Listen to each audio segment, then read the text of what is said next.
Rick, making plenty of picks. It's Rule 76. Oh, wakey, eggs and bakey. If you were a single lady, you wouldn't wear panties? Is that what you're saying? I would try to seduce you during the show. I still might. You listen to DiPietro and Rothenberg on this. Dave is the king of where he went to college Thursday. Suck it, Field Yates. I'm Rick DiPietro. Did you not take your Ritalin or something this morning? I don't take Ritalin. You might need it. He doesn't need it. My co-host, Dave Rothenberg. So I've ruined you for everybody. Yep. When you're done, I'm done. I'm like the Jenna Jameson of radio. You know that? Yeah. Who doesn't love Jenna? Huh? Ask yourself that question. Our amazing producers, the man who all he does is bump ratings, RJ Santillo. RJ. Hi. RJ. Hi. RJ. Hi. How you doing? Good. There he is. How about the well-rested today? Look at him. Looks handsome. The weapon, Raymond Santiago. Dangle your keys in front of him real quick. I want to see what happens. I think we all know what will happen. Big shout out to the companies and a special.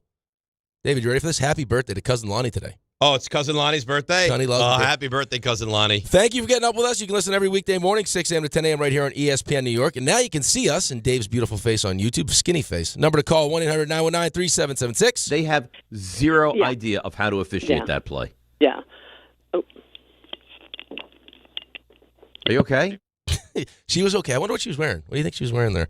We have an awesome show planned for you today. Oh, my God, it's Ken Jennings. Oh, my God. Oh, my God, look at him. Throw me one of those cards, please. Can I get your trousers? Can I get your trousers? Unfortunately, no Ken Jennings today, but we do have Dave and me. Toronto Blue Jays are one win away from their first World Series since 1993. Trey Yesavage sets a rookie World Series record with 12 strikeouts. I got to tell you, I am shocked that the Blue Jays have bounced back the way they bounced back. I feel the same. Let the trade season begin. The Jets add a receiver. We're going to hear from Dexter Lawrence's response to Carl Banks today. Add Kyle Shanahan to the list of NFL coaches and players that have all sorts of nice things to say about Jaxson Dart. Week 9 of the NFL kicks off in Miami. Dolphins hosting maybe Lamar Jackson and the Ravens. We have Tim Hasselbeck at 8:30. Guess who's back? Back again. Hasselbeck. Tell a friend. That's so much better than the first try. Well, the first one was awful. The first one was a debacle. Ladies and gentlemen, we have, and we might have kind of maybe forgot about this yesterday, just because we were so excited about Field. Dave's world-renowned movie list, 9:30-ish, 5-1. That's right. We released the number one movie. Number one movie gets released today. We'll hear John's too, but who really cares? RJ's World's, and always on Thursday at 7:45. We had an observation. Did happen in Florida. RJ's world-famous stuff you missed around 9:15. But before we get to all that, let's set the mood. Da, da, da, da, da, da, da, da, da, da, da, da, da, da. That's better. For a story of four men. We are the four-pack, is what we are. That's right. But with all four packs, there comes jealousy. There's a lot of naysayers out there who have thoughts on best friend rankings. Really are. But not on this show. Nope. All of us, best friends. Nope. Best friends in search of something better. You want to be one of the greats or not? That's what we're pushing for here. I'm fine either way. Well, some of us at least. Why is it that I'm under this microscope that nobody else is under, RJ? Explain that to me, please. Well, you want to be great, right? Dave clearly is happy with average, but I know RJ wants to be great. I'm just out here producing numbers, okay? Some of us can't even figure out how to turn the camera on. 2.5 hours, me and Ray delivering. Don't get it twisted, though. RJ's all about the team. I hear a lot of he's, not we's. These we's are a group of dogs that have been counted out, but... Oh, yeah. Life goes on. Not for Jack. No, Jack is dead. Long after Jack, he's getting the guillotine. Life does go on, even after the traumatic loss of poor Jack, who's apparently beheaded. These four best friends beat all the odds and occasional miscommunications. And I'm going to give you a bonus stat. This one's for John Winthrop because he posted bonus stat? Bonus. Oh. To form an unbreakable bond. We're like a wolf pack. Yeah, that's what we are. Oh! And here's the leader of that pack, the one and only, Dave Rothenberg. Wow, that was nice. And you knew it was going to be good when right before that baby launches, he looks at RJ and I, Ray, and he goes, "You're going to like this today." Yeah, that was well done. I knew Raymond liked it. It was well done. Listen, told a bit of a story in honor of your movie list. Yep. A little 4-pack, wolf It was pack. nice. It was well done. It had meaning. It had beginning. It had middle. It had end. It had everything. Raymond looks great today, by the way. He does look nice, doesn't he? Rested, fresh. RJ's hair is Hall of Fame worthy. It's unbelievable. I don't know if you really made notice of RJ's hair today. It looks gorgeous. Like I actually want to take my hand and just run my fingers. No, right you through can't his hair. touch it. No, I know I can't, but I want to. That's like it's like when you go to an art museum.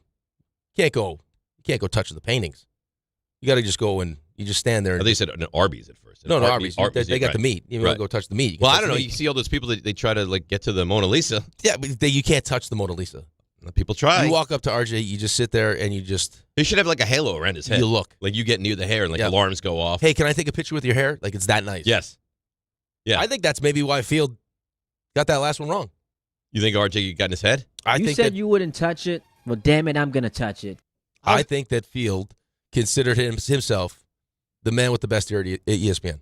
I was texting with Field a little bit after. Not anymore, by the way. His hair is not even close. Yeah. Listen, I think he has a lot of respect for you. I think it rattled him a little yesterday. Well, you're allowed to just hold that over my head. I mean, I was 9 out of 10. That's not I good beat enough. you. Yeah. Well, I was a gentleman, and he said, "Act the way you need to act." Yeah, no, I don't Which think is the opposite of a gentleman. Yeah, I don't think anything you did may have rattled him. I think he was just disappointed in himself. Do you think he was really upset? I think he was downtrodden. Yeah, because Really? I listened to his podcast with Mel after on the way Did they home. talk about it? No. They recorded it before. Oh, okay. It's posted yesterday. But it's amazing how similar you two are because Jay Fiedler's name did come up, and immediately, not even a second later, product of Dartmouth. he is you. So I think just knowing you and knowing him now the way he is, I think he was tough on himself. I got some emails yesterday. I got one specific email that just said that was the greatest thing you guys have ever done. I got some nasty ones that were just like, oh my God, that was so awful. Breck Walters, the Dave versus Field Yates segment was the greatest segment in the history of the show. It was absolutely electric, and I would love if that was a weekly showdown. That would be a lot. We can't have a weekly showdown. We could do a monthly with Field. Well, I think this is the time to do it. I mean, we have him now through. I mean, he's relevant to come on all the way up through the draft. So, I'll tell you, not for nothing, he's going to be so motivated when he comes on next time. Like he's going to want to beat you. There might be a training montage. I'm not even joking. There might be. What? That he's going to go through like just rapid fire questions. He'll be on the treadmill. And He'll be on the treadmill in a sweatsuit. He's going to go out into Adrian the snow. Peterson. He's going to go out into the snow with a log on his back for citing colleges. All right, listen. Oklahoma. Yeah, I've studied my whole life for this. I'm more ready for something. You don't like have that. to get ready when you stay ready. That's right. I mean, your life is. And I will tell you this: 80s, 90s NBA probably better than NFL. Oh, I didn't know that. Oh yeah. Well, then we need to get like RJ. See if we have an NBA version of Field Yates. Yeah, but see that's the thing is I'm multi-purpose. Yep. I can beat you at your game. You're a man of many talents. That's not even my A level. That's like in The Princess Bride. He's like, oh, by the way, I'm not left-handed. Yes, is what that was like. That was a gorgeous 10 for 10. I couldn't have scripted that better. The fact that went all the way to the wire and he actually got half of the question right. Right. He just and then missed. you could hear us. You couldn't hear us because we were silent. Like, Anybody want a peanut? I think that might be it. Yeah. And then we celebrated. Yeah. Like gentlemen. The funny one, he was just like, he's like, UCF. We're like, oh, he's like, steal it. If you want to steal it, take it. We're like, no, you got it right. Central Keep going. Washington. Oh, my God. Come on. Oh, no. What was good too, though, is that we had the little bit of controversy during your 10 that we gave him like probably 7 seconds to answer the one. So that was good. That's fine. Canceled themselves Listen, out. I have great respect for him. Yes. He's a terrific competitor, a warrior. Yep. That was what we thought we were getting in pickleball. Yes. Yeah. Like a 5-set, you win by 2 kind of a match. Yeah. Yeah. It's not what we got. Lars emails in, bleep your show, bleep this piece of bleep Rick and his clown bleep open. Man, that guy is so annoying. Wow. No, he doesn't care for you. No, he doesn't like me. Mm-mm. That's all right. Yeah, that's totally Can't fine. make everyone happy. No, I don't think he ever will. So we have a lot to do today. Okay, a lot. Tim Hasselbeck, 8:30. Yep. The big movie list, 9:30. Oh, yeah. Movie list is getting a lot of traction where people it's a conversation starter is what it is. It should be. It's what it's meant to be. I don't like what John did to you yesterday. With what? I think that you guys have a terrific back and forth. Mm-hmm. You guys clearly know your movies. I mean, it's like, hey, you name an actress or an actor or maybe a scene, boom, he knows the movie. Right. And then you go back and forth. What I didn't like is his insinuations that you just copied this from somewhere. Which No, is I don't think it was John's insinuation. It was. No. He did. He said it yesterday. He said that? It came out of his mouth. Oh, I thought it was someone that emailed that in. No, he said it. Oh, really? Yeah. Yeah, well, I mean, lack of respect for you. No, I mean, I looked at a list of the top 200 movies of all time. I mean, I can't, off the top of my head, I can't copy just it. No, of course not. I would never do that. Stop it. I know what I like, and I even told you these are like Like, I know that some of the Star Wars stuff is considered great cinema. It's just not for me. You don't like it. No. And I understand, like, that's not for me. Well, he's also got Avengers up there high. You don't have that. No. No. Well, he has La La Land. I think I hated La La Land. I talked to somebody yesterday. I think hate is a strong. I did not like that movie. I actively disliked that movie. Okay. That to him is the 7th best movie ever made. It is wild to me. He likes what he likes. That's fine. That's what makes it that's what makes it his list, and that's what makes it your list. Yeah. Yeah. I was talking to somebody yesterday. Walks up to me. I was in shopping, and said, "Can we talk about the movie list?" I'm like, "Yeah, sure." Younger guy, like in his early 20s. He goes, I want to ask you. I had never seen a few of the movies. I said, "What have you never seen?" He's like, "I've never seen Saving Private Ryan." I was like, "You've never seen Saving Private Ryan?" I said, "You're in." I said, "Do you understand? You're in for." It's one of the great movies of all time. It's a great movie. Yeah, unbelievable movie. So yeah, see what you're doing though is you're making people better also, because there might be movies on that list like for this guy or you've seen all the movies on my list, right? So, yeah, I have. But Saving Private Ryan. Well, you got to think too about the amount of time when I was playing that I had to watch movies. Most people don't have that kind of time. Right. Like you practice and you have the rest of the day. It's like, well, what do you do? I started my new show, by the way. Which one? You're not going to be pleased with the decision. Tell me. It's called Devil in Disguise. It's the John Wayne Gacy vehicle on Peacock. It's only 8 episodes. It's only one season. No, I know. You have this. You love that stuff. Well, I do love that stuff. And there's one on Ed Gein that I'm going to watch as well. And then there's the daughter of the BTK killer. She did a documentary, too. I'm going to try to get all that in. But here's the thing. The reason I don't find that daunting is it's only one season. It's only 8 episodes. So I start out like a Better Call Saul or a Dexter. That's months. That's months. And I'm not ready to commit months quite yet. I think you needed a break after 9 seasons of The Office. It was a lot. Yeah. I need to be able to do something within a week and then move on to the next thing. So that's going to allow me to do that. So we got a lot going on. Giants-Niners. RJ and I have been very affable to each other so far this week. I wonder if that changes at all tomorrow. He's going to the game, of course, on Sunday. I think it has to. I don't know. You know what the funny thing is? What do you mean you don't know? Ray, you'll remember this. RJ may not. I don't know if you will. The Giants-Niners used to be up there with my hatred for, like, the Eagles. In fact, growing up, the Niners, I hated more than the Eagles because the Niners were in our way every single year. Ray, you remember that? Yeah, I do. And for me, it was much the same. I didn't think of the NFC East rivals as the rival. I thought of San Francisco as the rival because they were always meeting in the championship game. That's how it went. Right. So that was back in the dynasty days for them. Giants lost in the postseason 81 to the Niners. They won a playoff game 84. They beat the Niners. 85, right?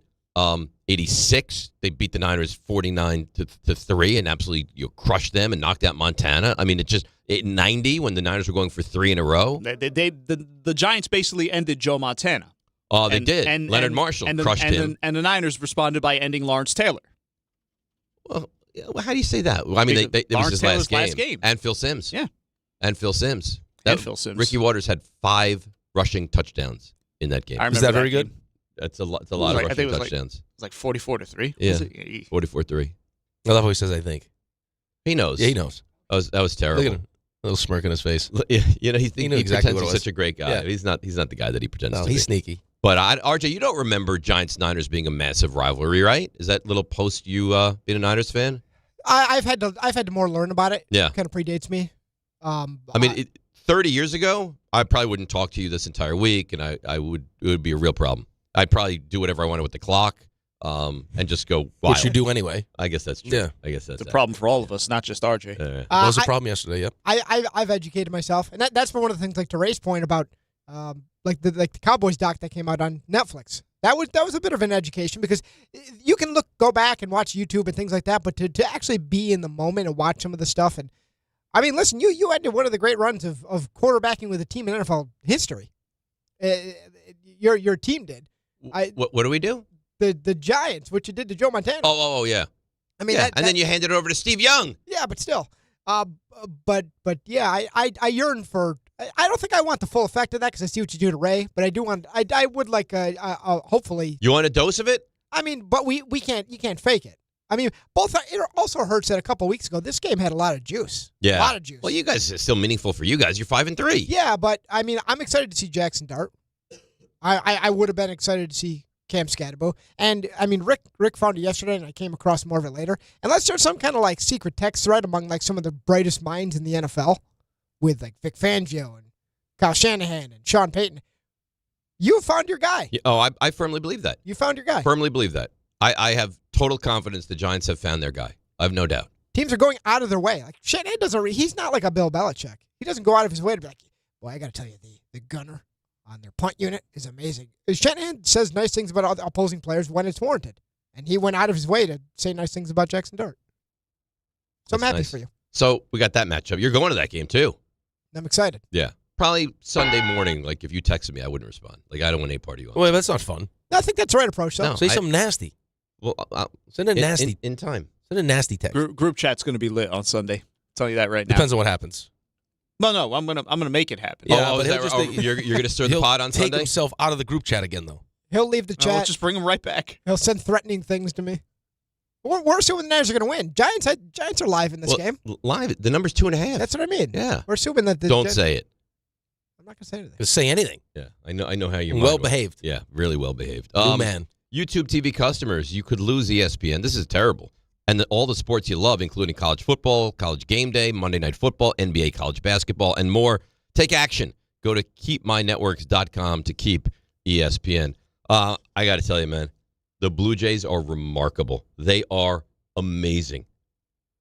To get off the mat after losing Game 3 and having 2 more games in L.A., going up against Ohtani and Snell, and to do what you did in Game 4 and Game 5, I'll tell you what, they're the better team right now. I fully expect Toronto to win the World Series. They're playing better baseball. I mean, and you said it. That would be the word that I use to describe this team right now. And it just, I guess it just kind of feeds into their approach as a team, right? Like a team that just, battles and refuses to strike out. Like I remember we were talking about it. I think it might have been the Yankee series against Toronto, where it was like they refuse to go, to strike out, and then Christian Kirk just puts one to first base and they score a run. It's just like it's been their approach all season long.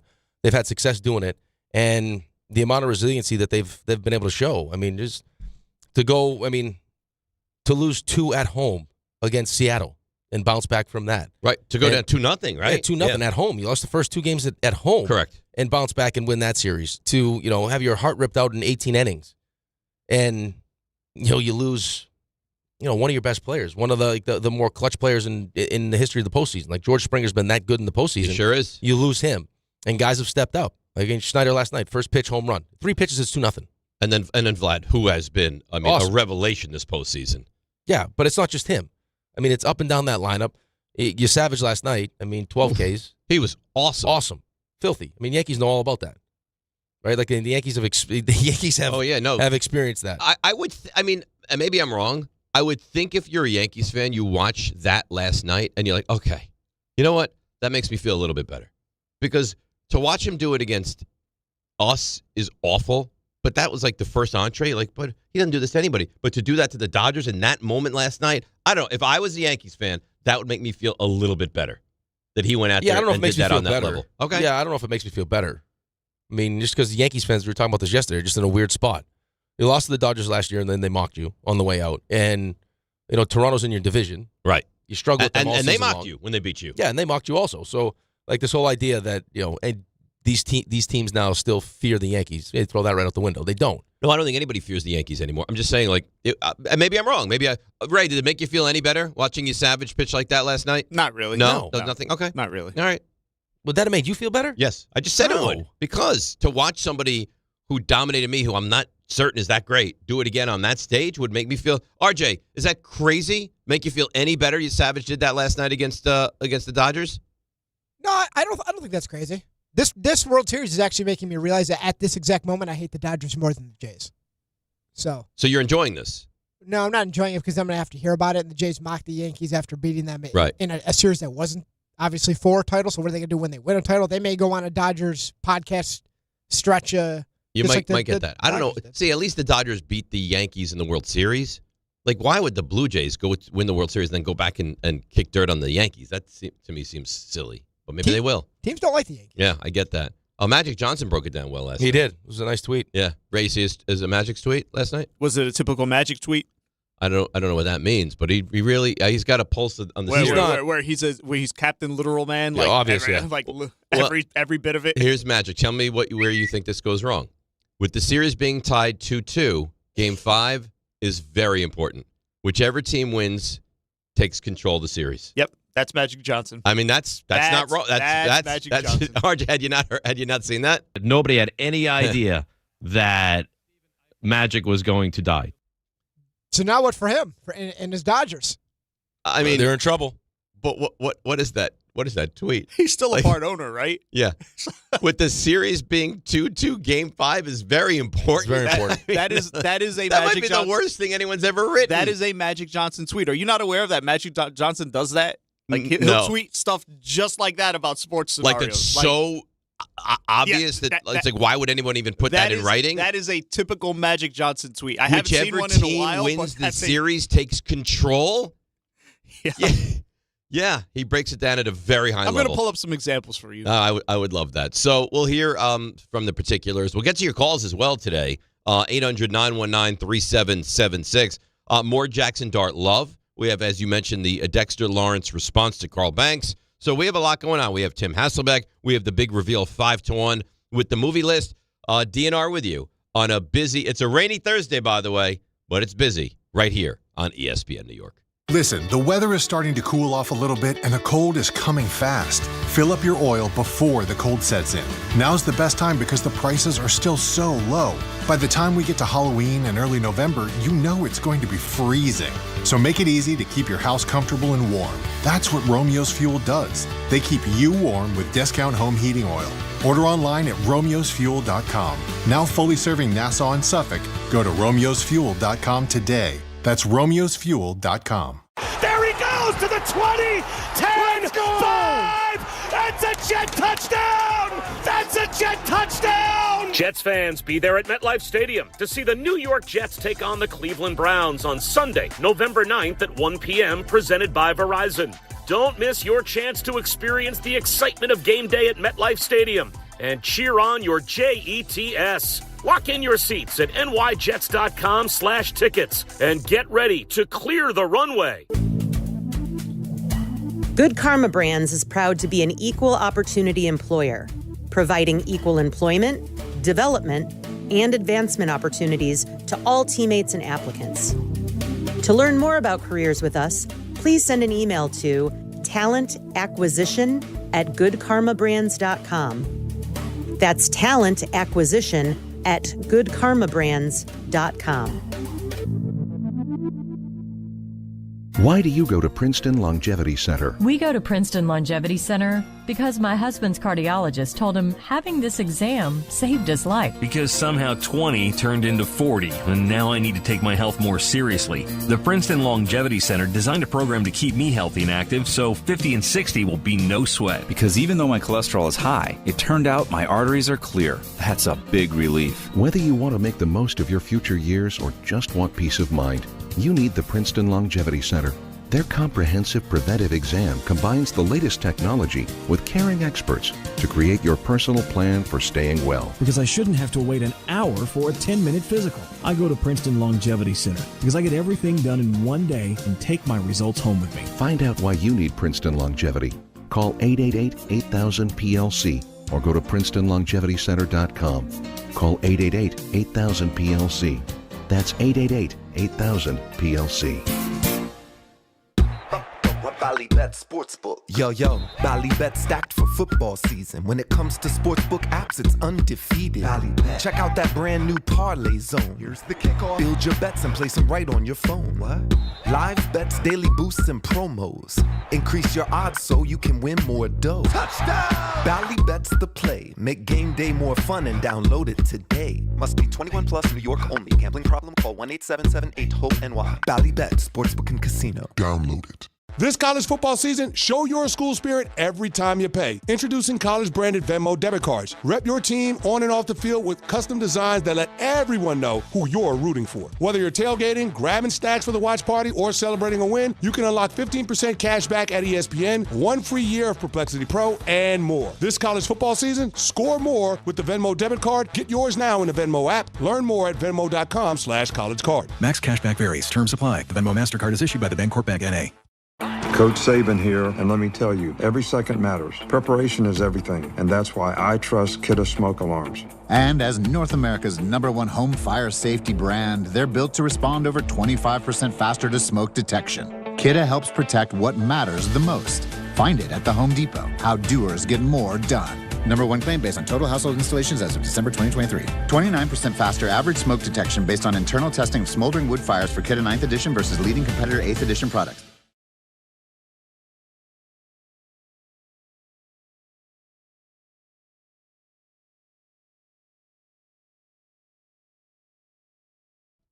What is this? Is this Jurassic Park? Avengers. Oh, okay.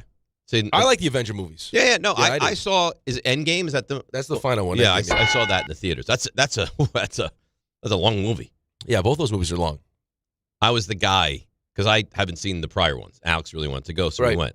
And I'm sitting there like, why is he doing that? The annoying one asking the questions. Yes. Yeah. But otherwise I would have no idea. Why what's didn't you going get yourself? I mean, why didn't you pregame for the end game by watching the one? Yeah, I'm shocked you didn't see Infinity War. Right. Yeah, you shocked, really? Well, if he goes to see Endgame. Well, I only went because he wanted to He go. only went I because had no Alex desire wanted to go. Yeah. And then he ruined Alex's experience by asking him questions the entire movie. Right. Yeah. I was that guy. I was like, Why can't you just sit there and just eat your popcorn and shut your mouth? Because it's 3.5 hours. And let Alex enjoy it. I wanted. He enjoyed it. I think those two movies were supposed to be one movie, by the way. No, like 7 hours. Yeah. How's that possible? Not 7 hours, but like that's why it was split into two movies. Like, okay, we have too much. We'll make two movies. That's insanity. Because you have a 5.5 hour movie, whatever it would be. You're locked in. Yeah. You know what the worst thing about going to the movies now? What? You go to the movie. You might have this. They probably don't yet. You go to the movies. Like, oh God, I got to pee. So how long can I hold it? Because I don't want to miss the movie. But now, at some point, you're going to have to because now you're not enjoying it because the bladder pressure is so high. Yeah. That happens to me. I'm just afraid usually like if I break the seal now, there's going to be another pee. Right. But it's I'm like smashing you have to go to the bathroom. I'm smashing a ginormous Diet So Coke. then you become some kind of like an Olympian where you just up and run, see how quick can I make it back in 15 seconds. I think there's an app. I think there's actually a pee There's app. an app that'll tell you what the best part time of the movie is. Yeah. But I don't want to miss any of it. Well, I don't either, but I also don't want to pee my pants. I'm not going to sit there and Also, pee in a bottle. You know what they should make socially acceptable? If you took your big thing and it turned into like a self-urinal. What big thing? The big jug of soda that they give you. Oh. You finish the soda, now you're like, hey, now I can relieve myself in that. Take your big thing. I'm going to say, well, now what do I do with my big thing? That's what I thought we were going. By the way, take the old Biggie out. What do I do with him? Don't spoil it if you did. I'll have it in knobs. Your boy Mark Schlereth. Do you hear what he does at airports? Well, I did not. Well, why would you ask that? You're going to put it in knobs, aren't you?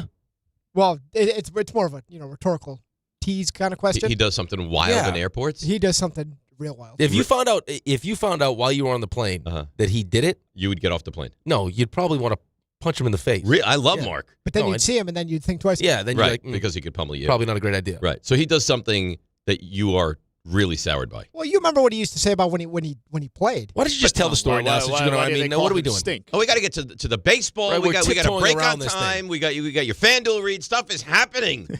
New listeners every 15 minutes. All right, that's a 2-hour tease. So he gets disgusted by people that wear sandals. This is the story? Yeah, or like take their shoes off and walk around with their socks on. So he does. People that don't know how to travel. Like, nobody wants to see your feet in flip-flops on a plane. Not one person. Nobody wants to see you in a tank top with your armpits hanging out. That drives me insane. But I always pee on the floor to make sure. I've seen people walk in in socks in the bathroom. I always pee on the floor to make sure if you walk in socks, you're getting urine on your feet. I got to tell you. A little bit of me respects it. Why? Because I think it's kind of great. Right, but who's cleaning up the pee? Well, the socks. No, not the socks. Not going to clean up all the pee. So the poor person, the job it is to clean that bathroom, now has to worry about cleaning up your pee on the floor. Well, their job is to clean the floor anyway. Well, it doesn't matter. So if there's what urine does that or mean? if I can there's just no take urine, a dump on the floor if I want? Well, I think that goes above and beyond. I think it's so. Also people's like when you go to a food court at a mall. There's someone's job is to clean the food court. I'm not sure you don't leave your tray and your empty stuff on the table, do you? Don't get me wrong. It's funny. I'm not sure the action justifies this response. And plus, I don't want to. I agree with that. Like, I don't want to walk in a bathroom with pee all over the floor. I don't like it. Like, you're walking around with just socks in the airport. You should probably be. No, he's saying in the plane. It's the plane he does it, not in the airport. In the plane. In the plane. What do you mean you're in the plane bathroom? Yes, he pees on the floor of the plane bathroom. That's what he said. Oh, I thought he was talking about the airport bathroom. Why would anyone walk into any bathroom, plane, public bathroom, airport, in socks? Why do guys walk around the locker room in bare feet? But I mean, this is disgusting. This is from a man when he played offensive line. Peed himself. He just urinated right in his own pants. And he's proud of it. Well, that's fine. Well, no, but I actually think that's a badge of honor. You just go. Like I refuse to miss a play. Right. I'm not going to run back to go to the bathroom. Can you? You could probably pee in the blue tent now, right? Probably. Yes. Yeah. Yeah. So it doubles as a You urinal. want real respect? Walk up to that person that's sitting at their seat now with the socks with the bare feet. Pee on their feet right there. Could you imagine being in that? How great would that? Would you respect that? Yeah. You want to send a message? Pee on that person's Could feet. you imagine being in a scrum for the tush push for an offensive lineman that And you get urine all over you? Just wet hands and pee. take the first down, take it. Yeah. Just urine all over you. Just stink. That's terrible. I'm sure Lane Johnson would And that's do it. probably, I got to imagine that's probably like a dehydrated pee too. It doesn't smell great. It's probably not good. Maybe you had asparagus last night for dinner Oh, that's terrible. with your steak. I'd respect if he walked up, took his pants down, Yeah. and urinated on the person as they're sitting in like Yes. 11B. Send a message. Just right. You know what? You want? This is what let's happens. make a statement. Because what happens? At what point does the person who's in the bare feet or in the socks? What happens if they don't go into the bathroom for quite some time? Now I have to get it now all I have over to- my sneakers. On my sneakers. Yeah. That's what I'm saying. I don't like it. Yeah, I don't love it either. Like if it was a direct hit to that person, if they were on line next, Yes. and you could get a little pee on the floor, Like you had it, the trap. right? You saw this person right You knew behind you. they were next. You look down, socks or bare feet. You're like, okay, now I'm going to pee on Now, the floor. right? Yeah. But you don't know that it's going to hit with that. No idea. Yeah. All right, so let's get to John Schneider. I know Yankee fans don't like him. I understand why. Here he is discussing just an elite performance from his Savage last night. He was pretty good. Historic stuff, you know what I mean? When you talk about that stage and his numbers, getting ahead of a lot of hitters, tons of swing and miss. You know, it's one thing to be in the zone, and it's another thing to be in the zone and get some swing and miss. So slider and split were electric. You know, I said it before the game. It's a different pitcher when he has his stuff. You know, game one didn't have a feel for his split, so I'm kind of blown away at what he did. I mean, he started the season in A-ball. Yeah. And he's now, in three starts. What Magic broke down for us, a very important Game 5, 2-2 of the World Series. He dominates arguably the best team in the Major League Baseball. Yeah. I also saw, I went back to some of Magic's tweets. It was like, last year, Commanders didn't have many injuries. This year, lots of injuries. Not good. We should really go back and read Magic's tweets. I went through a bunch of them, but you'd have to really, Raymond would have to really search to get good ones. Yeah, but I think it's something very doable. I mean, listen. And I think Ray would enjoy it, too. He would love it. The kid had 3 starts, right? Like he came all the way up from you just mentioned it, and now in the postseason had a game against the Yankees where they couldn't touch him. Had that game last night, and I mean, I think it's pretty self-explanatory. Listen, when he has his stuff, he's really good. Well, thanks. I mean, usually, right. Like, and then you look at how dominant his splitter is. RJ did a great job of breaking it down. So hitters are 3 for 34, 22 strikeouts, and at bats ending with his splitter this postseason. Yeah, he's unbelievable. When his splitter is working like that, I mean, you saw him. He dominated the Yankees. What he did last night, it's the most strikeouts for a rookie in the history of the World Series. He walked nobody. Look what he did to the top of the lineup. I mean, Ohtani, Betts, and Freeman are 0 for 11, 6 Ks. Betts has had is it Muncy? And Muncy had a base hit in the I think the 9th. Yeah, Betts is in this series 3 for 23, 130. Brutal, and he's such a great player, but absolutely brutal. And Freeman has not been great either. Here's the thing: in the postseason, you have to have your best players be your best players, or you have to have guys that you don't expect to have big moments, big hits, big goals, big series step up. Mm-hmm. And right now, I mean, that's what you have going on in Toronto right now. I mean, Vlad's been the consistent. He's been awesome. But you've had other guys up and down that lineup. But guys that you like, who? Like Clement. Yep. And, Ernie. And Barger. Big Ern. Yeah. I mean, just every single guy comes up big for them. That's what makes it so difficult. I think that's why when Brian Cashman says it's a crapshoot, I don't think he's 100% wrong. Right? But, I think there's a way to navigate the crapshoot where, at the very least, you end up in the World Series where, hey, guys got to go play. We got to go execute. I can't help it if Max Fried stinks. I can't help it if Carlos Rodon stinks. Sure. Or if, Stanton isn't the same guy we've seen in the postseason. You can't control those things, but I do think there's a way to give yourself a chance to be in the World Series more consistently than the Yankees have been. Well, they've been there once since 2009. Yep. And it just so happens it was with Juan Soto. It was with Juan Soto, and you got bludgeoned in the World Series. Yeah, but at least you got to the World Series, though. Sure. I mean, you don't know what's going to happen. Mookie Betts is a better player than 130. We all know that. Of course. Right? Last two games, the best team doesn't always win, but the Dodgers go to the World Series consistently. That's what I mean. Yes. That's what would frustrate me as a Yankees fan. You can tell me it's a crapshoot, but it can't be such a crapshoot. Right, that, you can't go once in 17 years. Because the Dodgers, they don't win it every year, but they find a way to put themselves in it. Right. They've been to back-to-back. They won it in 2020. They went 2 years, 16, 17, I think. Like, they go all the time. Right. They have a level, they have paid for a level of depth and, like, high-end depth. It's not like, and then they also, like, they'll invest in star players that, like, when push comes to shove, even if there's a time when they struggle, you feel like they'll figure it out. Like, even if Freddie Freeman has a bad series or a couple of games, like, in a big moment, you feel good about Freddie Freeman probably better with no one. Right, but you, like, the Yankees will add these pieces, like, or Ryan McMahon. Oh, that's great because it's better than what you had, but sure. It's not, you know what I mean? And then you look up and down the Dodgers lineup, and it's like, Teoscar Hernandez, and you got Kike And by Hernandez. the way, and this, if we're a different team and we spent more time and focus on it, like, the Dodgers bullpen is ravaged with injuries. Right. They don't have any, They don't have any of their guys. Tanner Scott's a terrific player. He's out. Kirby But Yates. look at last year. I mean, what they dealt with their rotation was ravaged. They bullpen games. Right? So, I mean, I don't know. They're at a different level. They're at a different level. Like, how they build, how they spend, what they're willing to do, as opposed to, like, the Yankees spend a ton of money. It's just, again, how they spend But it. not the same. Not the same. New York soccer fans, the Audi 2025 MLS Cup playoffs, they're here this Saturday.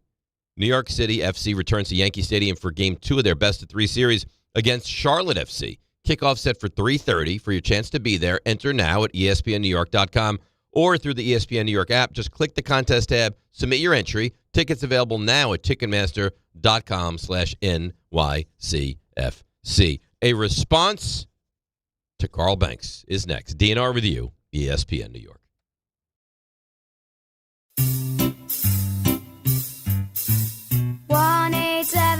Cards for Kids. KARS Cards for Kids. 1-877 Cards for Kids. Donate your card today. 1-877 Cars for Kids. KARS Cars for Kids. 1-877 Cars for Kids. Donate your car today. Ready to get rid of that old car? Donate it to Cars for Kids. Call 1-877-CARS-FOR-KIDS to reach a friendly live agent. Donation's super easy, and your car can be picked up as soon as tomorrow. Call us now, 1-877-CARS-FOR-KIDS. That's Cars with a K to donate your car today. 1-877 Cars for Kids. Donate your car today. Did you know you can donate real estate too? Go to carsforkids.org. That's carsforkids.org. Hey, it's Alan Hahn. Let me tell you about my friends at Bath Fitter. They remodeled the bath by my pool. They converted a tub into a shower. The result is amazing. Bath Fitter offers all types of custom bath renovations, including their unique PermaFit solution for a watertight fit. It's done in one day, easy to clean, and durable with no demo or mess, and it costs less than a standard replacement. Plus, a lifetime guarantee. Right now, you get no money down, no payments or interest until 2027. So start designing your bath today at bathfitter.com. There's only one Bath Fitter. The fall is here and Halloween's right around the corner, which means the cold weather is coming. And that's why now's the time to fill up with Romeo's Fuel. Fill up before it gets too cold. Now is the best time because prices are still so low. Romeo's Fuel makes it easy for you to keep your house comfortable and warm in the coldest months. Get discount home heating oil from the best in the business. Order online at romeosfuel.com for the best and lowest price on home heating oil. That's romeosfuel.com, romeosfuel.com, romeosfuel.com. At Uline, they know going the extra mile takes hard work. For companies pushing to go further, Uline will go the distance with you. 24/7, they answer the phone to get you the shipping and industrial supplies you need. Business can move fast. Unexpected large orders, adverse weather, new safety guidelines, and changing economic trends. Uline works hard keeping 41,000 items ready to ship, minimizing detours on your way to the extra mile. Visit uline.com. Harry Douglas here. Fellas, it's time to step up your grooming game. Manscaped just leveled up with the Lawnmower 5 and the Chairman Plus, two powerhouses built for unmatched precision, comfort, and control. Whether you're cleaning up before a night out, preparing for a big meeting, or getting ready for a game day, Manscaped has the tools to help you look and feel your absolute best. These aren't just old school clippers. They're engineered for modern men who take pride in their daily routine. So upgrade your grooming gear and experience the difference. And now you can find Manscaped products at your local Walmart. Whoa, it's you, the Capital One Bank guy. That's what they call me. Mind if I get a selfie? Yeah, sure thing. Say no fees or minimums on your Capital One checking account. Wow, that's a keeper. So, where are you heading? I'm off to spread the good news that Capital One helps people keep more money in their wallet with no overdraft fees. Oh, you're the best Capital One Bank guy. Hey, mind if I get a selfie? Sure. Say, Capital One, what's in your wallet? Terms apply. See CapitalOne.com/bank for details. Capital One NA, member FDIC. Every great team has its core players, but when the season gets tough, adding the right free agent can make all the difference. The same goes for business. At Robert Half, we found that 67% of companies surveyed plan to increase their use of contract talent to handle workload peaks and backlogged projects. With Robert Half's specialized recruiters experience, combined with our award-winning AI, you can quickly find the skilled candidates you want. At Robert Half, we know talent. Discover how we can help at roberthalf.com/talent. Introducing the new ESPN Fox One bundle. Unlock all of ESPN and all of Fox One with one unbeatable price. Catch the biggest games, college football, NBA, NHL, and more on ESPN. Stream your faves, Big Noon Saturday, the World Series, and NASCAR on Fox One. All for just $39.99 a month. That's 20% off. The ESPN Fox One bundle. Offer valid for eligible subscribers only. Access content from each service separately. Savings compared to purchasing both plans separately. See stream.espn.com for complete terms and conditions. From the regular season to the Super Bowl, ESPN New York is your destination for football. We've got crazy fans. If the Giants somehow beat the Cowboys, I'm going to take a dump on your head. You can feel good because you're a damn football team. Expert analysis. Marcus Spears joins us now. ESPN NFL analyst Damian Woody. Mel Kiper Jr. The Hall of Famer Steve Young. He's kind of our resident general manager, Louis Riddick. We got Mike Tannenbaum right now. And all your fantasy and wagering needs. This is ESPN New York. We are football.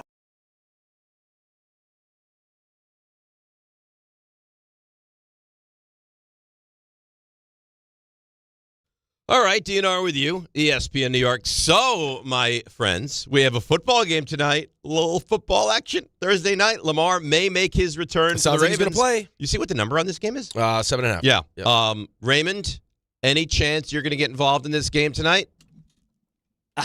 Do we feel good about Lamar playing? It said, I just saw it said Lamar's playing. We felt good about Lamar playing. But they can't mess around. They can't mess around again. He's. I would be stunned if he didn't play in this game tonight. I actually think it was smart for them not to play him. Well, if you play him on Sunday, now it's a short week. Yeah, if you win, it was smart to not play him. Yeah, if you lose, your season's over. Right, but that's a chance, again, they're worried about Lamar's long-term health and making sure they have him, if they do make some kind of It worked out well for them because they won the game. Perfectly, and Huntley played, pretty decent football. RJ, any chance you get involved in this game tonight? I thought about it, but no. No. I am definitively not. You're not dabbling, huh? I can't figure out the Dolphins, man. Every time I think the Dolphins, they stink. They're awful. Like, they gave the Chargers all they could handle. They went down to Atlanta and pummeled them. No, I'm not going to do it. I won't get involved. Are you getting involved? I might. You might get involved in this game tonight. Yeah. I'm guessing if you were to get involved, you would take Baltimore. How do you know? Stay out of my brain. It's a guess. Stay out of my brain. I'm right. You know what scares him, Ray? What scares him is I went into his brain, I read it, and I came out with the answer, and now he's upset. See, now he's going to be thinking about that the entire next 2 days. Yes. And maybe through to Monday, if we're being honest. Yeah. This is mental warfare is what he just did. Yeah, that's right. what he does. Right. That's right. Now I'm questioning it. That's fine. I'll battle through it. I have the utmost confidence. You know why? Why? I'll tell you why. Tell me. With my friends at FanDuel. Because every NFL Thursday is your chance to hit the jackpot on FanDuel. Because with FanDuel's Thursday touchdown jackpot, you can win a share of $2 million in bonus bets each week. $2 million. You get in this Thursday's action, all you have to do is place an anytime touchdown score bet before the game kicks off. If your player scores the first or last touchdown of the game, you'll win your bet plus a share of bonus bets. Just visit FanDuel.com/Rick to take a shot at the jackpot. That's FanDuel.com/Rick for your chance to win a share of $2 million in bonus bets. Play your game with FanDuel, an official sports betting partner of the NFL. Must be 21 and older and physically present in New York. Often required. Must apply profit boost token on select market. Prize pool will be split equally among all eligible participants who made the correct first or last touchdown pick.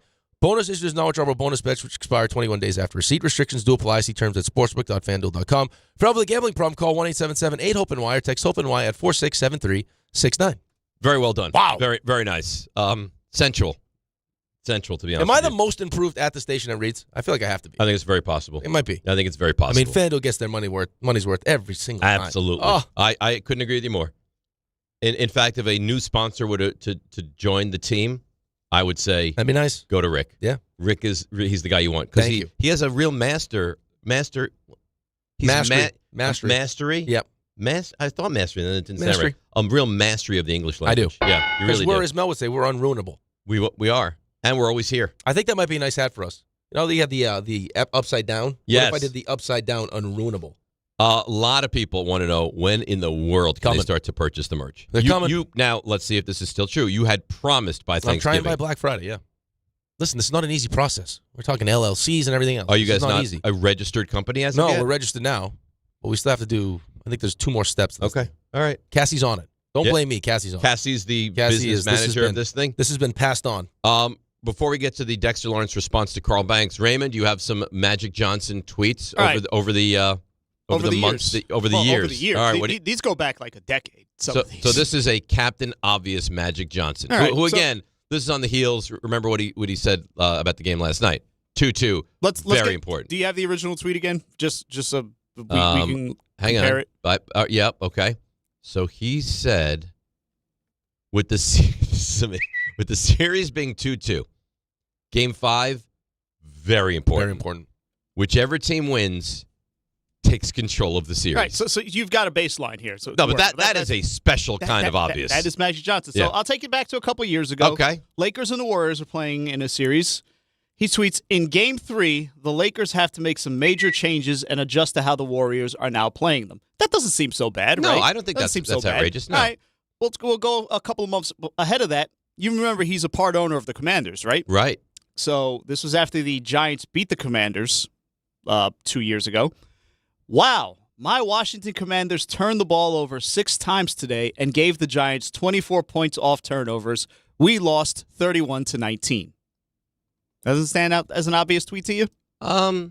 Yeah, I don't know. I mean, it doesn't seem as bad as the one from yesterday feels like it was shockingly obvious. All right. Well, we'll go further into the past. Then. Okay. We'll go back to 2016. With Steph Curry on the floor, the Golden State Warriors are a championship team. That's good. Without him, they are still a very good team. That's good. When Steph and Clay are playing great together, the Warriors are a hard team to beat. That's pretty what? solid. He's not wrong. But that is really good. Here's another one. Good for you. 2016, now you're on it. 2016, mind you. The Lakers should call LeBron James agent. We know he's going to stay in Cleveland, but they should go after him just in case he leaves. There's another one. LeBron and the Cavs are just better than the Celtics and should complete the sweep in Game 4. Here's another I don't one. think any of these compete with the that was series pretty, tied 2-2. That was pretty bad. The series tied 2-2 is special. Yes. Laker fans all over should be happy with the number 2 pick because the Lakers will get a really good player. That's pretty good. That one's solid. No, here's one of the all-timers right here. The only way San Antonio, or this is 2014, the only way San Antonio or Miami don't win the championship is if neither team makes the finals. That's special. That jumps right to 2. That's an all-timer. I think that jumps right to 2. That's almost. But the one from last night, it jumps all the way ahead of the rankings. Do you think the one from last night is in the gold medal spot? Yes. Yeah, I think. And again, like there's an established pattern here. We haven't seen it for a long time, but that's a really good one. Do you think? I mean, doesn't he? Because he seems like a nice man. You don't think there's anyone in his life that could say like Magic? No, tweeting is just atrocious. No. At this point, he's probably. I think there are plenty of examples of people. At this point, he's doing it on purpose. I think people No. There's no way he's doing this on purpose. Very wealthy in high positions that just they don't answer to anybody. Will just tweet whatever they want. You don't think he's doing this on purpose, do you? I don't know if that was on purpose. No, I don't think Magic Johnson. Well, he stopped doing them for a while, but there was a pattern. Because he's not good at it. No, he still tweeted. Yeah, but he's not. He wasn't tweeting like that. These pregame breakdown tweets are not his best. Game 6 also big for both teams as well tomorrow night. I think especially big for the Dodgers probably. Bigger for the Dodgers. Yeah. But hopefully we'll get something like that for Magic. We can really break it down. All right. So Carl Banks, some strong words on Dexter Lawrence. If you don't remember what he said, here's what Carl said to start this whole kerfuffle from the Believe Network. And when you hear someone just pop in saying, DJ Davison, that is Bob Pop. Yep. Here you go. Dexter Lawrence, nobody respects you anymore. Nobody. Your opponents do not. The pre-injury Dexter is not there in their heads. They don't respect you. There's a difference. You're on the field. They're blocking you with a 9-year backup center. You're not making a difference. The old Dexter would. There are a lot of things that go into your performance. Only you know what that is. Whether you're still recovering or not, I'm just telling you now, I'm looking at enough tape to know that your opponents don't respect you. Not like they used to. And here's the thing. When Darius Alexander gets in the game, when Roy Robinson gets in the game and they substitute for you. DJ Davidson. Those guys are making plays against the same guys that are blocking you. I'm going to just say this. Again, I don't know the circumstances. It's time for you to start expecting more of yourself. I don't know if you're injured. I don't know if you fully recovered. But it's time to start asking more of yourself because they don't respect you. So to say over, and I think he said it 3 times in that clip, nobody respects you, and I like Carl a lot. It feels like he went a little far. Right, but why I do think you have the to more, say that? Well, because I think the reason why he's saying what he's saying isn't to be disrespectful, although it comes off disrespectful, it's to motivate him. I think when you start talking about respect, and I think that's why when we hear from Dexter, that's why he takes the way he takes it. Like that's, of all the things you can criticize, when you start talking about how players don't respect you, that's a big deal. It's a huge deal. That's a huge deal. So I think it was more to motivate him. I think that Carl wants the team to play well. And needs the defense to get better. I have no doubt about that. And he feels like if he says this, which, again, and maybe I don't know if it works. Maybe but if it does. And then the other thing, though, too, is, I mean, he's watching tape and everything else, but I'd like to believe before you come out and say that people don't respect you, you would know whether or not he's still dealing with an injury. If there was a thought that he's still dealing with an injury, are you coming out going, guys don't respect you? Well, yeah, if you knew he was hurt? That's below board, right? So we heard what Carl had to say. We're bothered by what Carl had to say up to a point. Right, like just like if I thought you weren't doing a good job, or like when John comes in and starts criticizing us, if he's like, listen, you just weren't very good, you'd be like, okay, that's not going to kill you. But if you're like, buddy, it's not even that you're not good. Right. It's the people in the industry. The people in the industry don't even respect you. They're laughing at you. Yeah, they think you're a joke. Right. That's the kick in the ass. That's like, okay, but now, like it may hurt my feelings initially, but all of a sudden now I got to kind of. And it may get the desired effect. It may, but it still feels very unnecessary. Yeah, well, I mean, it's strong words. It's very strong, and it's not like Ray said it. This is Carl Banks. This is someone with skins on the wall. He's involved with the Giants. He's an all-time great. So Dexter Lawrence heard the comments and responded to them. Yeah, those are strong words, but that's how you feel. Those words mean more that they're coming from him, like a Giant legend? No? Why not? He's delusional. But of course they mean more coming from Carl Banks. I mean, what's happened now is you put Dexter Lawrence on the defensive. Like of course he's going to say that because what's he going to say? Yeah, it means more and it hurts me and it cuts deep. No, he's going to try to defend himself. He's delusional. Listen, I don't know the reasoning or the rationale behind it. Dexter Lawrence is not the same player this year that he's been in the past. He's not. No, and I mean, RJ has some of the numbers in the rundown, which I'm sure you didn't look at. No. But, I mean, last year he was double teamed. It was actually a league high, almost 75%. Actually, no, sorry, excuse me. Last year it was 74.5%. This year it's 74.9%. So it's the same. Right, but last year he had, 9 sacks, right? I mean, this year he's got half a sack. Right. There was a time where I think he was leading the NFL in sacks last year through like the first X amount of games. Yeah, last year he had 44 tackles, 9 sacks, and 16 quarterback hits in 12 games. And also, you can sit here and you can, make it look pretty or ugly with the stats. That's fine, and I know we're no, but he hasn't had nearly the. But impact, if you just the eye test, you watch the game. Dexter Lawrence is not the Dexter Lawrence that you've watched over the years. He's just not. No, he's not. So I mean, I think that Carl Banks probably thought in his mind because he wants. I mean, again, he's still connected with the Giants. He's one of the all-time. He's an all-time Giant. I'm sure that he wants the Giants to have success. And I think when he watches this defense play, especially, what they've done lately against the run, it's like, okay, one of our best players or a guy who should be our best player is Dexter Lawrence. And right now we're not getting what we need from him. Maybe if I say something like this, it'll motivate him. But why not just say something like you just said? Dexter Lawrence is supposed to be one of the best players in the defense. We're not getting what we need from him. Like, that's very fair. To say nobody respects you continuously, you're taking massive shots at the guy. Well, that's as strong as you could go, I think. Like to say that people don't respect you anymore and start listing players that aren't nearly as good as you that are having success against the same guys that you're not. Correct. I mean, that's tough. It doesn't get worse than that. But what would be like? So I was thinking about this yesterday. What's the motivation for Carl Banks to do this? Because he's annoyed, right? Because he loves the Giants. He's bothered by the way they're playing, and he wants to motivate Dexter Lawrence. I think that's his ultimate goal. Yeah. But I just don't know if this was the right way to go about getting the desired effect. Listen, I mean, maybe he knows Dexter well enough, or Maybe he doesn't. I don't know. But maybe he thinks he knows Dexter well enough to know what would motivate him.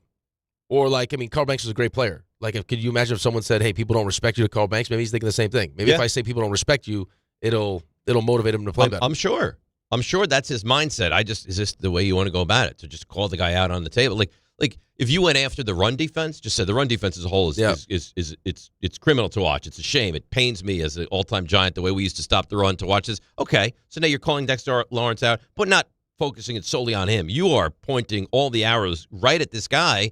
I don't know. It's a lot. I'm not saying it's necessarily wrong, but it's apparent. It's a big story.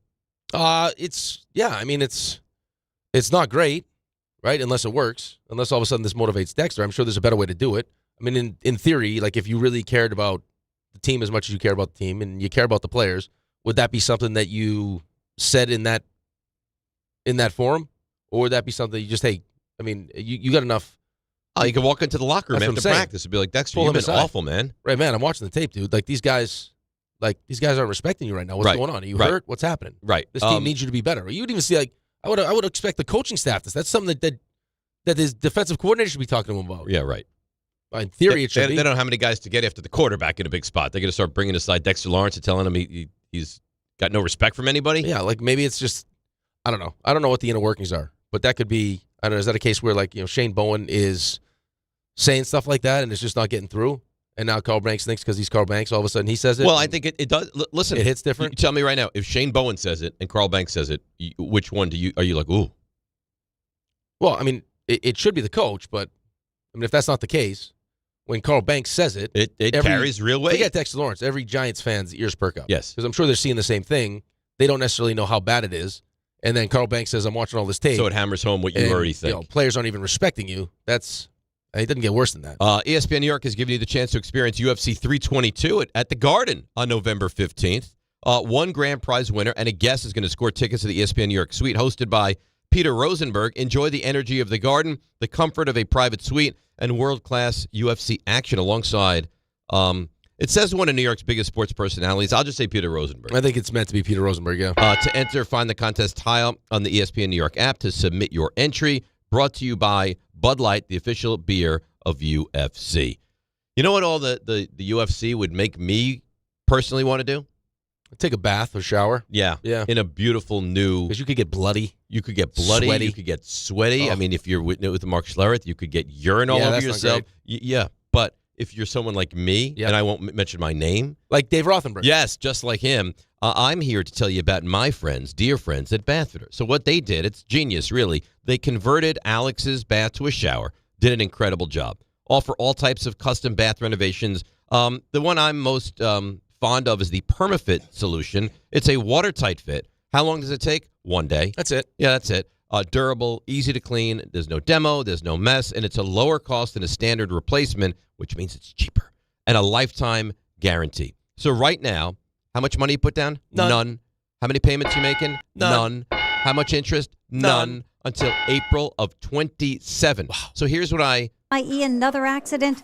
Troubles continue on 24 East at 78. It's a jackknifed tractor trailer sponsored by Positive Coaching Alliance. Got issues with youth or high school sports? Positive Coaching Alliance can help. PCA, a national nonprofit, offers more than 1,000 free online resources for youth and high school sports coaches, parents, students, and administrators. Visit PCADevZone.org. I'm Debbie Duhaime on 880 ESPN New York. Health surprises can change your life in an instant. You've seen it happen to others, but it doesn't have to be your story. At Princeton Longevity Center, we customize actionable and proactive health plans to maximize your lifespan and take control of your health. Our Cancer Check program combines cutting-edge technology with top medical expertise to keep you ahead of potential risks. With advanced full-body imaging, genetic testing, and multi-cancer detection blood tests, we look for even the earliest signs of problems. Results are analyzed by expert physicians who craft a personalized plan to safeguard your future. You're not just a patient, you're a partner in your health journey, backed by a team committed to helping you live longer, healthier, and more vibrantly. Our programs have saved hundreds of lives and empowered countless others to take control of their health. Be proactive with your health for the ultimate peace of mind. Call 888-8000-PLC or visit PrincetonLongevityCenter.com. 880 ESPN, WHSQ, and WCBS-FM HD2, New York. A Good Karma Brands radio station. Did you know women account for 2/3 of all Americans living with Alzheimer's and 2/3 of all Alzheimer's family caregivers? Join the Alzheimer's Foundation of America at its Women Empowerment Forum on November 5th in Amityville to learn practical ways women can reduce their risk for Alzheimer's and enhance quality of life for themselves and their loved ones living with Alzheimer's. For more information or to register, visit alzfdn.org or call 866-232-8484. All the way over Barzell, score! New York Islanders hockey is back at UBS Arena, and it's time to bring the family and make some noise. With more afternoon games this season, the Islanders have special kids-themed games and activities for young fans. Play games pregame at the park and head inside for fun on the concourse and on the ice. Tickets for the 2025-26 season are on sale now. Get your tickets at NewYorkIslanders.com. Hey, bro, weirdest thing is happening at the game. This guy sitting next to me says, "You're our good luck charm." Every time I crack a Bud Light, we score a touchdown. Now his entire family wants to buy me Bud Lights. I think I'm some kind of a football prophet. Talk soon. The team needs me. Anything for Bud Light, the official beer sponsor of the NFL. Stock up today. Enjoy responsibly. Copyright 2025 Anheuser-Busch Bud Light Beer, St. Louis, Missouri. If you've been injured in an accident that wasn't your fault, then you need a lawyer who knows New York's unique personal injury and workers' compensation laws. At the Parisman Firm, they have decades of experience handling all types of accident cases and a proven track record of delivering huge results. Their team has already recovered nearly $1 billion for injured New Yorkers. From construction to car accidents and slips and falls, they've got you covered. Call the Parisman Firm now at 718-WORKERS, where your case is their cause. Get the justice you deserve today. Switching to Progressive is a game-winning call. And that reminds us of other game-winning calls in the history of sports. It was a doubleheader in August and really hot inside the concession stand. So instead of waiting for people to come to me, I figured I'd walk around yelling, "Hot dogs here!" And that's how I became the first hot dog vendor in sports. Okay, not really a game-winning call, but it was a good call. You can make one too. Switch to Progressive and you could save hundreds. Progressive Casualty Insurance Company and Affiliates, not available in all states. Caffeine doesn't have to be bitter or boring anymore. 5-Hour Energy shots are bringing the flavor and energy. One of my personal favorites, Strawberry Banana. It's giving smoothie vibes in a compact caffeinated shot. Whether you like your energy sour, fruity, or tropical, with 17 flavors, there's something for everyone. And yeah, it's got as much caffeine as a 12-ounce cup of coffee, but with zero sugar and no crash. Big flavor, tiny bottle, tasty caffeine done right. You can grab yours in-store or hit up 5hourenergy.com or order on Amazon today. This is DiPietro and Rothenberg. Your boy Mark Schlereth. People that don't know how to travel, like nobody wants to see your feet in flip-flops on a plane. Not one person. I've seen people walk in the socks in the bathroom. I always pee on the floor to make sure if you walk in socks, you're getting urine on your feet. I got to tell you, a little bit of me respects it. So it doubles as a urinal. You want real respect? Walk up to that person that's sitting at their seat now with the socks of the bare feet. Pee on their feet right there. This is DiPietro and Rothenberg. I'm a great peer.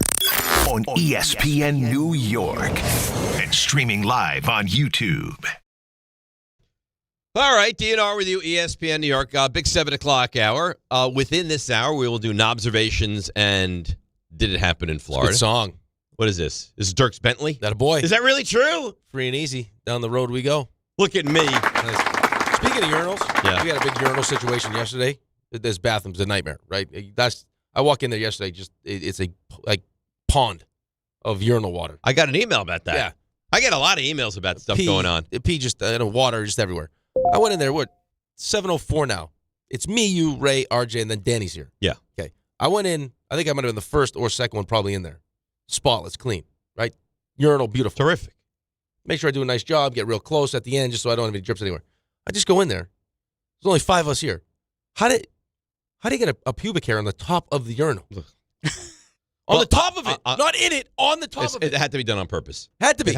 Well, here's the thing. Like, how I'll be tall honest are with you. Well, you know it's not RJ. No. All right.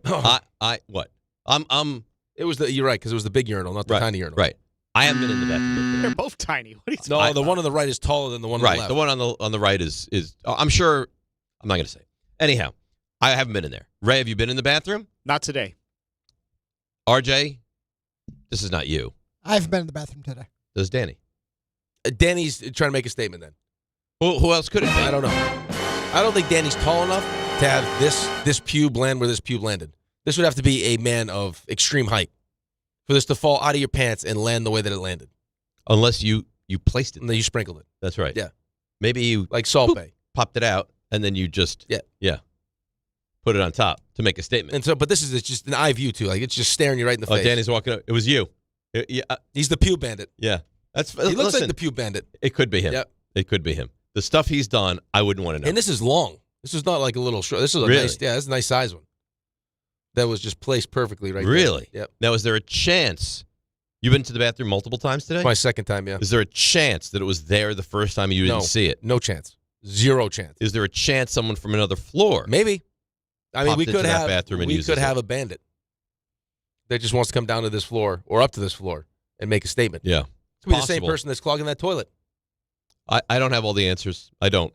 All right, so we have Knobervsations. Did it happen in Florida later this hour? We have Tim Hasselbeck in the 8:30 slot. We have the movie list in the 9:30 slot. Yep. There's a lot going on today. Everyone loves the 9:30 slot, especially because we're going to get the top five. Top five today. Top five today. Godfather's not number one. We fight. All right, first of all, I'm just telling you. it's my list. If Godfather's not I choose one, to put the Godfather we fight. 1, I will. So let me ask you this now. If I had Godfather 2 at number 1 and the Godfather at number 2 or 3 or 4, how would you feel about that? We fight. We'd fight. Yep. So it absolutely has to be the original Godfather. That's number right. 1. There's a lot of people that are of the mindset that 2 is better than 1. I don't think you're that man. I'll let you in on a little insight Yep. right now. I'm not telling you who is ranked where, but I do have the Godfather over the Godfather 2. Thank you. Yes. I do like it better. This is why Godfather I know 2, and respect you. Godfather 2, phenomenal movie. Phenomenal. Godfather 1, a little bit better. Godfather 3, I wish I'd never seen. I know. You had to see it, though. Yes. Yeah. I'll tell you what. You were just saying, like, how do you sit through this many hours straight of a movie? Mm-hmm. I could watch 1 and 2 without taking a break. Totally agree. Boom, boom. Totally agree. And be as happy as could be. Totally couldn't agree with you more. And they have the one now where it's like they just combine them all and they just go chronologically scene after scene after scene. And I will tell you, if you watch the Offer before you rewatch The Godfather again, what an experience. The Offer was phenomenal. Phenomenal. But now, knowing all that stuff and then rewatching it was awesome. I didn't Second realize got that done the with I watched Mafia it. was so opposed to the Godfather. Well, they didn't want it to. But I it's had a stereotype but I had- that they didn't want out there. But I had no idea. All right, Dexter Lawrence. More response Us to Italian HOFers. You know what I'm saying? I understand. You know what I saw? Mike, you don't come to Las You know Vegas what's so and funny, talk to though? a man like Mo Green like that. Is they would feel that way about it, and then, like I told you, when I was in Chicago, I got a chance to go for this. It was supposed to be like a Sunday dinner, and one of the Italian guys on the team was like, "Hey, here's where we're going. Meet us here." And it was a paint store. Like the front of it was a legit paint store, Right. And then he walks us around the side, and it's this big steel door, nothing, like just no window in it, just knock, knock, knock, opens up, and then once you walk in the door, it's a giant like clubhouse. Really? There's couches and TVs. There's a sauna. There's ropes hanging up. There's slippers. There's a couple old Italian guys in there. So it's a social club. It's a social club cooking meatballs and pasta. Oh, I love that. And then there's pictures on the wall of like framed pictures of all the guys that got arrested. It was awesome. So you went to a Mafia hangout? Yes, it was awesome. That's cool. It was so cool. And the food was delicious and the stories were great. So you hung out with Mafia? Yeah. Well, then I told you when I was in the North End, I had the guy that was downstairs in the North End, and it was for I don't know what it's for. It was a birthday or something for one of the kids. And he's like, "Those your kids?" I was like, "Yeah, that's what." You're blessed. And he gave me $50 and shook my hand. I was like, I think I just. But what was he trying to accomplish in that? I just you have beautiful kids. Here, take some money. Here's some money. I wish I blessed. would run into that. That's RJ, how great would that be if you just is this Antonio? This is your child? Yes. Here's money. It sounds like Rick is very much involved, actually. Now. Are you in the Mafia? I don't know. Right, those are the rules. Like they're inviting you to the secret Right. hangout. Have you taken a blood oath? They're blessing your kids. That's exactly what he's doing. You're blessed. So thank you. My favorite story, like off-air story that came out of The Sopranos, is James Gandolfini. I don't know if it was season 1 where he was wearing shorts in one of the scenes, and he got a random call one day and just said a real Don would never wear shorts. Don't wear shorts. Then they worked that into the script at one point, I think. Yeah, and then shorts never again in the entire series. Really? Yeah. So Dons would never. So Paul Castellano is not walking around Or in shorts. in shorts. Nope. John Gotti, no shorts. No shorts. Mm-hmm. Not a fashion first. You wouldn't be a You Don. can You love act your like shorts. What's the matter with Like, You I be- mean, well, you he- are on YouTube with your shorts and your junk hanging out. No, well, listen, I got to breathe. See everything. Okay. He could be a Don, but he'd be an informant. Yeah. You'd play all angles. I would be playing chess. You know how easy it'd be to kill him? He'd be like, I want shotgun. I got shotgun. Choke you out quick. You would. Yeah. You definitely like Paulie. Yeah. It wouldn't be hard, though, because you'd be rushing to the front seat. Yeah. I'll sit in the wanna front. I want to sit in the front. What the hell is this? Night, That's a Sicilian message. It means Luca Brasi sleeps with the fishes. Luca Brasi, by the way, was a real member of the Mafia. I think I saw that. Yes. Yeah. Yep. Wasn't Paulie Walnuts as well? Paulie Walnuts, he had some affiliation, yes. Absolutely. All right. Can we get, for God's sakes, back to Dexter Lawrence? Do we have to? No, we don't have to. We have mob talk going We should. right now. Could you imagine if Sharippa was really in the mob, and you did to him with the carrot I sticks didn't and the celery? I didn't do anything wrong. What do you mean didn't do anything wrong? Had one of if he was taken by if me. Sharippa was the Don, and he had his people there at Gary's big charity event, and they walked in and saw you up in the corner with a carrot stick in his face, and you're probably sleeping with the fishes. Maybe. By the way, I got us invited to another massive charity event. Massive. Are we raising more money for ALS? That was well done by you. No, it's Teddy Atlas has I love Teddy Atlas. Massive event in Staten Island. Oh, And let's go. When I saw him recently, he said, all you guys invited. And Gary said, you need cars? I'll be sending cars for you. Let's go. Yeah. I I think love it's those coming events. up soon, actually. Okay. I love those events. You would go? Yeah, I mean, we're going to have another. That was a fun show outing, I thought. I thought so. All dressed Ray, up, would everyone you in go? suits. Well, we don't know the. Well, what day is it? Yeah, I don't have the. RJ information. dry humped on Mattingly. That was a lot. Great night. You know what? Maybe Mattingly looks back and said, "Those guys dry humping me has led us Yes. to He one hasn't game away washed his from leg. winning." I was told he hasn't washed that leg yet. Yeah. What Mattingly told me that you guys don't know, he's like, listen, we got this kid. He's savage. He's in high A right now. Let me tell you something, though. End of year, World Series champs. He's like, those guys are going to get on you. Don't let them bully you about the Dodgers. Right. You stick with us. That's what I've done. Because anyone that knows me knows I've always believed in the You've Jays. believed the Blue Jays since the jump. Yep. Yep. Yep. So would you go to that event if Yeah. if it allows? RJ likes events. I know he does. He's an event guy. I love events. All right. So can we the Dexter Lawrence whole thing? Can we do that for? a Yeah, minute? let's just keep playing more Dexter Lawrence sound, please. All right, no, let's not. All of a What do you sudden, wanna now you're talk- hell-bent on playing what do sound. you listen? I got That's why we admonished break. yesterday. Let's Okay, break early. we only have He's 90 never- seconds left in this he's segment. We never have to been- break right on time.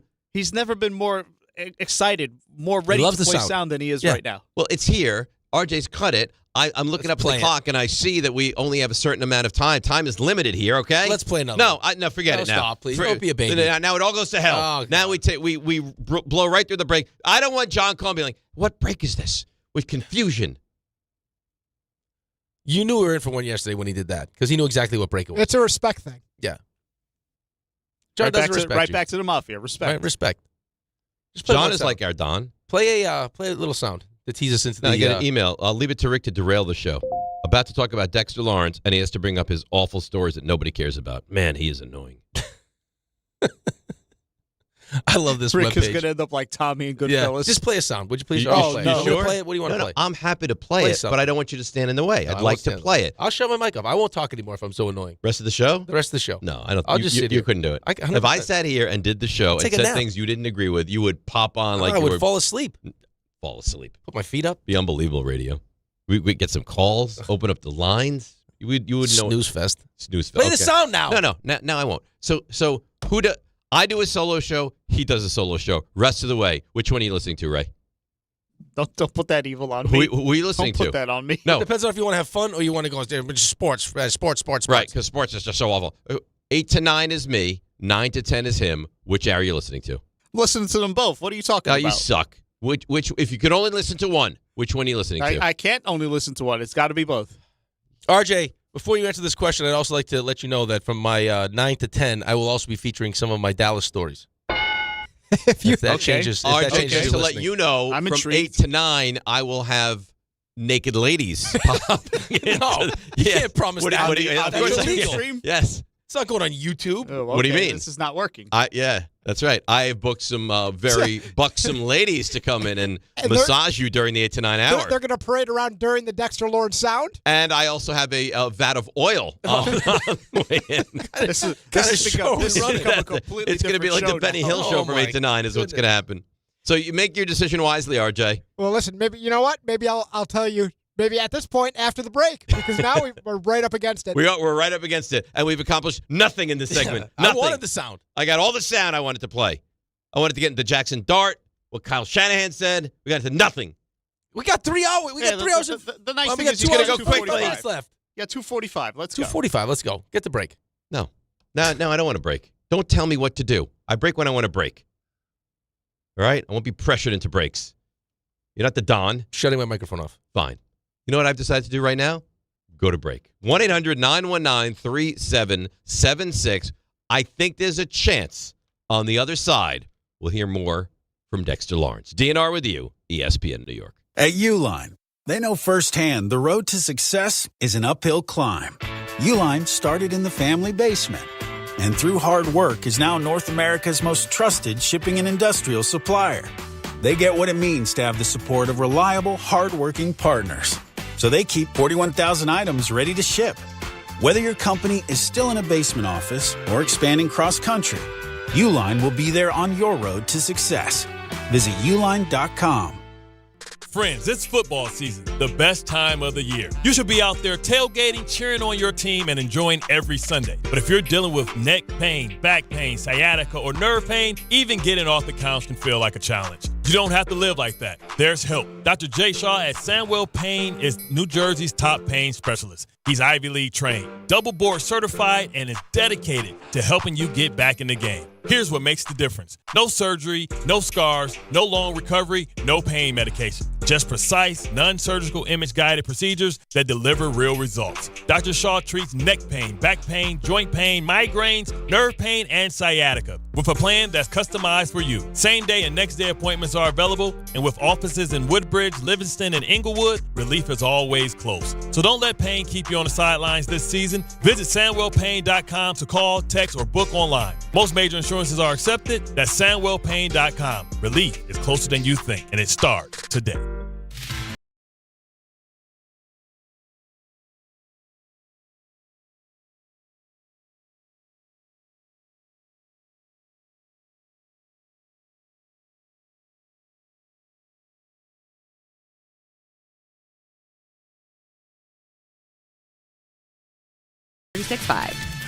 Gambling problem? Call 1-800-GAMBLER. 21 plus only. Must be physically located in New Jersey. T&Cs apply.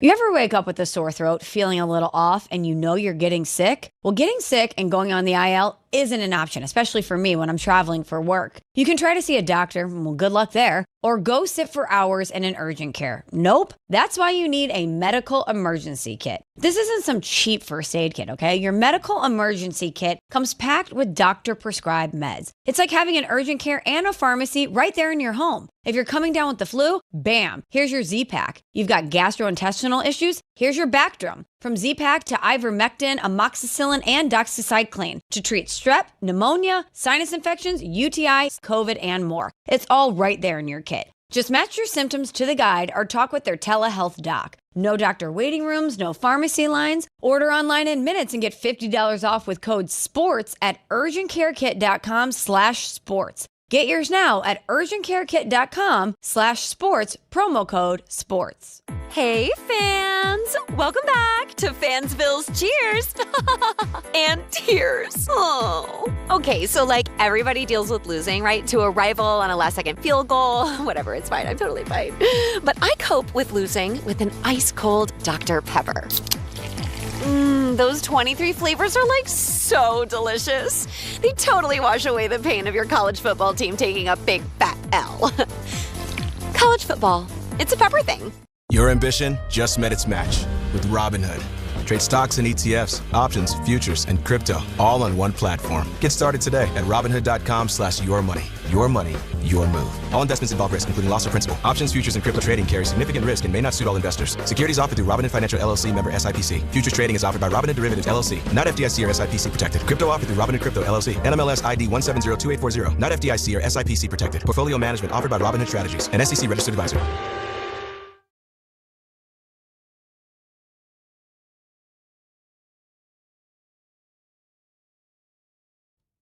All right, DNR with you, ESPN New York. I was talking to somebody yesterday that told me they think The Sopranos is highly overrated. I almost punched them right across the face. Strong take. Terrible take.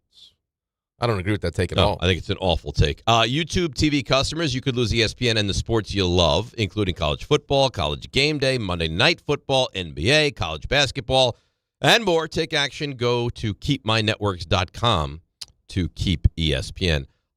Guess who was on one of our TVs last night? Well, preseason college basketball. That's nice. North Carolina and Winston-Salem. Nice. Oh, yeah, really good one. And that was live. That was live. Yes, that's right. It was a couple days old. Yeah. Alex very upset with the free throw shooting of North Carolina. They were 15 of 35 at the line. Great. That's controllable stuff there, too. And he's like, we cannot have this. We got to get back in the gym. Yeah, very unhappy. I wonder what Dexter Lawrence has to say about it. Let's find out. Well, it's not really on this. It's on what Carl Banks said. I just want to hear from Dexter. I understand. So do I. Here's Dexter Lawrence. Why would Banks say that about you? I don't really know what he's watching, but he can say what he wants. I'm going to keep doing what I'm doing, trying to help us get a win. That's it. When you hear something like that, is that more of a motivator for you, or? Nah, but if people listen to him, then let's say this. I hope people start trying to disrespect me. Let's say that. What I hope is that there's a happy outcome to this thing, and that what Banks did motivates Dexter Lawrence, and he goes out there and plays really well this week. Right. Well, I don't know why Carl Banks would say it otherwise. Right? I mean, Carl Banks doesn't have to do that. Right? Like he's not known for, to be someone that's like that. No, it's not like he's not a hot take artist, right? No, but he's usually the opposite of it, where he'd be quicker to defend a player. Yes. Than to call him on. Well, what I respect about him is he legitimately sees this as a problem, and he wants to make it public. Well, and he wants to make it known. I mean, and you made this point earlier. Just like Dexter knows what he's watching, right? Like, I mean, Carl Banks is watching the All-22. Carl Banks is watching these games. Like, right. Carl Banks is not going to get on a microphone and say people don't have any respect for you. He's not ill-informed. Unless he's watched the tape. Right. And I still love Bob Papa coming in. How about DJ Davidson? DJ Davidson. Just keep naming names that are better than Dexter Lawrence right now. So I want to believe that Carl has the best intentions in saying this, and he's willing to, like I tell you all the time, like great leaders don't care about your feelings or if you like them. Mm-hmm. Like they're trying to push you to get the best out of you. They see something that needs to be fixed. They have expectations for you. They feel like you could be better. They're willing to risk that relationship to make sure that happens.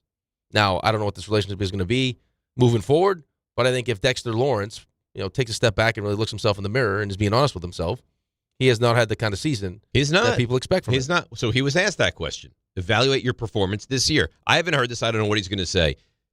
It's hard to be asked that question, being under the microscope, and come out and be like, I've been bad. So I'm curious. Have you heard what he says here? I have not. Okay. So what do you think he'll say? Well, I think he's defensive right now. Okay. So you think he's going to be like, I've been really good? No, I don't think really good. Like, I've been good. I've played my brand of football this year.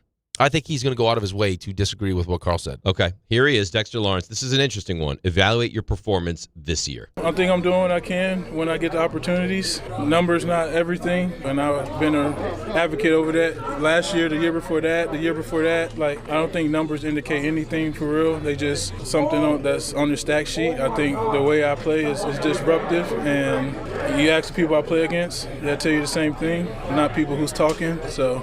See, that's the thing. I don't think he's been all that disruptive, right? I'm not talking about PFF or any of these metrics or analytics or anything like that. In watching the games, you have not seen a lot of Dexter Lawrence making plays. You just haven't. No, I think when you reach a certain level, I mean, I'm not just talking statistics. Like, you just want to see, disruption, right? Even with the Abdul Carter stuff, I think Abdul Carter, when he's been disruptive.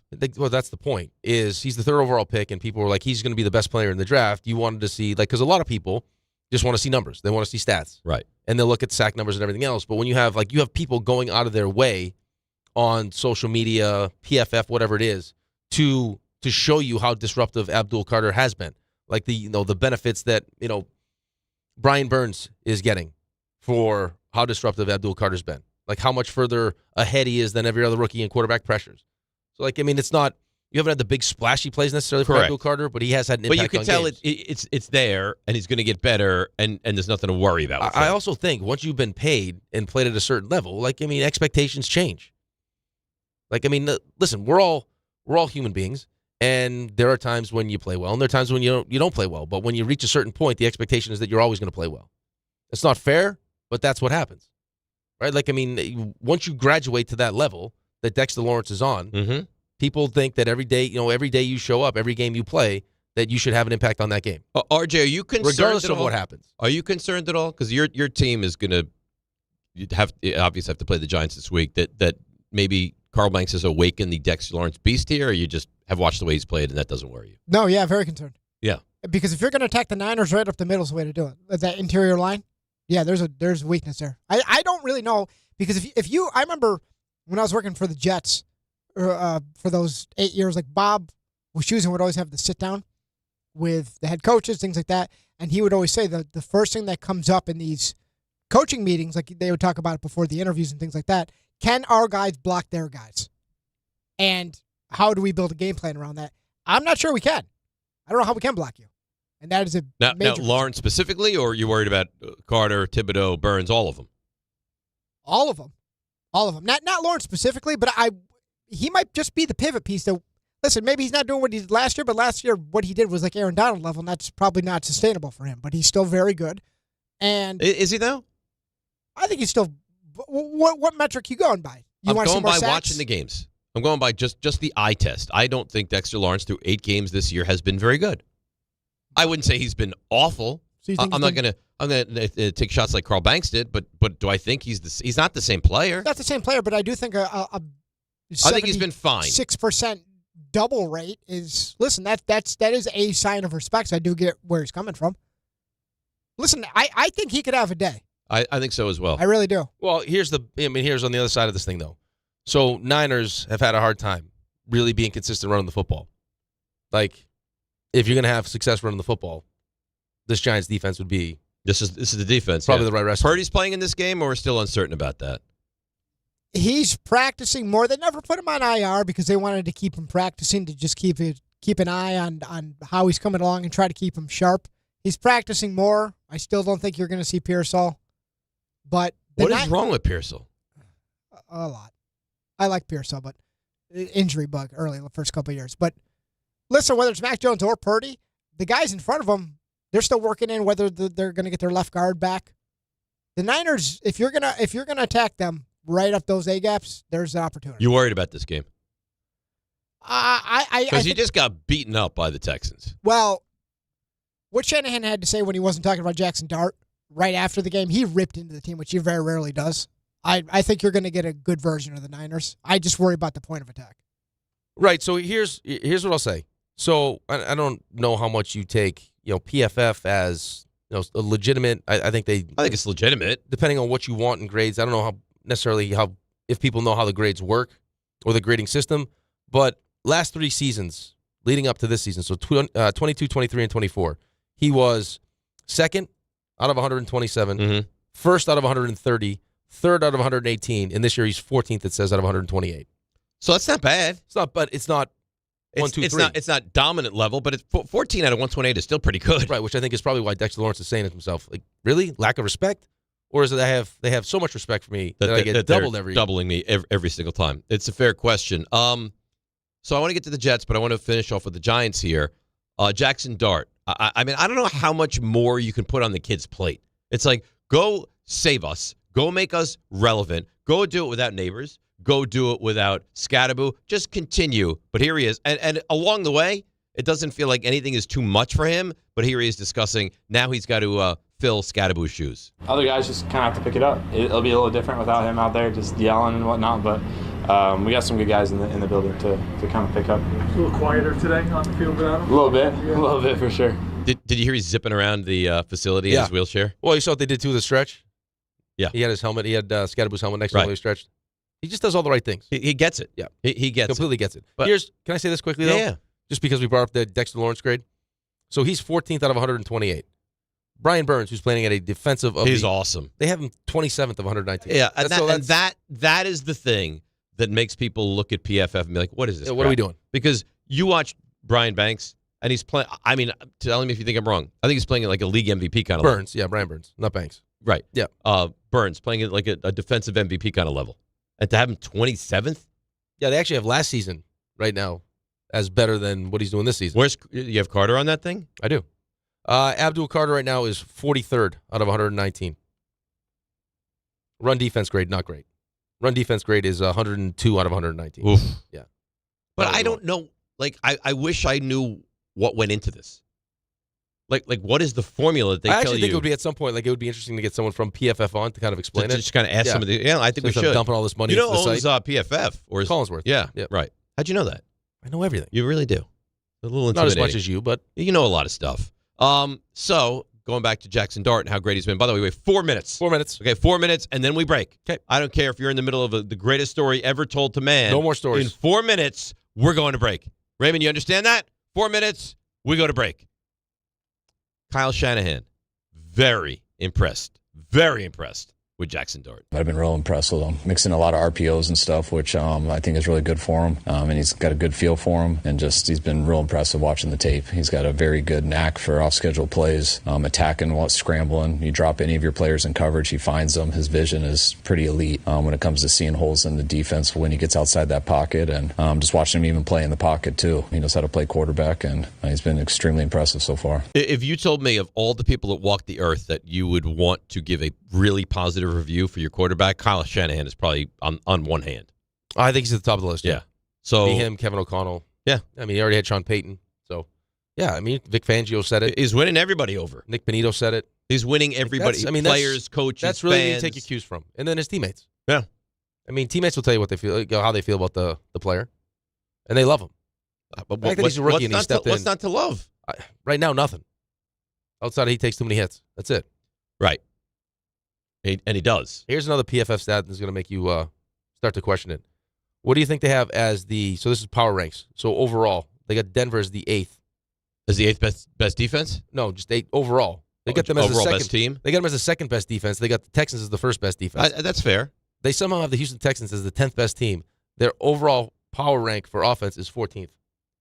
14th? How's that? See, that's the thing. That's what I'm saying. Is that some of these stats, a lot of these stats, you look at, you're like, this doesn't make sense. We're all watching the same offense, right? I know they were good last week, but for the most part, offense has been bad. They've been dreadful. Their offense has cost them games this year. Their offense stinks. They were good. They were good last week against San Francisco. Well, they also say in this, the best bet in this game would be Houston laying the 1.5. And right now, all the money, 77% of the money is on Denver, and 83% of the bets are on Denver. That's one of those RJ specials. Yep. RJ has to take Houston in that game. Has to. He has to. He's got no choice. RJ, want us to lock you in? You want Houston minus 1.5 right now? I can't lock in. What concerns me... If you were allowed to lock in, would you lock in? No, I wouldn't. What concerns me is, they might just be a bad team. 90 seconds, by the way. They might be a bad team that beat a Niners team that played a horrible game on Sunday. I can't subscribe just yet. There's other games you could lure me in, but not this one. So there's games you find to be very sexy this week. I think there's some strange lines out there. Here's another little nugget for you. If you like nuggets for betting. Right now, PFF is saying the best bet, Pittsburgh Colts 7-1, right? Pittsburgh 4-3. Yeah. Is Pittsburgh plus the points. However, 86% of the money is already on the Colts. I would like the Colts this week. Well, you'd be with the public. Yeah, I would. And we know how the public's been doing. So that would be RJ has to take the Steelers then. You would think. By the way, I got an email saying RJ saying Ricky Pearsall caught the injury bug. He was shot in the chest. But I don't think that's why that's not why he's missing time. Missing time. So I think it was a year and a half ago. Yeah. No, he also missed time in camp this year. He's got a PCL injury, right? Missed the last month, yeah. I don't think that has to do with him being shot. No, I don't think so either. It does not. It does not. All right, so you know what we can do now? Go to break. We can go to break because we're right in the sweet spot of doing that. Look at this. 20 seconds away, right on time. So on the other side, Knobervsations, did it happen in Florida? But first, the Jets make a trade, and there's someone that a lot of teams want to get off that Jets roster. Who is it? You'll find out next. DNR with you, right here on ESPN New York. Stuck in a job that just isn't getting it done? Maybe it's time to go for IT. Whether you're just starting out, switching careers, or a military veteran ready for change, My Computer Career can help you launch a rewarding career in IT in months. No prior experience needed. Why spend years getting a traditional degree when your future in IT can start right now? Take the free career evaluation at mycomputercareer.edu today. Your most powerful upgrade? Your career. Go for it. Go for IT. Financial aid is available to those who qualify, including VA benefits. Finding great candidates to hire can be like, well, trying to find a needle in a haystack, but not with ZipRecruiter. Its powerful technology actively finds and invites qualified candidates to apply to your job. So while other companies might deliver a lot of hay, ZipRecruiter finds you the needle in the haystack. See why 4 out of 5 employers who post a job on ZipRecruiter get a quality candidate within the first day. Try ZipRecruiter for free at ZipRecruiter.com/free. That's ZipRecruiter.com/free. Health surprises can change your life in an instant. You've seen it happen to others, but it doesn't have to be your story. At Princeton Longevity Center, we customize actionable and proactive health plans to maximize your lifespan and take control of your health. Our Cancer Check program combines cutting-edge technology with top medical expertise to keep you ahead of potential risks. With advanced full-body imaging, genetic testing, and multi-cancer detection blood tests, we look for even the earliest signs of problems. Results are analyzed by expert physicians who craft a personalized plan to safeguard your future. You're not just a patient, you're a partner in your health journey, backed by a team committed to helping you live longer, healthier, and more vibrantly. Our programs have saved hundreds of lives and empowered countless others to take control of their health. Be proactive with your health for the ultimate peace of mind. Call 888-8000-PLC or visit PrincetonLongevityCenter.com. The following is a paid advertisement for the Wellness Company. Hey there, it's Michelle Smallman from Unsportsmanlike. I'm thrilled to be joined by Dr. Drew from the Wellness Company. And Dr. Drew, you have something very exciting to talk about today, the medical emergency kit. Tell us a little bit about this. It is exciting. Look, I have been fighting to try to protect the patient-physician relationship my entire career, and we have lost. I finally decided I need to be involved with people that put the power back in the patient directly. These emergency kits give you everything you need so you don't have to spend $1,200 going to the emergency room. We have a significant medical team, the medical board at TWC, and we just sat down and put together what we would want for our family, for our patients. Oh my gosh, so anything that anyone could need is in this. Yeah, and there's a guidebook here to tell you exactly how to use it, and again, telehealth backup. It's remarkable. It's innovative. Everyone needs to get one. UrgentCareKit.com/sports, promo code sports to get $50 off your kit. That's UrgentCareKit.com/sports, promo code sports. Prescription required. Always consult your doctor to determine if this product is right for you. Every 40 seconds, a child is reported missing. Find the Children is a nonprofit organization dedicated to helping find missing kids. You can be a part of their mission by donating your unwanted car. Call 1-800-294-0222. You'll receive the maximum tax deduction, and we provide fast, free pickup. Call 1-800-294-0222. Donate your unwanted or unused car. Call 1-800-294-0222. This advertisement was paid for in partnership with Cars R Us and Find the Children. Hey, I'm Mike Slater. My dad passed away at the age of 63. It's out of nowhere. Had a stroke. Super hard, obviously, for the whole family, but my dad had life insurance. This is why I have life insurance for my family, for my wife and 4 kids. And the best place to get life insurance is ethos.com, because you can do it in 10 minutes. And there's no medical exam and no blood test, just a few health questions. Get life insurance in 10 minutes so your family is protected. Ethos, ETHOS, ethos.com/play. Fight fans, Bud Light and ESPN New York are sending you to UFC at Madison Square Garden. Tap the Bud Light tile on the ESPN New York app and enter for your chance to win a pair of tickets in the ESPN Suite. Catching the action alongside ESPN New York's Peter Rosenberg. Listen and enter through the Bud Light tile to score your shot at the ultimate fight night. Bud Light is the official beer of the UFC, so make your move now on the ESPN New York app. Must be 21 plus. No purchase necessary. Void where prohibited. Rules on the ESPN New York app. Please enjoy Bud Light responsibly.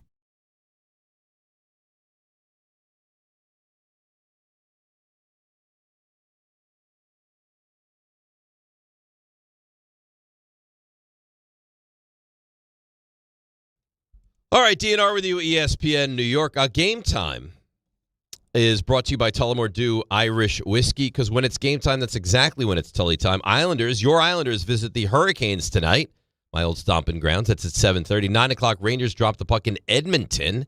And 10 o'clock, the Devils are in San Jose to play the Sharks. No baseball tonight, but we do have football tonight.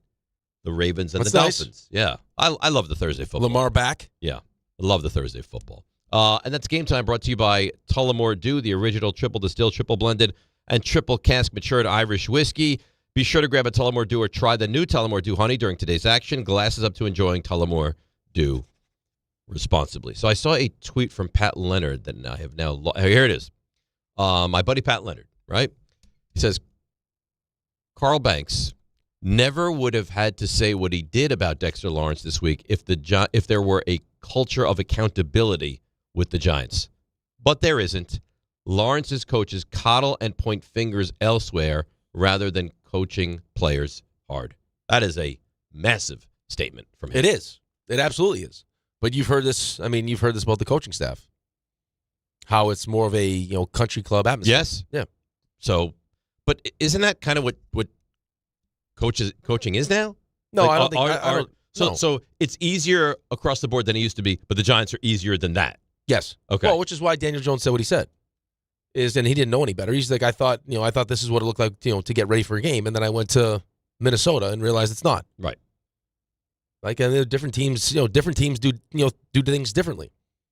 Like when I played for the Islanders, I thought that was the NHL. And then you hear stories. Well, you don't know what you don't know. Then you hear stories from your buddies, or you go to an away game and you're like, hey, let me check out your locker room or do something. And it's like, whoa, I'm not in the NHL right now. This is the NHL.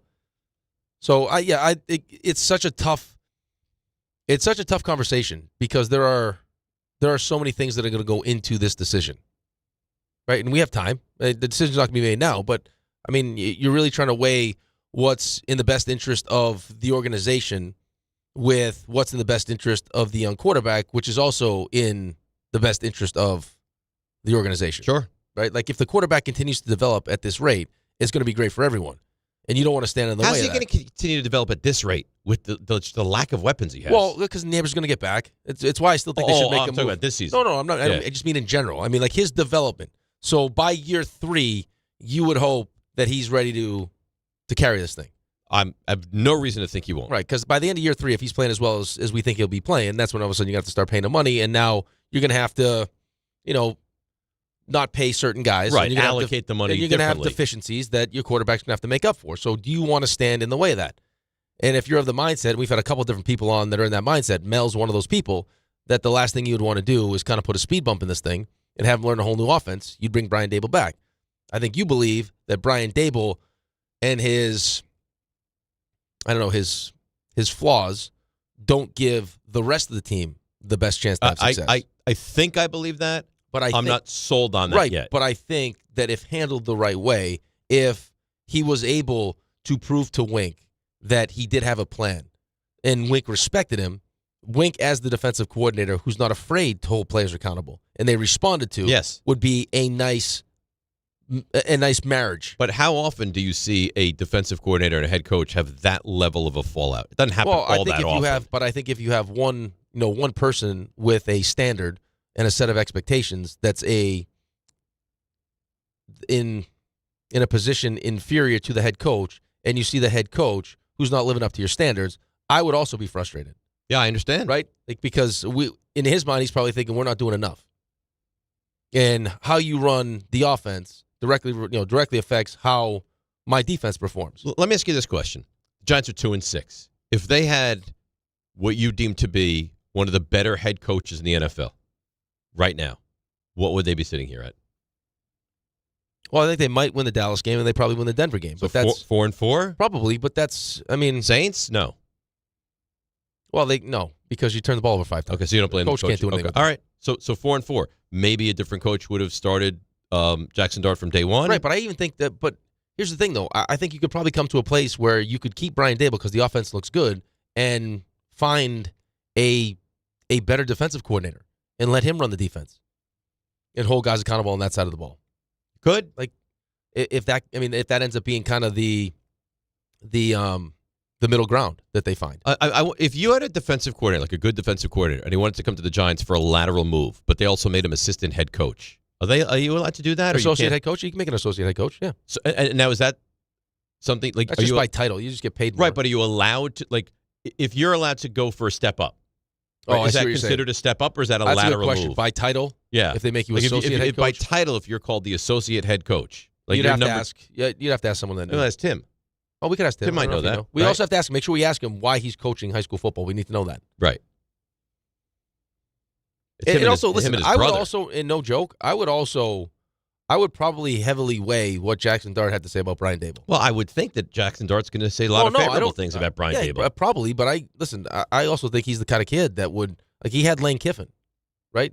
So, like, he knows Lane Kiffin's a damn good college football coach, and he's definitely a good offensive mind. Mm-hmm. Like, if he thinks that there's any, as much as he loves Brian Dable, just private conversation, me and you, do you think we could do better?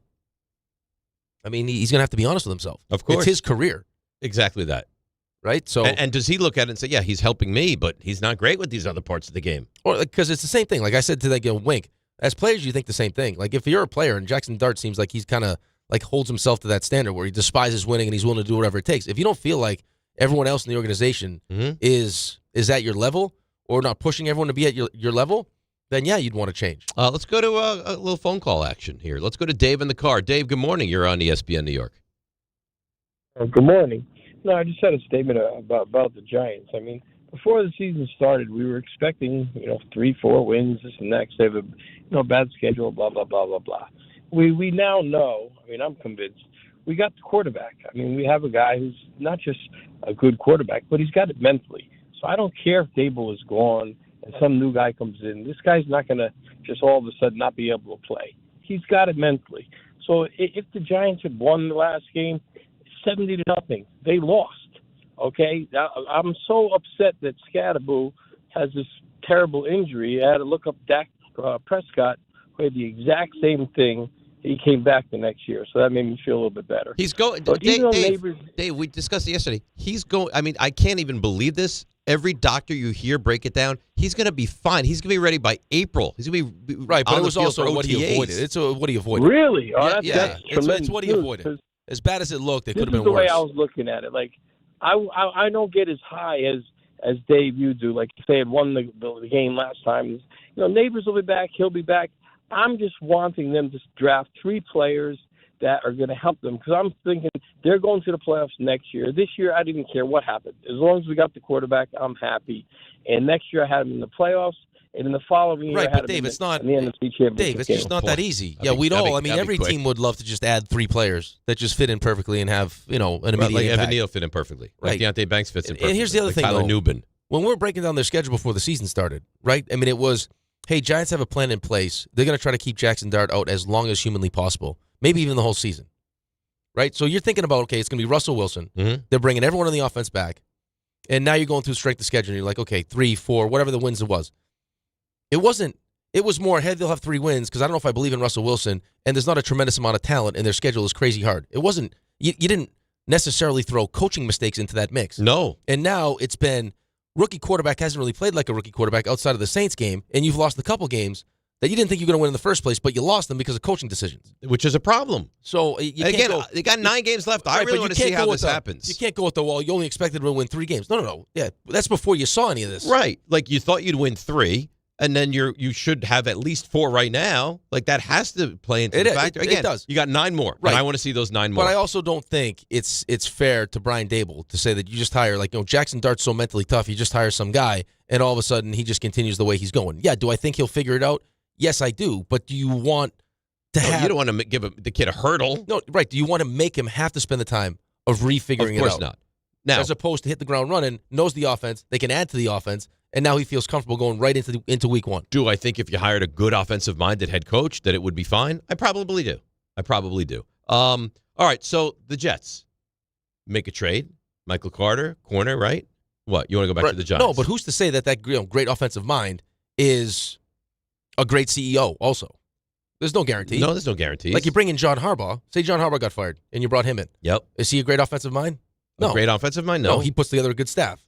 That's part of Brian Dable's biggest problem is he has not put together a great staff. That's right. He's the OC. No, Kafka's the OC. No, he's the OC. And there's the quarterback coach. Then it's back to Kafka. Right. And it's like, hey, we'll give you a different title so you stick around. So Right. now Kafka's Shane Bowen. Yeah. No, it's not seamless. It's I mean, not. that's in the list of things that you need to do as a head coach. That's at the top of the and list. the staff is unimpressive. Build the right staff. So you like this Michael Carter trade? That I does do. nothing for you? Yeah, you like it? Well, I mean, he wasn't playing. I mean, once they got Brownlee stepped up. They weren't really playing Carter. You needed a wide receiver. You bring in Mechie. Mechie has potential. Yeah. I mean, that's kind of what you're banking on. Right? I mean, he slots in right now as where? And you got no receivers now. I mean, he's right there. Garrett's hurt. He's certainly a guy Reynolds that is gets on the playing time right away, you would think. You would think? Yeah. Yeah. So I don't hate this trade. Mike Tenenbaum was on Barton Carlin yesterday, was asked with the trade deadline coming up, how would he handle it if he were running the Jets? Yeah, I think you have to look at it over like a 2-year view. And what I mean by that, guys, like you have to say like, okay, where's this team next year? So if player X is in the mix for next year, like we should probably not trade him. You know, like, look, we hope they win as many games as possible, but at the end of the day, does it really matter if the Jets win 3 games this year, 6 games? This is year one of what we hope to believe is a long-term situation. So to me, this is much about, is the player under contract for next year? Will he be? If not, then we should probably think about moving on. So if a player is not in the mix for next year, Chris, I would certainly consider it. All right, so that means that he would certainly consider trading Breece Hall. Yeah, you're not giving him away. Of course It not. makes no sense. I would also have some kind of negotiation with his agent. Well, you want to know, what right? What would it look like? Like, how much do you want to be here? Well, what does the number look like? What are you going to look? I mean, what are you looking for in free agency? Do you want to meet that number? Like, because I mean, it's as poorly as the Giants handled the Saquon Barkley thing. Like, they had a pretty good idea of what he wanted and what he signed for, and they weren't willing to pay it. Right.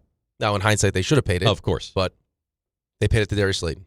Yeah, that's funny. It's so giggly. It's okay. Why are you taking shots? Well, I'm not taking shots. Of course you are. It's factual information. It's not a shot.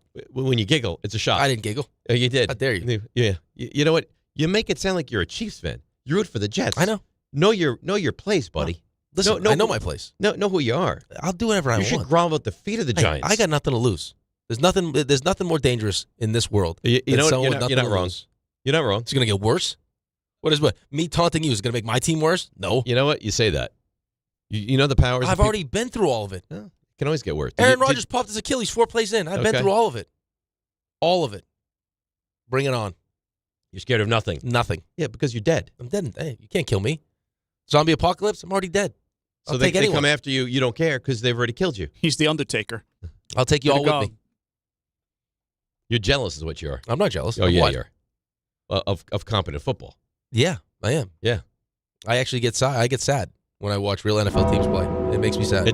You watch some of our teams play, and it doesn't even look like the same football as other teams. No, at least your offense looks good now. They do. Functional. Yeah, capable. Well, your offense put up 39 points. I know. Halfback options, you Yeah, name right. it. Going for 2. Let's go for 2. Do it again. Yep. Go Down for 2. 9. Go for 2. Go for 2. So, if you can avoid the snarky comments, I'd like to play a little clip from someone by the name of Jordan Schultz. I believe I sent this clip. Oh, is that right? That's right. I didn't know that. I was very active with sound yesterday. He's very connected, Jordan Schultz. Very connected. Very connected. Yeah. He also got into a fight with Another Ray, one, or or fight at the Starbucks? Was it Starbucks of all places. Was it Ian Rappaport? Was it Rappaport? That was Rappaport. That was Rappaport. By the way, I don't know that I've ever told you guys this. Jordan Schultz, big fan of the show. Oh, that's nice. Yeah. Why don't we get him on? So I will say this without airing any dirty laundry. Yep. I have suggested that, and it was met with no. From who? I'm not going to. He's not not going man? to say. What? The boss man? I'm not going to name names. But I had a back and forth with Jordan Schultz, who said, I'd love to come on anytime you'd So want let's me. do it. Be your own man. Yeah? You're You think Dave I'm- Rothenberg. I'm being swayed You're by Dave the masses. Frickin' Rothenberg.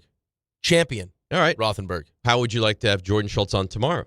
I would love it. On a Football Friday. That'd be perfect. All right, then I will attempt to put that together. This is not going to be one of those like empty summer promises, right? No, I'm not making a promise. I'm telling you I will try that. He reached out to me, love your show, a while back. I said, thanks so much. Would love to have you on at some point. He said, how's tomorrow? This is way back. Yeah. And I presented asked, it they to said people no. here, and they're like, no. Yeah, I don't love that. Yeah. Did you know about this, RJ? I did not. Mm-hmm. Is this going to get us in trouble? Why? What other things have At you this not told point, us? RJ, I mean, what do we have to lose? A lot. All I know is that Our jobs. 31 minutes right now, we'll be going to commercial break. That's all that matters. That's all RJ, I you know. need to get a Is couple this how extra it's going to be jobs. now? What do you mean? Is this how it's going to be? Yes. For the time being, yes. We will be by the clock all day, every day.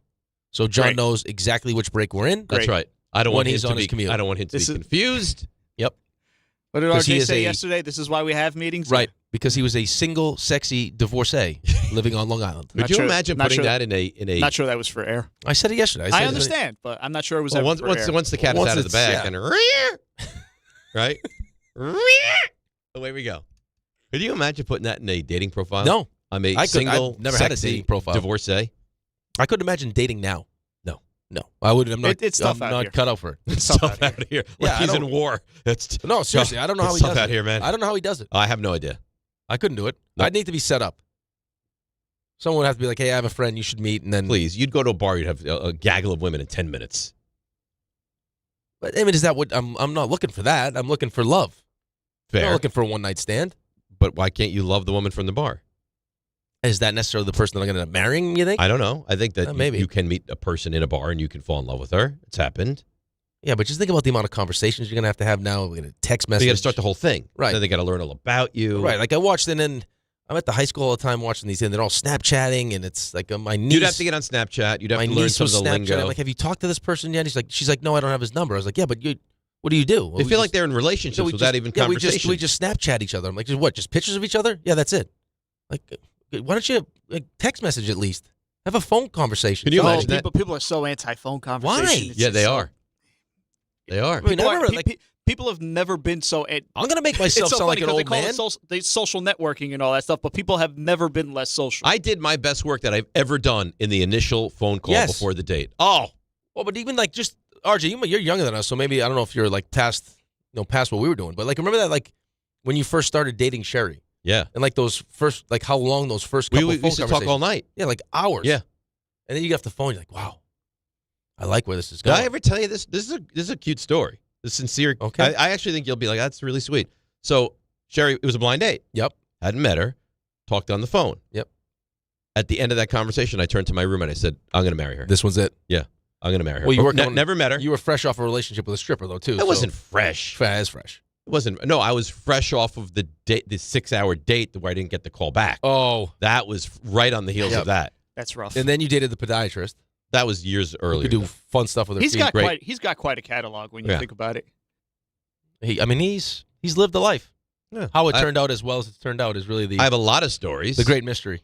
But why? Okay, let me ask you a question. Do you think I'm a great guy? I think you're a great guy. Okay. I think you've made some very questionable decisions in life. But doesn't everybody? That have somehow led us to this.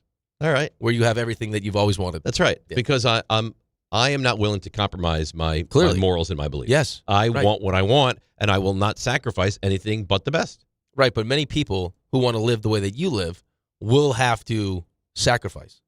Like many men that want to have your life where it's like, I get to do what I want when I want to do it. If I want to watch football all Sunday or Thursday or Saturday and miss things, we'll have to compromise in some way in their relationship. You, however, do not. No. Well, I don't want to. And she still loves you with all her heart. Yeah, and it would be the same for her. If there's something she wanted to do, I'd be like, please do that. Right. I want you to do what you want to do. It is the definition of finding your person. That's right. Yeah. She is my person. So, yeah, before I ever met her, I told people I will marry her. But how would you know now? Because all you're doing is sending pictures of each other. She's a great Snapchatter. I think this is going to be the one. You're not like that with women, are you? I don't have Snapchat. So you do phone calls, right? Yeah. I will say this. You said naked pictures? No. Why? Not now. You just said you're looking for love. You think that's the way I don't know what his find generation. immediate I don't know love? what his generation does. You know what? Never mind. He's the same age as you. What do you what his generation does? I'm old at heart. He's 3 years younger than you. I'm a romantic. You know what? Never mind. Let's just go to Knobs. Oh, you stink. No, I never played the Jordan Schultz sound.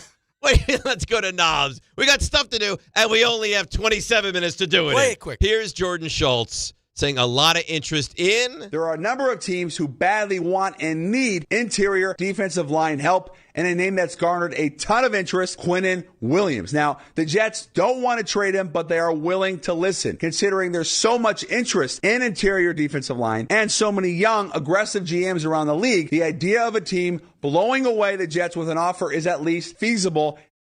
So, I mean, there's teams hot and heavy. It's funny, he says they don't want to trade him. Well, then don't trade him. I mean, they can put an easy stop to that. Unless you get blown away. And I asked Fields this yesterday. He said, what do you mean, Fields? Field. Sorry, Field. I have no respect for his name anymore after you beat him. That's right. Yeah. Treat him like that. If he had won, it had been Field. Mr. Field. Mr. Yates, yeah. Was that you have a group of younger GMs that aren't afraid to start trading away draft picks. So there's a chance. Like if you're a team that feels like all of a sudden now we add that one piece to the interior of our defensive line and our defense gets that boost that we need to be all of a sudden now a legit playoff threat, and you're willing to sacrifice some draft picks. I mean, I could see the Jets being blown away, especially if he's unhappy. I'm not opposed to trading him. I mean, I also feel like, A, he's probably unhappy. B, he's done a lot of losing here. And C, much like Dexter Lawrence, I don't think you're getting a great version of Quinnen Williams this year. Right, but unless because you trade him now and he's on a team that wins and he's surrounded by some better players, that all of a sudden now he's back to being Quinnen Williams. I think that would probably happen. Right. With that, so if you felt like you got a really good haul in return and he left and he turned back into great Quinnen Williams, would that bother you? Yeah. It would. Oh, it's just, it's the life of a Jets fan. It's the life of a Buffalo Sabres fan. RJ lives the same life. You know, you have a guy that you think is going to be like one of these foundational pieces as you get better, and then by the time you're ready to win, he's going to be one of your best players, and you lose. You keep losing. You don't surround them with the right pieces, and he never really, after being, one of the better players, it's like, okay, he's unhappy. He's sick of losing. He gets traded to a good team, and all of a sudden he's back to being the player that you thought he'd be. Right. And helping that team win instead of your team. Yeah, it sucks. Like, I've never had that. Saquon Barkley was that. I mean, he was not bad with the Giants, but he wasn't as good as he could have been because the team wasn't very good. Goes to the Eagles and has a year for the ages. Right.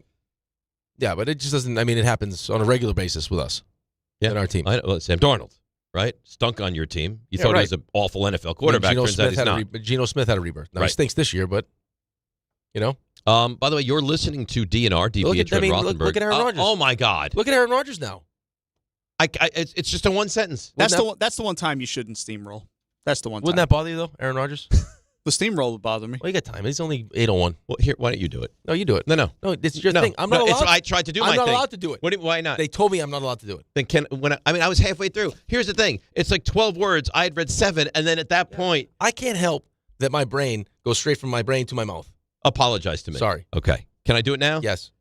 You're listening to DiPietro and Rothenberg on WHSQ, WCBS FM HD2 in New York. Now, please. Go. Right, like if you were a Jets fan, the whole Aaron Rodgers thing wouldn't bother you?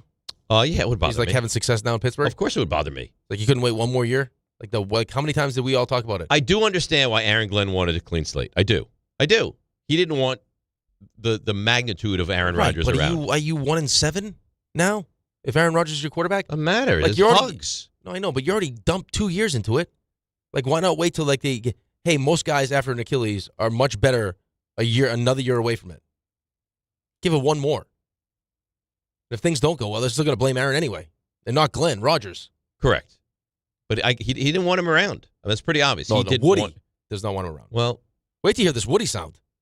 I don't even see Woody sound. It's not Woody. It's about Woody. It's about Woody, and it's kind of gross, to be honest. Well, I don't even see that. RJ, where's that sound I sent you? No, I have it for knobs. Oh, it's in. Okay. When you hear this, it's gross. It gives you some. It gives you some. How gross could it possibly be if we're talking about the Jets? No, it's gross. Just like it speaks to the kind of person he is. It fits. It totally fits. You know what was very troubling the other day for me? When we talked to, it might have been yesterday actually, Louis Riddick.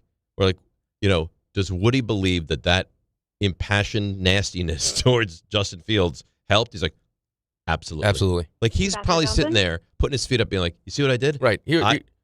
Here's the problem, though, with what he said. The grand ambassador. And you looked at me, shut your microphone off and looked at me when he was like, well, these guys that own football teams that are billionaires have to be smart. And you're like, smart? Ambassador Johnson? Like, yeah, he was born in. Just born in. Listen, I don't like Jerry Jones. But Jerry Jones is a self-created man who leveraged everything to buy the Cowboys and has done very well. That I respect to a certain level. Bob Kraft, same thing. Woody Johnson? He was born into the Johnson & Johnson family. That's his claim to fame. Right. So there's a real chance that when he's not as smart as you think he might be, or he thinks he is. And I would definitely lean that direction. Right? Like Hassam. That's quarterback stinks. His rating stinks. That's a real special. Be nice if we could complete a pass. Hey, Woody. Tyrod Taylor's not going to be able to play this week. We're going back to Justin. Oh, don't worry. I guarantee what I said motivated him. Look at this. Jordan Schultz, immediate response. What do you say, man? Would love to join the Let's show. Let's tomorrow. go. I don't care what anyone says. He's on. RJ, how do you feel about that? I care what some people say. Unless John says no, and then we won't have him. That's right. Well, that's not fair. You said text him. He sent me a heart back. So much. You got a heart? I got a heart. Oh, no. He's going to send the broken heart in a second. A heart. I think we have to have him would now. love to. We can't hurt people's feelings like It's that. Jordan Schultz. He's a big name in this industry. Schultz. You know who his dad is? He runs Fox, doesn't he? No, his dad No. was the CEO of Starbucks. Oh, that's right. Starbucks. Excuse me. Howard Schultz. Yeah. Worth like $1 trillion. That's why he acted up in Starbucks. You think there's a chance when we have him on, we can ask him for money? No. No. I was thinking more like, I do get Starbucks every day. Why are you going to ask him for money? Because his family comes from tremendous wealth. You're okay. You're doing okay. We could always be doing better. Yeah, but I'm sure people just ask Arthur Smith for money all the time. But why? It's because it's not polite. Is it not? You come for money. I don't ask you for money. You have way more money. I than know. me. How do you know? Hey, you guys are doing pretty well. Give me some money. I need money. You know what? I give you money. I do give you money. And then you don't respond. I do. Yeah, days later. After we ask you, hey, did you get the money we did you gave get you? the money we sent you? Yeah. Oh, yeah, by the way, thanks. Oh, yeah, thanks, guys. That was great. Tell you what are we, November 1st is Saturday? I would say within the next 7 weeks, you'll be getting some money. Oh, look at that. Yeah. Thank you. Look, in advance now, huh? Because I know at the time of, I won't get a thank you. By New Year's, you'll get a thanks. Yeah. RJ, much better with the thank you. And I stand by this. I know what you're going to say. Yeah, I know you do. Yep. Nobody. Not Emily Post, who writes books about how to handle yourself. Nobody writes a better thank you note than RJ. Nobody. RJ's notes are so good that I romanticize that he's using like a quill with ink and just like under candlelight.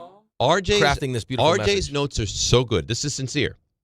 I show them to my boys and say, this is what a grand thank you note looks like.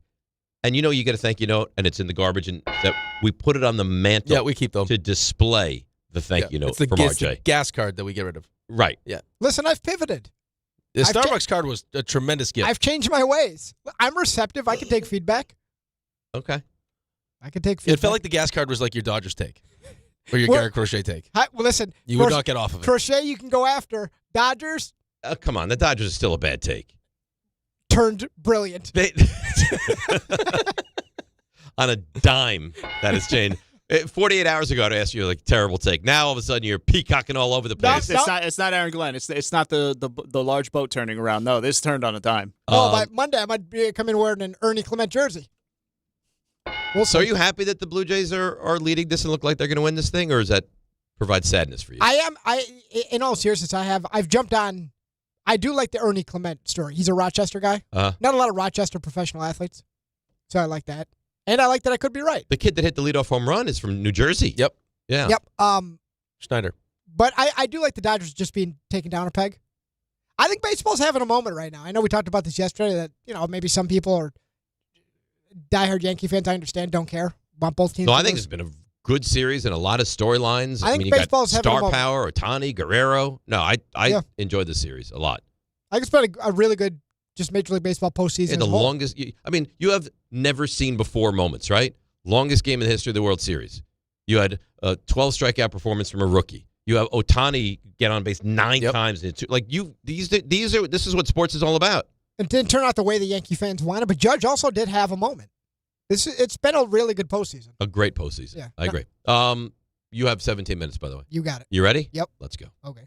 These extra tape on their knob make their knob bigger. Are knobs. What was your best sport in school? By far, tennis. Oh my God! All right. And this Can you just put on that Rothenberg guy? is Knobservations. That has a nice ring to it. DiPietro and Rothenberg. All right, we got a lot to get to. We're going to start with, on the Travis Take Two podcast, Jordan Travis. You guys set it up nicely, talking about Woody Johnson in regards to what he had to say about Justin Fields. No disrespect, but there was things that were said to me, not obviously to that point because I never got on the field to play, but about my leg, like just slick comments that I don't know if he was trying to be slick about it, or you know how some older people, they just kind of say whatever comes to their mind, and it kind of made me feel a certain type of way. I told you about a few of them. Are you ever going to get healthy? And I'm just like, damn, not how you feel, and never that. There was always like comments like that, and that kind of upset me, but it kind of rolled over my head. It makes sense. But I mean, kudos to Justin Fields, because I don't know if you saw his press conference, and You can see on his face he's not even distraught, bro. It's really cool. It inspired me. Is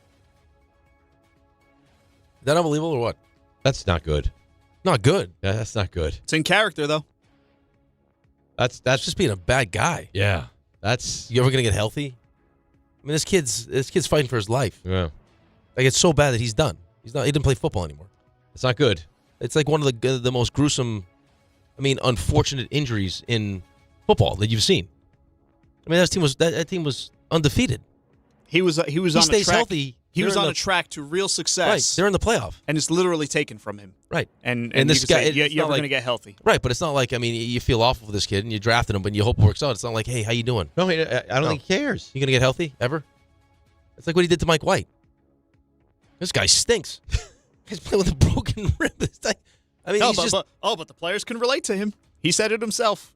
He's just a bad guy, man. They can't relate to him. That's his words. Okay. He might have said that. You're going to doubt him? Yes. Yes. As a matter of fact, yes. The hardest part is, and Rick, you said it, in regards to the Sabres, you start to feel like a feeder system to the rest of the league. Yeah. And that's your sole existence. And it's the worst feeling as a sports fan. Who do you think has it worse, you or you? Jets fans. Sabres. You think? So because as Sabres, a Sabres fan, looks at the Jets like, oh, the poor Jets. Well, the Sabres are, in the large scope of like coast-to-coast sports, irrelevant. 99 people out of 100 can't name a Sabre.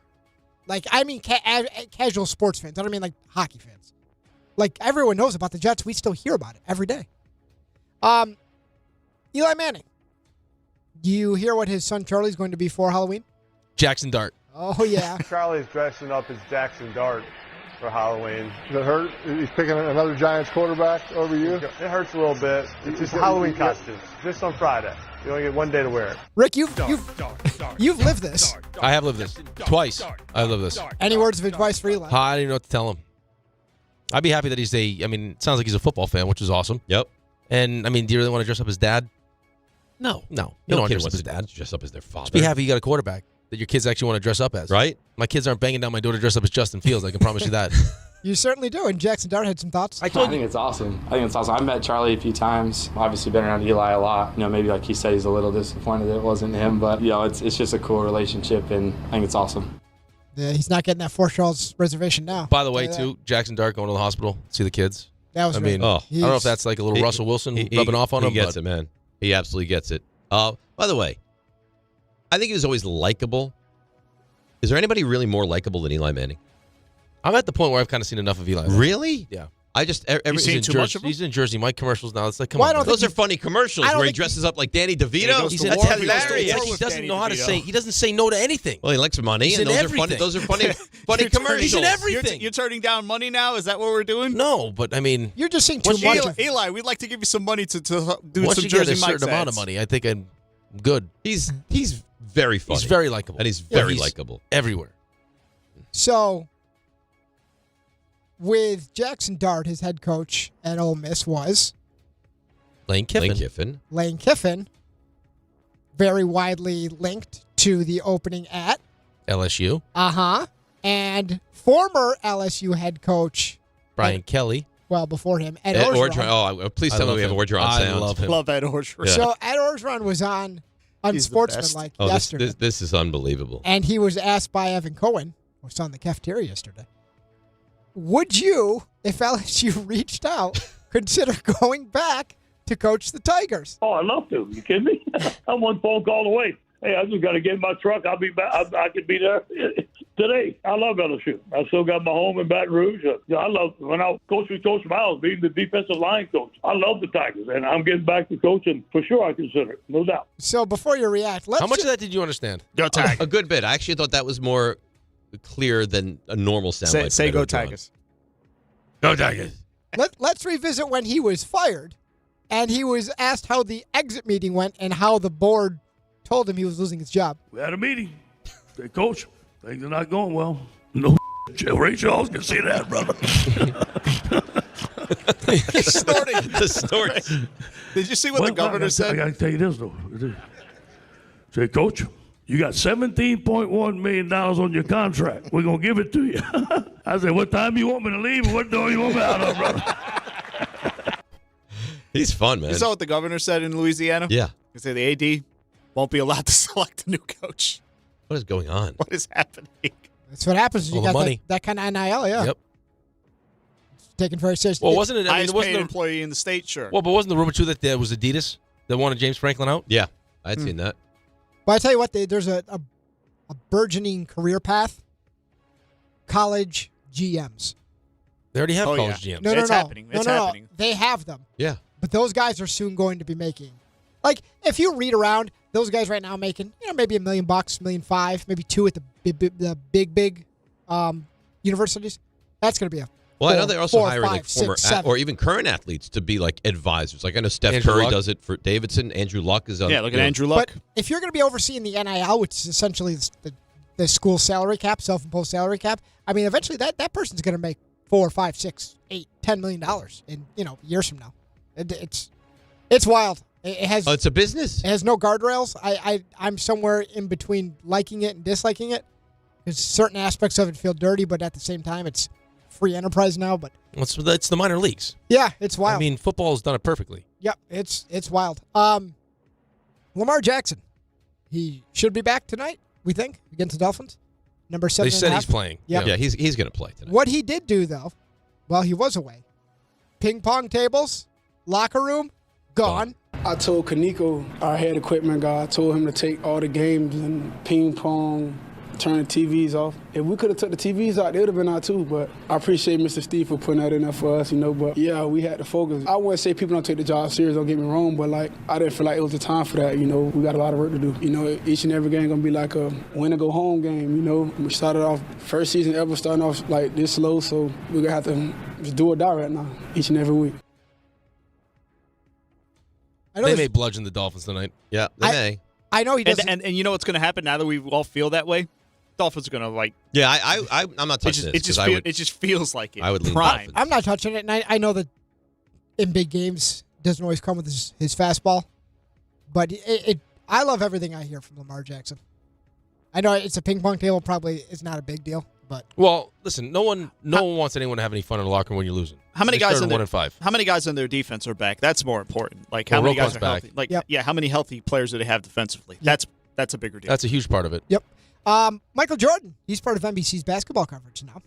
Am I the only one that thought that he was going to be actually involved in the coverage? Oh, Yeah, I thought that too. we were bamboozled. I thought that too. I didn't realize It's a post sit game down. they'd go back to his home To a sit-down interview with Tirico. Every Jordan feature is one long interview that they shot in his home, and we're just going to get a snippet every It's week. That's very strange. It is. It but is very strange. one of those snippets. So he's on NBC, sit down with Mike Tirico. By the way, Mike Tirico, busy guy, doing NBA games now. He's doing, very good. He is. Jordan was asked about load management. His answer was about what you'd expect. It shouldn't be needed, first and foremost. I never wanted to miss a game because it was an opportunity to prove. It was something that I felt like, the fans are there to watch me play. I want to impress that guy way up on top who probably worked his ass off to get a ticket or to get money to buy the ticket. You really cared about the guy who sat in the top deck at the Palace in Auburn Hills to watch you when you came to Detroit? Yeah, because I know he's probably yelling at me, and I want to shut him up. He's calling me all kinds of names. I definitely want to shut him up. Right. You have a duty that if they're wanting to see you, and as an entertainer, I want to show, right? So if the guys are coming to watch me play, I don't want to miss that opportunity. Now, physically, if I can't do it, then I can't do it. But physically, if I can do it, and I just don't feel like doing it, that's a whole different lens. So give me the... What happened there? Cut it. Oh. In the middle of a question? That's fine. So, yeah, players they're not cut the same way anymore. It's just I think the mentality's changed, but I also think that the expectations and the focus of what's really important has changed. If everyone's just telling you that you're going to be judged on championships, then you're going to do whatever it takes to make sure you give yourself the best chance to win a but championship. Jordan was judged on all of it. It's just the mindset of the athlete is very in the NBA. I think all athletes completely are different. I think it depends on the athlete. I think there are certain athletes that are cut from the same cloth as Michael Jordan that want to go out there every night and prove to people how good they are, or just feel like they owe it to their team, the fans and everyone else that they want to go play. And there's other ones that are more focused on what's important to them, their longevity. The less I play now, the longer my career will be, which means more money I'll make. Gives me a better chance to win a championship. I get it, but I'm sure guys like Michael Jordan, Scottie Pippen, Reggie Miller, they probably blanch at the way it goes now. Well, especially with how much money people are being paid. These players are so lucky he's not involved with team ops anymore. To hopefully get, He's a punch guy. The whole Steve Kerr story. He would lose his mind on these guys. He would give them all the Kwame Brown treatment. All of them. Yeah, hopefully you'll play 65 games. Hopefully. Yeah. If you want to qualify for any awards, you'll play 65. That's how bad it is now. They had to put stipulations. You must play this amount of games to be able to qualify for awards. I actually think what he said, though, is the more interesting part of that, which is where we're at with all the money involved in television. And at one point, he mentioned Jerry Jones. Like, at what point does the focus of these teams move away from championships and more towards just being really entertaining? Like, it feels like Jerry's focus is, I'd like to win, but I'd also like to be as entertaining as possible. Like, us being a part of the conversation all the time is better for my business. That's a terrible thing. Tell me about it. Awful. But that's what's making all this money. Is the entertainment but part how much of it. money do you maybe? Well, listen to the whole Ohtani thing. But how much money do you need? Right, but even like Kay saying they should get rid of the intentional walks. It wasn't because it's not a good strategy. Of course, it's a good strategy. It's not entertaining. Right. And again, I've heard a lot of that. You can't get rid of it. Even if you get rid of intentional walks, I can easily walk you without making it intentional. Right, but you're trying to walk this tightrope of still doing whatever you can to win, but also trying to make your product as entertaining as possible. I understand that. From the baseball standpoint, I understand it. But if I don't want to pitch to you, even if I have to pitch to you, you're not going to see anything that you're going to be able to hit. Right, but I mean, there's the off chance that the one at bat, they were trying to pitch around him. Guy that throws a strike, he hits a home run. Then they'll make a mockery of it. Be nobody on base, and they'll throw the ball off the backstop 4 times. No, they can do whatever they want, but I mean, you heard that conversation once it happened. That'd be quite the sight. About the intentional walks. I got one. Okay. Stuff you missed. Oh, this is not stuff you missed. We're not stuff you missed yet. It's not really an observation. Oh, you know, I'm going to save this for later. Okay. You missed the segment, is what happened. What? You missed the appropriate segment, is what just happened. No, the appropriate segment comes up later. You missed the point of this segment. All right. Well, this was why I'm not going to do this story. RJ, add him to Knobs, please. No, don't add me to Knobs. So, if you watch the Knicks and the Celtics on Friday, you saw an interesting sight. At one point, Jaylen Brown has the ball on the left wing. Oh, I saw this. And he's defended by OG Anunoby. And he tries to create some space. He puts his head down, and his head rubs against the jersey. His hair rubbed off. Right off. Of OG. Yeah. Apparently it happened again. Yeah. So, Jaylen Brown took to Instagram. Smart. And he got ahead of it. Brian, little bro, call me back. We got some real to talk about. Code Red. They done caught me slipping. I need to know turkey or no turkey. And I ain't talking about no cheese sandwich. It's some real bro. Call your little bro back. So, yeah. You know what? Hair transplant. Good on him, though. No, that's smart. Very smart. That was, you would think that putting whatever crap that is on your head, paint, and then sweating profusely in a physical contact game would not be the recipe. Well, listen, you know who I always think of? Giuliani did it. Well, Giuliani's when his hair was dripping down his face. But remember, he used to have it really bad. Carlos Boozer. It was really bad for him. Like, his hairline was painted on. Like, it actually painted a lot of guys. on. I think a lot of guys do that. Yeah. He might have the greatest beard known to man. Fantastic beard. Oh. But the hairline. We had a coach that used to spray paint his hair on, and then he'd wear white dress shirts, and he'd start sweating behind the bench, and you could see his hair was dripping onto his shirt. But Giuliani still he's in the gold medals. Oh, yeah. I think this. I got to tell you, right though, I think this coach would have been right there for really? you. Yeah. When your hair is dripping down your face. He'd have to get rid of his shirts because the hair would drip into his white shirt. That's rough. Excuse me, that's not hair. Yes. How many shirts was he going through? A lot. Until he finally shaved his head. Real quick before D-Hif. So, Aroldis Chapman was on a podcast, the Swing Completo podcast. He mad. And said if it ever came up, not that it will, but if it ever came up of him playing for the Yankees again, he said he would retire on the spot. He said no way would play for them, not even dead. I don't have not even dead. And I can't imagine he'd be great if he was dead. It's translated from Spanish, which is why I didn't grab the audio. Muerte is death, I believe, in Spanish. Look at you. So he said, I'll retire on the spot if that happens. Never again. I dealt with a lot of disrespect with the Yankees. I put up with a lot of things. They wanted to find a way to get rid of me, but they didn't know how. I just dealt with it quietly, kept playing, and did what I always do. He added he didn't have a problem with Aaron Boone or any of his teammates, which leads you to believe there's only really one person. Yeah. Who could it be? But he's had a nice year. He had a nice year. A really good year with Boston. Probably his best year. Incredible season. And yes. it got him another extension with the Sox. Alrighty, Raymond. Investigation found he was viewing pornographic material on his personal phone just before the vehicle crash. Did it happen? What in your mind makes you think that you should get into the back of a cop car? Because we wanted to ride to the next bar. In Florida? Do I look like a taxi? No. No. Ray, you can't play. Oh. Because you found the story. So, I mean, we have more stories from Rays. Yeah. The Rays love did it happen. It's a great in Florida. segment. Big D have correspondence. Yes. So, the story Raymond found is a person in a place, as is typically, when desperate. This is in Florida or not? I'll get to that. Okay. Nice try. I Thanks. appreciate that. Yeah. So, desperate for cash and decides, you know what? It's time to perform a robbery. A robbery. Yep. So, rolls up to a pizza shop, rolls in with what turned out to be a fake gun. But, stick-up situation, climbs over the counter, makes the employee that is currently on the clock open the cash register. Here's what gets interesting, though. Another employee comes out, and the couple of them together decide, you know what?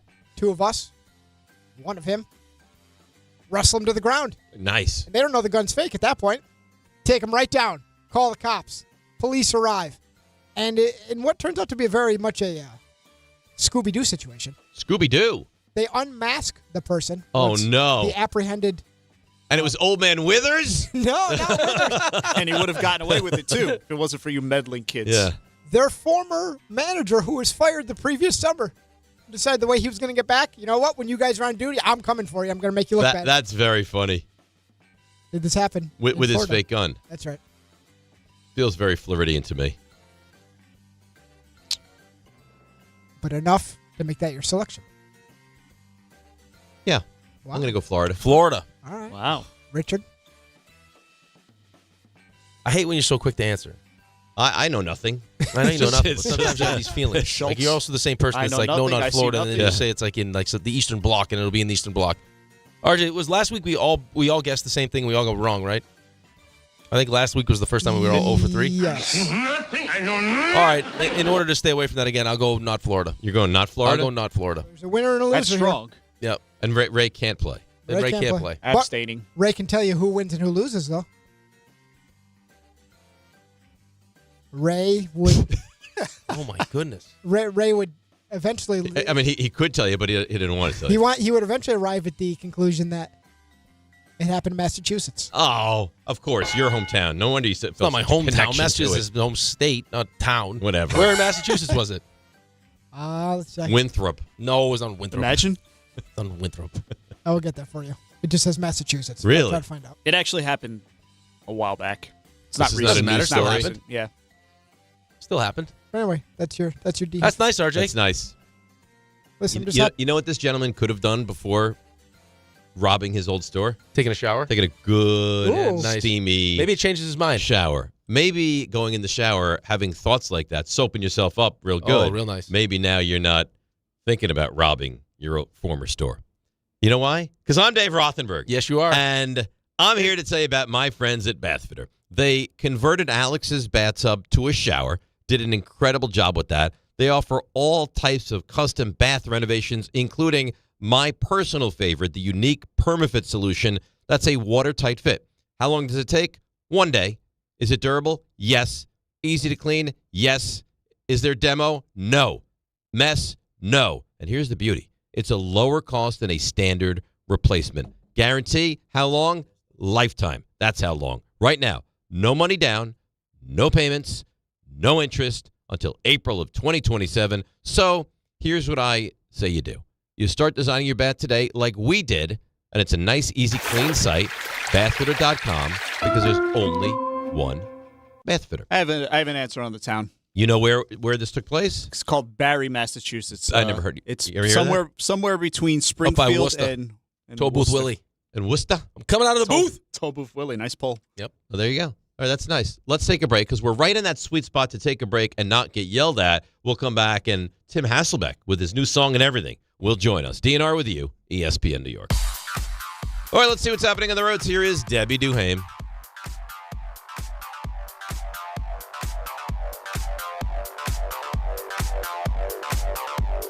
DNR our good morning. What is happening? We've got accidents all over because of the weather. Be careful traveling. Let's go out to the Cross Island North at Utopia Parkway. It's an accident. Van Wyck South at Jewel Avenue, a collision. New England Thruway North at North Ave, New Rochelle, a collision being cleared. Troubles continue on the outbound Gowanus. All lanes still subject to closure out by Fort Hamilton Parkway with a serious accident being worked on. Sponsored by Positive Coaching Alliance. Got issues with youth or high school sports? Positive Coaching Alliance can help. PCA, a national nonprofit, offers more than 1,000 free online resources for youth and high school sports coaches, parents, students, and administrators. Visit PCADevZone.org. I'm Debbie Duhame on 880 ESPN New York. Some people just know you can save money on car insurance by checking Allstate first. Like you know to check Kirk Herbstreit's pregame analysis first, before talking to your brother-in-law. In this game, the key thing to watch will be the offensive line versus their front seven. If they can get pressure without blitzing, this could be a long night. Okay, Kirk. I know stuff. Ooh, checking first is smart. So check Allstate first and see what you could save. You're in good hands with Allstate. Potential savings vary, including based on how you buy, subject to terms, conditions, and availability. Allstate North American Insurance Company and affiliates, Northbrook, Illinois. Get in the zone, AutoZone. Charlie's battery is struggling to start. Not ideal before the tailgate, so he goes to AutoZone. Welcome to AutoZone, where a friendly AutoZoner tests his battery for free. Looks like he needs a new one, so he gets the Duralast battery. have fun and stay warm. And he makes it to the tailgate early enough to get his favorite spot. Free battery testing and charging. No hassles, just help. Get in the zone, AutoZone. Restrictions apply. This October, the only thing scarier than missing the game is missing out on a brand new Kia. At Kia City of the Bronx, 3505 Connor Street is where the ghosts of old rides get traded in and new legends are born. They've got a monster lineup of new Kias that'll take you from tailgates to haunted houses in style. Visit KiaCity.com or call 646-917-7955. Don't get spooked, get moving. Kia City of the Bronx, where Halloween meets horsepower. This fall, don't sit on the sideline because of pain. If you're tired of waking up stiff, fighting neck, back, or joint pain, and missing out on the things you love, it's time to take action. Call Dr. Jay Shaw at Sandwell Pain, New Jersey's top pain specialist. Dr. Shaw is the Ivy League trained, double board certified, and laser focused on one thing: getting you back in the game. Living pain-free, no surgery, no cuts, no downtime. Just precise image-guided treatments that deliver real results. Whether it's sciatica, nerve pain, migraine, or chronic joint pain, Dr. Shaw will personalize a non-surgical game plan just for you without pain medication. Same day and next day appointments are available with offices in Woodbridge, Livingston, and Inglewood. Most major insurances are accepted, so what are you waiting for? Don't let pain keep you out of the action this season. Visit Sandwell Pain to text, call, or book online. You'll wish you met Dr. Jay Shaw a lot sooner. Relief starts today, and victory over pain is closer than you think. If you've been injured on a construction site, then you need a lawyer who knows New York's unique labor laws. At the Parisman Firm, they have decades of experience handling construction accident cases and a proven track record of delivering huge results. Their team has already recovered nearly $1 billion for hardworking New Yorkers. From scaffold accidents to slip and falls and equipment failures, they've got your back. Call the Parisman Firm now at 718-WORKERS. That's right, 718-WORKERS, because your case is their cause. Get the justice you deserve today. They say a full marathon is the ultimate test. For me, it's more than a race. It's a milestone I once thought impossible. Michelle Smallman here, and I'm running my very first marathon in New York City with the support of Gainbridge and Gainbridge Assists powered by Parity. Together, we're empowering girls and women through sports and education with grants to 32 organizations in 21 states. Every step I take is for the finish line and for the next generation chasing their dreams. Here's to 26.2 miles and a future with no limits.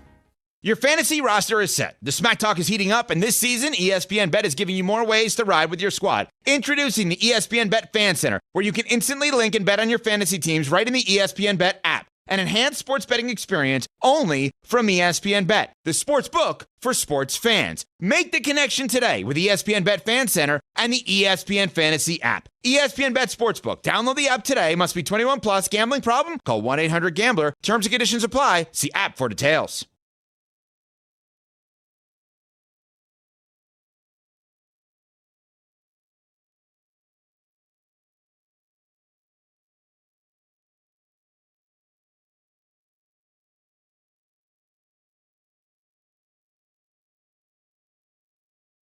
All right, DNR with you, ESPN New York. YouTube TV customers, you could lose ESPN and the sports that you love, including college football, college game day, Monday Night Football, NBA, college basketball, and more.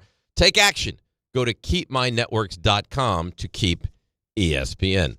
We have Tim Hasselbeck going to join us in just a moment. Yeah. And we got John here who's eating the yogurt like a mouse would attack Essentially. that thing. Yeah. You can really tell he likes the yogurt because he makes it last a good 20 minutes. No, but it's like tantric the way he eats the yogurt. Here's the thing, though. He's going to do it again right now. He was eating that yogurt over there. Yep. Now, this is a little tin of yogurt. Think about like a little thing of Chobani or Dannon, right? This is not like a jug. No. He was eating it. He's been eating this thing for 15 minutes. At least. His excuse is that he's stopping along the way to have conversations. Karen Carpenter would eat quicker than during our conversation. This is unbelievable. Where we realized that you're an unruly employee, he was also eating as speaking. Yeah. Unruly employee, right? They're a problem. No one is. Yeah, okay. You have to be managed. Okay, at least I show up every day. At least I show up every day. You're someone that walks around and thinks he can just do whatever he wants. Whatever I want. Let's bring in the. Here we go. There's the music. Gonna play it. Back. That's right. Back again. Hasselbeck. Tell a friend. All right, let's bring him in. Tim Hasselbeck. Hits different, doesn't it, Tim? It does. Do we have the ratings back from last week with the debut of that or no? Through the roof. Highest rated segment we've ever had. That's right. That's amazing. So good. RJ and I are tight like that. That's cool. No, I mean, I feel like there's a bond that was never there. With the original awful song was very bad. Now with this new song, it's a different level. We keep meaning to ask you this question. We never do. So let me just kind of ask you this right off the bat before we forget. You're coaching football now. How did that come about? Like you or your brother have a kid on the team or kids on the team? Like what's the genesis of this? I do have sons on the team. That really wasn't it. But I was calling games for the ACC network and doing the NFL coverage. And I live in Nashville. Down in this area. High school football and really youth sports in general. Pretty big deal down here. It's kind of what you would expect in terms of. Like the whole community goes to the games on Friday nights. It doesn't really matter, kind of who you are. It's the event in town. And, Trent Dilfer was coaching a high school down here for a few years before he went to UAB. And, some schools had approached me. I took the job. This is my second season. So I took the job, I guess, over a year and a half ago. And so, it's been amazing. And actually, in terms of my coaching staff, really have kind of an incredible coaching staff. My brother is the offensive coordinator. I think I have 9 former NFL guys on the coaching staff. So it's been great. It's been a lot of fun. We've got a pretty good group of, we've got good players. We'll face SEC players every week. We've got good players on our team that are going to play college football. And so, my son, who is a quarterback on the team, is committed to play at the University of Wyoming. Oh, that's awesome. Follow right in the footsteps of another famous alum from the University of Wyoming, maybe. That would be nice, right? If it worked out like that. If it worked out like that. Not many of them work out like that. No. But, it's been fun. It's been so cool. Is this something that you want to, rise the ranks and wind up, coaching college, or is this just kids in high school and it ends there? Something I've actually, and this is the honest truth, I've never thought that far ahead. And I think, part of the reason for that is when I was a player, I always thought that I would just get right into coaching. And I think probably anybody that was a teammate of mine probably just figured, when he's done playing football, he probably just becomes a coach. And, I'd had a conversation with Tom Coughlin about it at one point, but I kind of still wanted to play. And then really TV, I just was fortunate. I did a broadcast boot camp. An opportunity came up at ESPN, and I've been at ESPN for, I think, over 17 years now.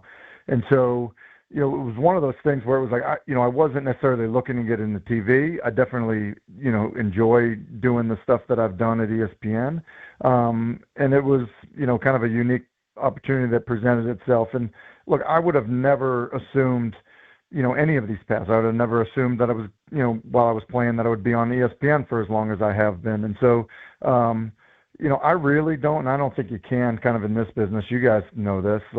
I don't know that you can really plan more than a year or two out in these businesses, whether it's football or, the media covering a sport. And so I don't know where it'll take me, but it's been a lot of fun, and I think we've had a decent amount of success, and we've got kids going on to awesome opportunities after they leave our school. So it's been super rewarding, as I'm sure you guys and or anybody that's listening that's been a part of high school football can imagine.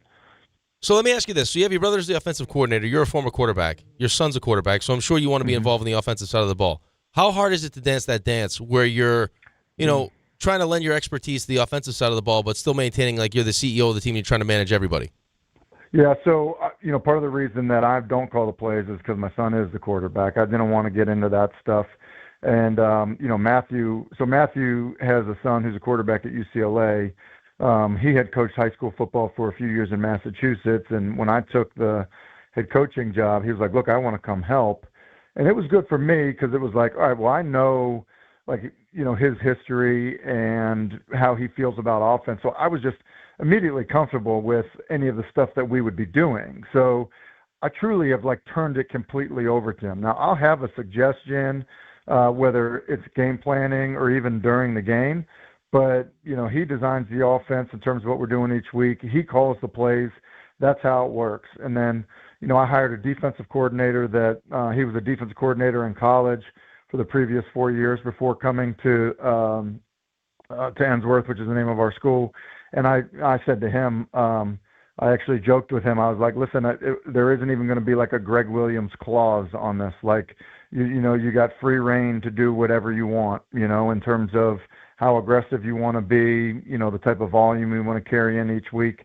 So I really, Rick, have given full autonomy to the coordinators to plan and call a game exactly how they want. So speaking of this, how much blame do you put? I know it's high school coaching to the NFL, but you look at Brian Daboll and the Giants are losing games that they probably should win. How much blame? Do you look at Brian Daboll and say he's just not doing a very good job with this team? Do you look at Brian Daboll and say, well, the fact that the quarterback is making real strides, he is doing a good job? What's your blueprint about where we are with this coach and this team right now? Yeah, I think the first thing I would do before saying all right, we're going to give a grade, is it a failing grade or a passing grade on how he's doing? I think you have to say, okay, let's go to any team and let's take away their number one wide receiver. And then say, and they're going to play with a rookie quarterback. So I think that just run around the league and look, let's take the Vikings. All right, remove Justin Jefferson. And I'm not saying, Neighbors is Justin Jefferson, but remove Justin Jefferson and then play a rookie quarterback. Well, look what's happened there. They didn't even lose the number one receiver. They just got a rookie quarterback, who's hurt, and now you have to do it. And so is Kevin O'Connell doing a bad job? I don't know that he's doing a bad job. Look at Baltimore. They lost their quarterback, so they're going to play a backup. So you could say, all right, that'd be similar to playing a rookie quarterback. Has Harbaugh done a bad job there? So, I do think that it's important probably to look through the lens of take any team to play with a young, inexperienced quarterback and not have their number one wide receiver. Are they going to play awesome every week? I don't think that they are. Now, yeah, are there things, Dave, to your point of where could they play better? Could they manage a game better? Could, you maybe have a reminder in the quarterback's helmet of look, we got to be careful with the football here. We're protecting the lead. Yeah, all of those things could happen. But, I think it's hard considering the environment that he's in. Yeah, the reason why I asked you the question I asked you is because I think the phone calls we take is the assumption from most fans is that, Brian Daboll's got the headset on, so he's listening to what Shane Bowen is calling. So you have the Denver game, for example, where it's all of a sudden we're going to rush 3, drop 8. Well, you did that same thing against Dallas, and it bit you in the ass. Why not, as Shane Bowen's calling the play, you're like, no, Shane, listen, we're not doing that. We already did it. The strength of our team is rushing, getting after the quarterback. We're not rushing 3. Is that something that you would expect to happen, or something that you would do as a head coach? I would not expect it to happen. I'll just give you a good idea, things that I do. And some of this is look, yeah, I've been on headsets and heard coaches, not I'm just okay, clearly I'm an inexperienced head coach, but I'm taking the stuff from having been on the headset, and heard Andy Reid, have been on the headset and heard, Tom Coughlin or Ken Wisenhunt or Joe Gibbs. So, I will say, like, if we have a trick play up, on offense or a fake on special teams, sometimes it's just more of a suggestion from me, like, hey, do you like the fake here? Hey, do you, I always make the decision on, look, we're 4-down territory. And I tell, I'll tell, Matthew right away, like sometimes even on 2nd down, like, look, where we are, like, this is 4-down territory.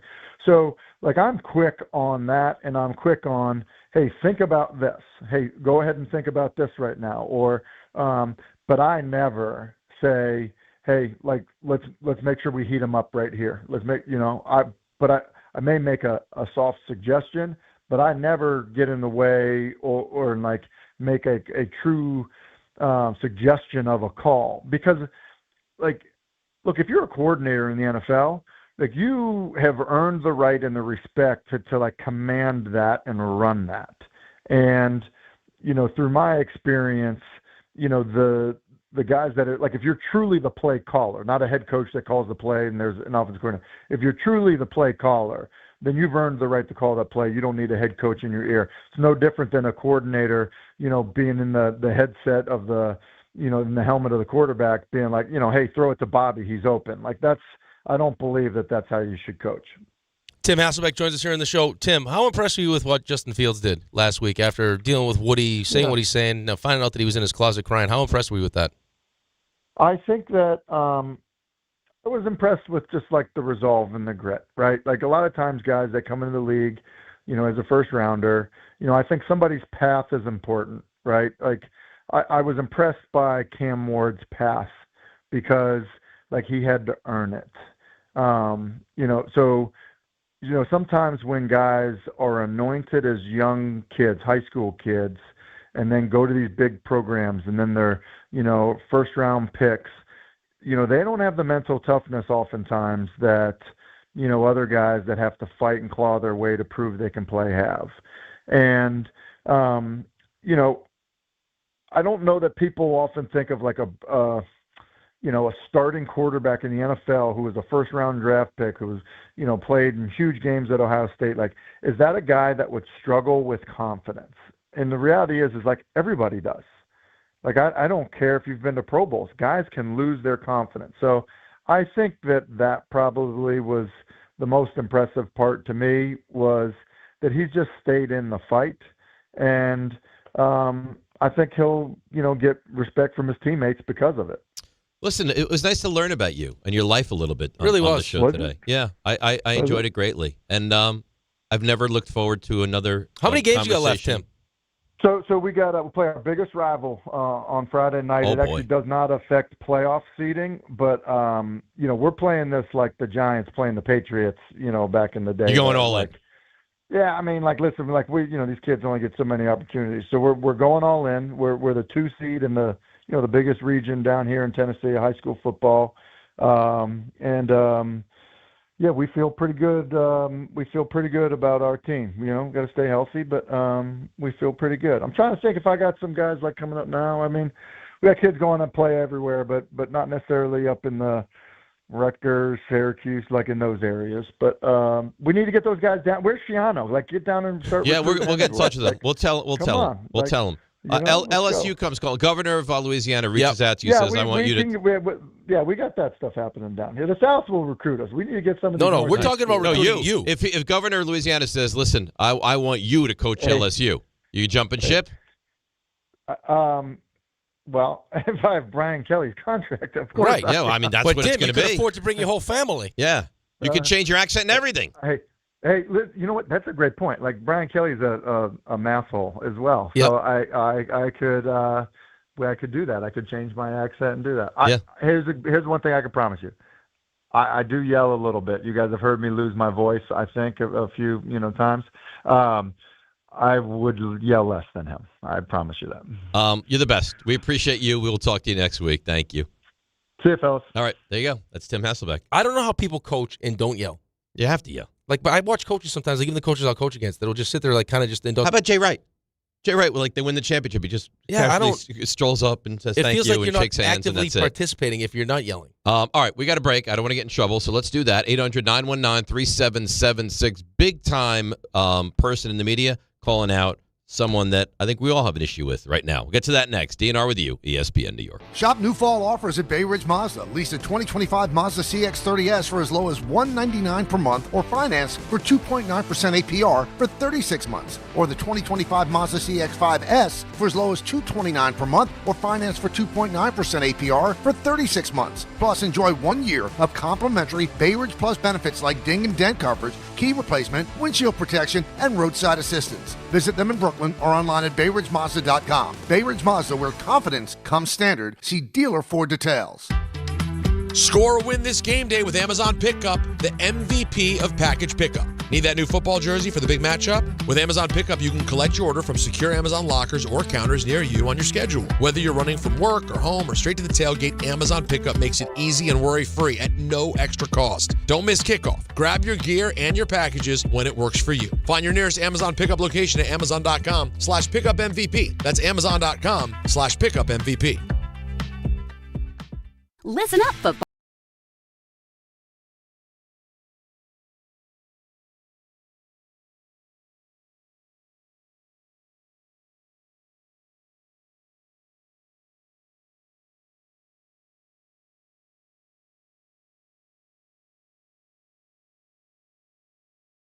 At Bet365. Gambling problem? Call 1-800-GAMBLER. 21 plus only. Must be physically located in New Jersey. T&Cs apply. In-app only.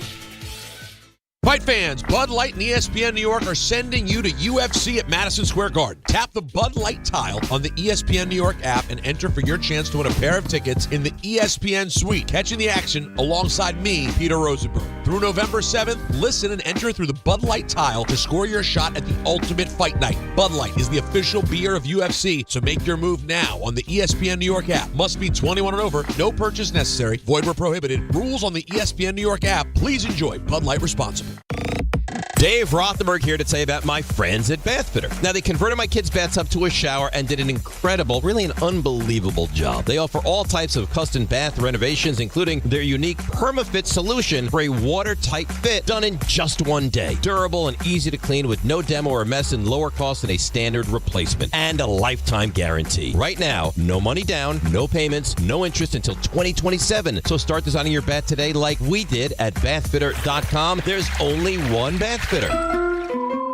The post-career day press conference brought to you by Progressive. Anthony, can you tell us what happened during career day? I'm a biomedical researcher. The kids just weren't impressed. How did you feel when your son called in the backup? Embarrassed, and I knew it would be a fireman. It's always a fireman. It's cliche, but a crowd favorite. He had an axe and everything. I can't compete with that. And will the fireman be helping your son with his science fair project? Hope not. I'm literally a scientist. Like it or not, sometimes you need a backup. That's why there's Progressive to protect your home and auto. Progressive Casualty Insurance Company affiliates and other insurers. Not available in all states or situations. Lowe's knows that free makes everything better. That's why our rewards members get free standard shipping on the things they want and need to get the job done every day. Savings for rewards members add up fast, so why wait? Join for free today. Lowe's, we help, you save. Not available in Alaska and Hawaii. Exclusions and more terms apply. Loyalty program subject to terms and conditions. Details at lowes.com/shipping terms. Subject to change. In the city that never sleeps and never stops talking sports, ESPN New York is always on. Now you can live and breathe everything New York sports wherever you are. On your radio dial, on the ESPN New York app, and streaming live on YouTube. However you watch or listen, ESPN New York is always on for you. Hear us, stream us, watch us. This is ESPN New York.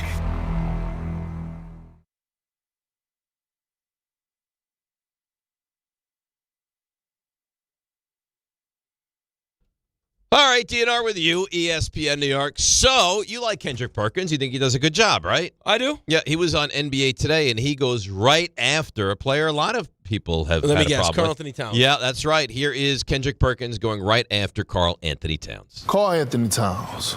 Hey, man, when is it going to stop? I'm expecting better from you at this time right now. Like, what I'm seeing right now, you got a coaching change, right? Obviously, you didn't want Tibbs because you didn't want Tibbs in Minnesota. So they bring in Mike Brown. You're still picking up those dumb, silly fouls. Mike Brown said it, that he's been talking to you about this, something that you should be trying to work to get better at. Those fouls come from a lack of effort and not wanting to move those puppies. I thought you could have came into the season in better shape, but you didn't. You know what I mean? That's a problem. We're talking about with the East being wide open, the Knicks, they added to their bench. They're pretty much everyone's favorite to represent the Eastern Conference. should be. He has to be better. Yeah, he really calls him out there. To say you come in out of shape and it's just a lack of... Does he look like he's in great shape? No, he doesn't. But, I mean, how is it... The guy's going to be 30 years old. He's got a grade 2 quad strain, though.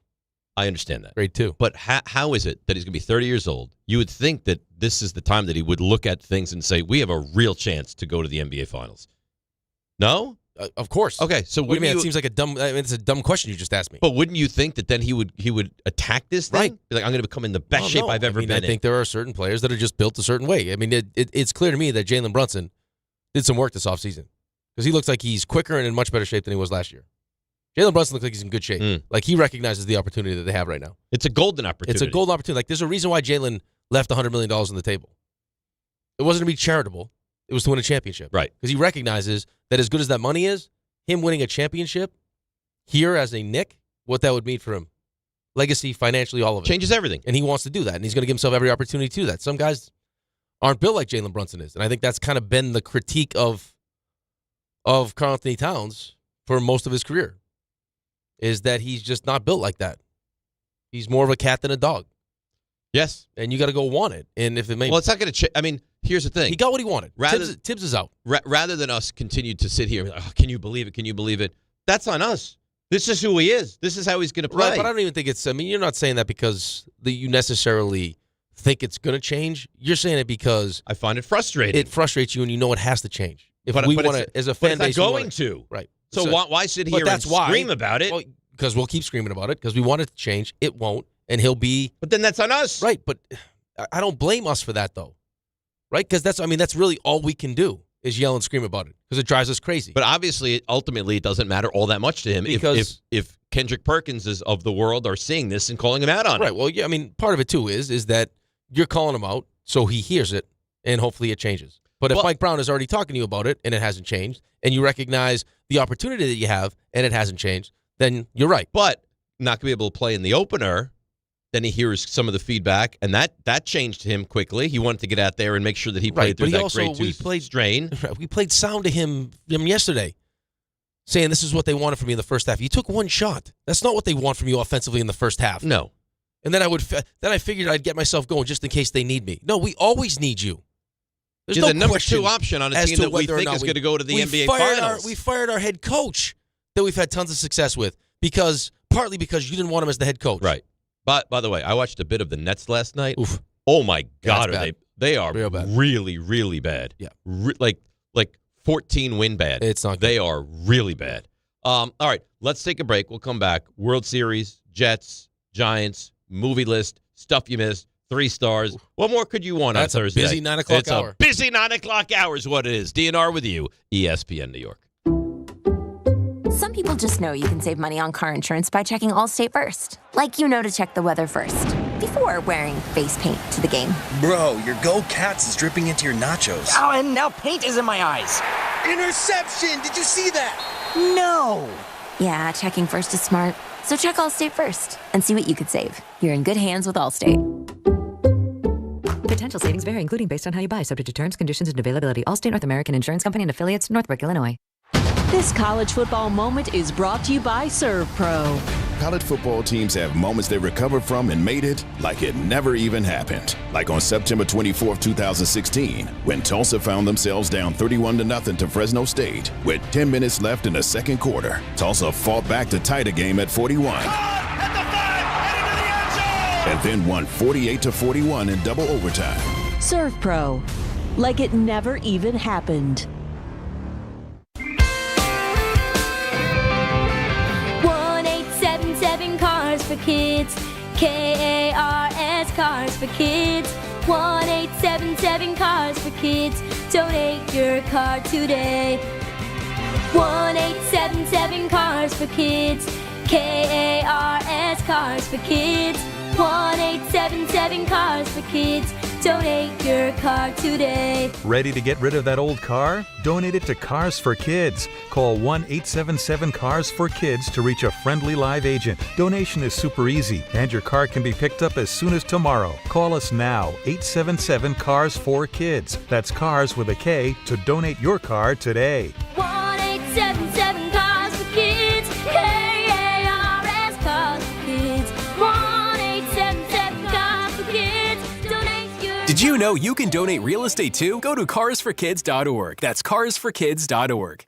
There he goes to the 20, 10, 5. That's a Jet touchdown. That's a Jet touchdown. Jets fans, be there at MetLife Stadium to see the New York Jets take on the Cleveland Browns on Sunday, November 9th at 1 p.m., presented by Verizon. Don't miss your chance to experience the excitement of game day at MetLife Stadium and cheer on your Jets. Lock in your seats at nyjets.com/tickets and get ready to clear the runway. Listen, the weather is starting to cool off a little bit and the cold is coming fast. Fill up your oil before the cold sets in. Now's the best time because the prices are still so low. By the time we get to Halloween and early November, you know it's going to be freezing.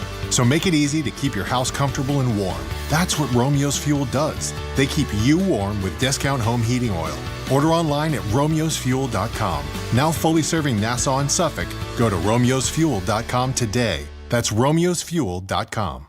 Hey, I'm Mike Slater. My dad passed away at the age of 63. It's out of nowhere. Had a stroke. Super hard, obviously, for the whole family, but my dad had life insurance. This is why I have life insurance for my family, for my wife and 4 kids. And the best place to get life insurance is ethos.com because you can do it in 10 minutes. And there's no medical exam and no blood test, just a few health questions. Get life insurance in 10 minutes so your family is protected. Ethos, ETHOS, ethos.com/play. It doesn't matter if you're running drills at the park, playing pickup on a Saturday, or sinking the final putt. When you compete with your friends with Michelob Ultra on the line, competition isn't that friendly. The trash talk, next level, and the stakes, oh, those are crystal clear. With only 95 calories and superior smooth taste, it's the ultimate trophy. Superior is worth playing for. Michelob Ultra, superior light beer. Enjoy responsibly. Copyright 2025, Anheuser-Busch Michelob Ultra Light Beer, St. Louis, Missouri. Hey, this is Mika Zibanejad. Hey, this is Adam Fox. Catch every Rangers game right here on 880 ESPN. WHSQ and WCBS-FM HD2, New York. This is DiPietro and Rothenberg. Jordan Schultz, immediate response. What do you say, man? Would love to join the show. Let's go. I don't care what anyone says. He's on. RJ, how do you feel about that? I care what some people say. Unless John says no, and then we won't have it. That's right. Well, that's not fair. You said text him. He sent me a heart back. So much. You got a heart? I got a heart. Oh, no. This is DiPietro and Rothenberg. He's going to send the broken heart in a second. On ESPN New York. And streaming live on YouTube. Great. So it's 9 o'clock in the morning. We're back to start the big 9 o'clock hour. Oh, it must be big conduit time. And Rick is nowhere to be found. I mean, do you not feel a little bit badly that I have to deal with this all the time, Ray? All the time. Every time. Every time we're in studio. How about if I did this? How about if I took the same tact? And every time we were coming back from break, I was off gallivanting, talking to someone. Well, remember earlier when you said, you know, what do you prefer to listen to? An hour of you or an hour of Rick? Well, now we're going to get the And hour now I guess we are going to find out. All right, so let's get into it. We got a lot going on. You know what maybe we do? Maybe we just open up these phone lines. Maybe we lock the door. We don't let them back in. 800-919-3776. So we obviously have the baseball going on. We are in the process, I stand by this, of seeing one of the best World Series we've seen in some time. Because it's had star power, it's had massive, great players playing at their peak. It's had guys you never heard of playing at a high level right now. It's got big teams. I mean, Toronto is a very good young baseball team, and the Dodgers are that team that everyone either loves them or they hate them. Like this World Series, and welcome back to the show, by the way, it has everything. I am captivated by this. And I can't say that over the last decade. There's been World Series. I'm like, like the Arizona Texas was not exciting for me. This is a really exciting, thrilling World Series. No, this has been a good series. Yeah. I mean, I wanted to give you some time to really spread your wings. You're so good to me. Because you told me how much you would, appreciate a show by yourself. So I was like, I didn't say I'd appreciate a show by myself. You said it would be great. I think it would be great. So I wanted to hear you really break it down. Oh, I can break it nice. up. I was just sitting over there having a nice little espresso listeing. Look at you. I did mention to John, hey, if you want to jump in, you think you can do our jobs better anyway? Well, 9:30 we hear from John. Get right in there. We got the list from 5 to 1. I'm not looking forward to his list, I got to be honest. This has, first of all, it's good baseball. It's right? terrific Toronto right baseball. now is playing great baseball, and you got Ohtani, you got Betts, you got Freeman, you got an 18 inning game, you got Ohtani on base 9 times. Like It's got, for Yankees fans, probably not great, but for just people that love baseball, like you and I love baseball, the fact that Toronto's been able to bounce back as quickly as they bounce back, I didn't think it was going to happen. Nobody did. You can't to lose an 18 inning game on the road and face Ohtani with chances to win during that game. Ohtani and Snell in games 4 and 5 to get up off the mat, lose your second best offensive player, your third best offensive player in George Springer, and get up off the mat and do this and do it with a rookie pitcher last night. God bless him. But maybe we shouldn't be surprised, though. Maybe shame on us after what we've seen from this team. They are a resilient bunch, right? Resilient. losing 2 at home and bouncing back in that series. But I thought, and clearly wrong, I thought this was a different animal. Like, to do it against Seattle, hey, that's impressive. No, but I even think that's not the Dodgers. Right, but I think if you just take their body of work this season is, just look at their approach to the plate. I think it just kind of speaks to what this team is made of and how they're built. There's this, just like the strikeout stuff. There are guys that go up there, and we see it with the Yankees, and they complain about it and everything else, that are, hey, I'm going to go up there, give you 3 of my ace swings. If I strike out, no big deal. And you got this team that it's no. We might strike out, but I'm going to make it as hard as humanly possible. I'm going to go up there, I'm going to do my job, I'm going to make the pitcher work, and at the very least, I'm going to put a ball in play. And I think, to me, the biggest thing is, of course, the Judges of the world, the Otanis of the world, the Guerreros of the world, in the biggest moments, you're going to get the best version of them, right? But what they get, which I think has been a real ailment for the Yankees over the years, is the Bargers, the Clements, the Schneiders, all those second-tier guys. They've come up huge in this series for them. And you need that, though. Alejandro Kirk's. Right. You need that because, listen, when push comes to shove in all these series, and I think baseball is probably a little bit different just because, outside of intentionally walking Ohtani 4 times and then purposely walking him a 5th time and taking the bat out of his hands, is every playoff series, you'll have your meeting leading into the series, and you'll go through, hey, these are the things that we need to do to have success. A lot of those meetings involve, hey, this guy can't beat us, this guy can't beat us, and it's always the best players, right? We're going up against Edmonton, you're shutting down McDavid, and you're shutting down Draisaitl. In some teams, some matchups, they'll have the ability to do that, and that's when you're going to need those other guys to step up in big spots and big moments because they're going to be given the opportunity. Correct. Because if those guys beat us, fine, and you got to make sure that those guys have the ability, or at least 1 or 2 of them can come through in those big spots. And for the most part, Toronto's been able to do that. Not to mention, you got a kid who started in Single A that had 3 regular season starts. It's an amazing story. That goes into L.A., and as Magic Johnson would call it, a really pivotal Game 5. Very important where game. winner probably has control of the series and strikes out 12. I think this would be a good time. So I said I had a Stuff You Missed story. I'm going to launch this story, this figure right here, right now. Trey Savage, in his rookie season so far up to date, has made how much money as a major league player? Up to date? Up to date. Up till this point. Well, he's not getting paid for the playoffs. So he's only played 3 games. So as a major league player, he's probably made, I don't know, $30,000. $30,000. Raymond, up to this date, Trey Savage, who just is a darling of he almost Toronto. Stella all over himself. Oh, how good would that have been? A darling of Toronto. Strikes out 12, walks none. Brilliant last night. Has made how much money? Well, I don't think it's quite as low as 30. No? But it's definitely not a lot of money. So let's say... Don't look. Let's say he's 50. Peering. Well, already guessed. I'm gonna look after I guess too, but I'm going to say 50. Let's go to 50. RJ? Boy. Really we got 30. I feel like it has to be a really low number, otherwise you would bring it up. Short-changing them. Dodgers lineup made $148 million this year. I think I'm low. And Trey Savage made how much so far in his major league career? $100,000. $100,000. Well, in the Price is Right game, so you can't go over. You can't go over So RJ, you're out. I lose. Raymond, you win. 70? $57,204 to date. And he's now a hero. Boy, they got a Kawhi Leonard that situation. When was he called up? He only played, he only started 3 games. September. Yeah, there you go. So he's making, what, $18,000 to start then? Oh, it doesn't start. It's just days. Right. You get paid days. But I'm just saying, on average, he's making a little more, $18,000. Yeah, right. Like, so when we would get called up, it wasn't necessarily how many games. It was never how many games you played. Just be up as many days as possible. But what a great story! It's a great story. It's an unbelievable story. The team in general. What Vlad's been able to do this postseason after getting paid, and I think there's a lot of people just like the fact that they've committed to him the way that they committed to him. Maybe like kind of just has freed him up to go out there and really perform at this level. He got a nice $4 million signing bonus a year ago, so That's nice. He's okay. I'm not saying he won't be fine. It's always great when those checks. He is fine. When those checks hit your bank account. Beautiful. They tax that on the way in? They have to, no? It's taxed. Mine was taxed on the way in. On the way in. Otherwise, you have to pay taxes regardless. No, I know. I'm just saying, like, do you get the money and you have all the money, now you have to pay out like $2 million, or are you just getting the $2 million?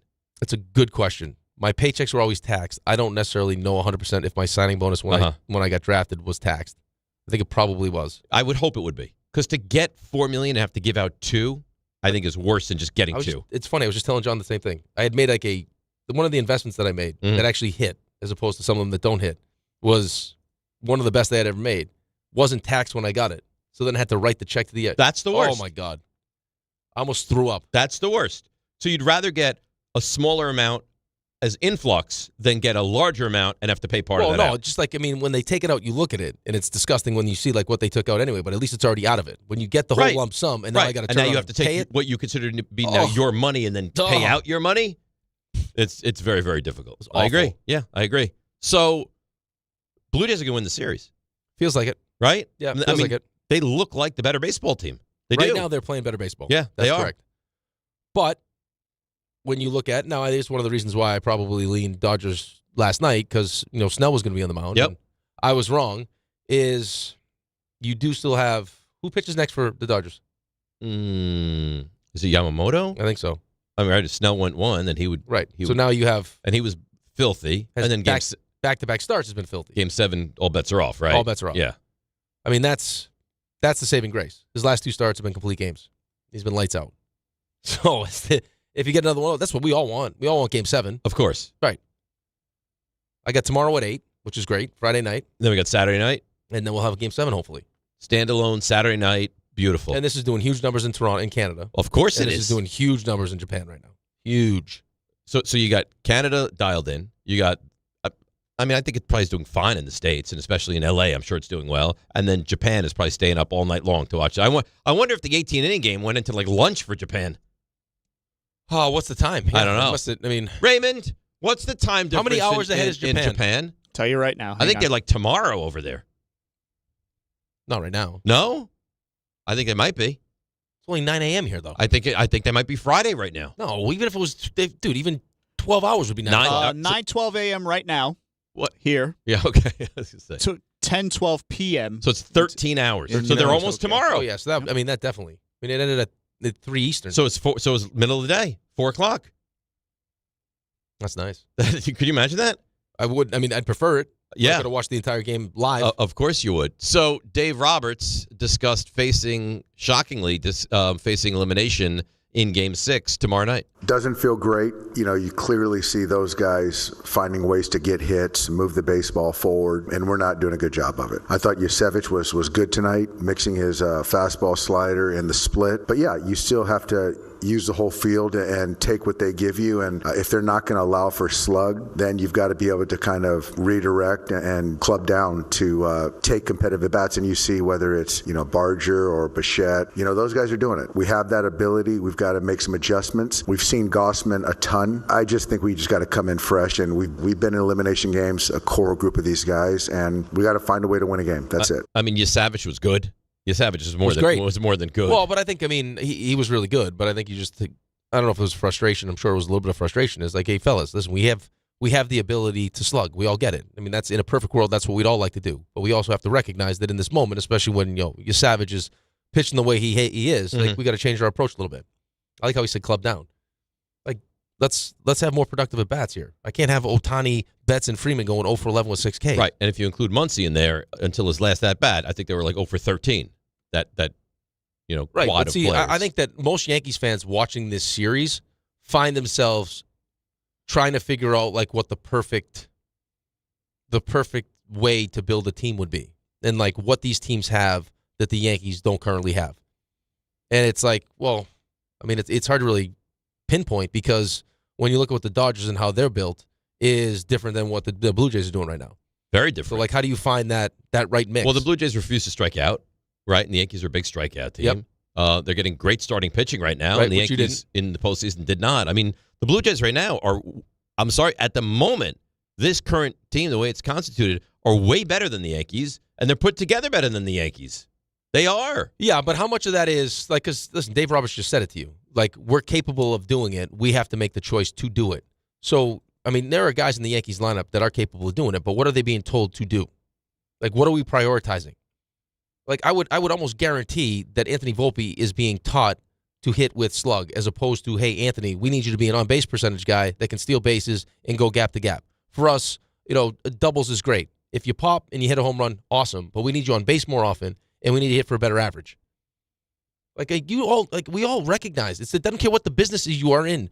If you are being financially incentivized to do a certain thing, you will pivot to doing that thing. Of course. So you get paid. Well, if that's what they want you, if I disagree with something, I might tell John I disagree. If he tells me this is the way we want it, ultimately you're going to have to succumb to that. So you're again, going to have to do I keep it like going that. back to what's the philosophy? Like if I got A-Rod and Jeter and all these different people saying this is what Anthony Volpe should be, and he's not turning himself into it, it's because he's being told to be this by the Yankees, which is why he still has his job. If he was not doing what the Yankees were telling him to do, with how bad his season was, they'd move on from him. They'd be done. And I'll tell you what, he's going to be your starting shortstop again next season. I have zero doubt about it. Well, especially after Cashman finally admitted that I think it was the shoulder that was bothering. Boone says no, and then Cashman's like, no. Which is a bad look, too. You can't have you can't have the parents giving you different messages. You can't have one tell you, yes, this is the way it is, and the other say, no, this is not the way it is. You can't do it. No, you can't. But you got to get those guys should have had their ducks in a row going into that press conference day. At least once you realize that he hurt himself, the way he hurt himself, and it was affecting him, at least have an option to throw out there, so you weren't putting him out there every single game and watching him disintegrate. Yeah, physically and mentally. It was bad. It was awful. Really, really bad. I actually felt bad for the kid. Well, he is what Karl Anthony Towns is going to be for the Knicks this year. Karl Anthony Towns will be the Anthony Volpe this year. Yeah, but there's more pressure on Towns because he's expected to be better. Well, that's fine, but there's still a lot of pressure on the shortstop of the Yankees. A lot of pressure. That was sold as the next Jeter. A lot of pressure. But for some reason more he can't lose Towns. his job. Well, because the expectation, no. Yes. Well, because Towns is expected to be the second best player. I'm just saying. Just getting paid like the second best player. Forget the money. Each team with expectations like the Yankees have and the Knicks have will have a certain player that becomes the whipping He boy. will be. Yeah, you're and right. Right now, he is on pace you to be. want to line it up apples to apples. That's what he I mean. will. Yes, he will be the whipping boy. Yes. For the Knicks. Volpe was the whipping boy for the Yankees. 100%. Yeah, like it's going to be all eyes on Towns. You got what you wanted. You got a new coach. Let's see a change here. Yeah, very important. RJ. Hi. By the way, I haven't told you guys. 9:05 tomorrow morning. Jordan Schultz is booked at the show. Locked in. Locked in. You sent him a heart back? I did. Good. Yeah, of course I did. That's respectable. RJ, he wants to know if we'd like him to do it with a video component. I was like, listen, Real RJ. professional. I said, RJ will reach out to you. This is beyond my purview. So I would love for RJ. I would love for that to happen. The only problem is that on Fridays when we do the video component of this, it can go a giant, little sideways. It's giant Rick. Yeah. Ascending. I go back like 50 feet. Yeah. Why is that? I have no idea. Yeah, you hit he your refuses to camera, get a nice like camera. it zooms out ridiculously, so you look like you're in this little. Because he won't get an corner. iPad. That's why. It is an iPad. But a new iPad. An iPad. For Do you what? think a new iPad Do would I have remedy any that? problems with mine? Does mine zoom out? An Yours iPad zooms from in. this decade? No. Yours Maybe. zooms in. Mine zooms out. I need a real camera. Like one of these ones. Bring that one. I'm not going to bring that one. I But need a real one. No one would notice. Just go grab Just that take one. that one? Yeah. Right off the feel wall. like I think that Everyone one would works, notice. though. What? I think that one can actually be used in the studio. Yeah, that's my point. Bring it to your studio and then use it there. Yeah. Set it up and away you go. That would be nice. Yeah, it would. Yeah. RJ? Hey, So you'll reach out to Jordan Schultz at some point, 9:05 tomorrow morning? that's right. If there's a video component you guys can pull off or not? That's going to be now we got a guest at 9 on a Friday. 9:05. I thought that was a good time. Well, no, I'm just saying 9 o'clock on Friday. Football Friday. The football Friday is crazy. But I mean, it's trade deadline. This guy is dialed in. I thought it'd be a good, I good think time it's a to great, have him on. listen, I think it's a great guest. Okay. I love it. All right, good. Send him a heart for me. See, Rick also hearts you. Rick loves you? But yeah, whatever he wants to take it. Okay. All right. RJ? Hi. Stuff you missed? Yeah, sure. Okay. Now. Walk up three-pointer. He got it! See ya! Oh, there it is. Put him in the box! The you missed. Oh, alrighty. So, you guys had mentioned the pitching matchup for Game 6 of the World Series. It'll be Kevin Gausman.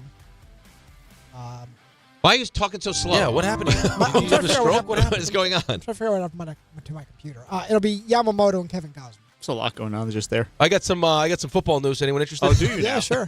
As you get your thoughts together? Take it, RJ. Does it feel like you just went down? Aiden Hutchinson.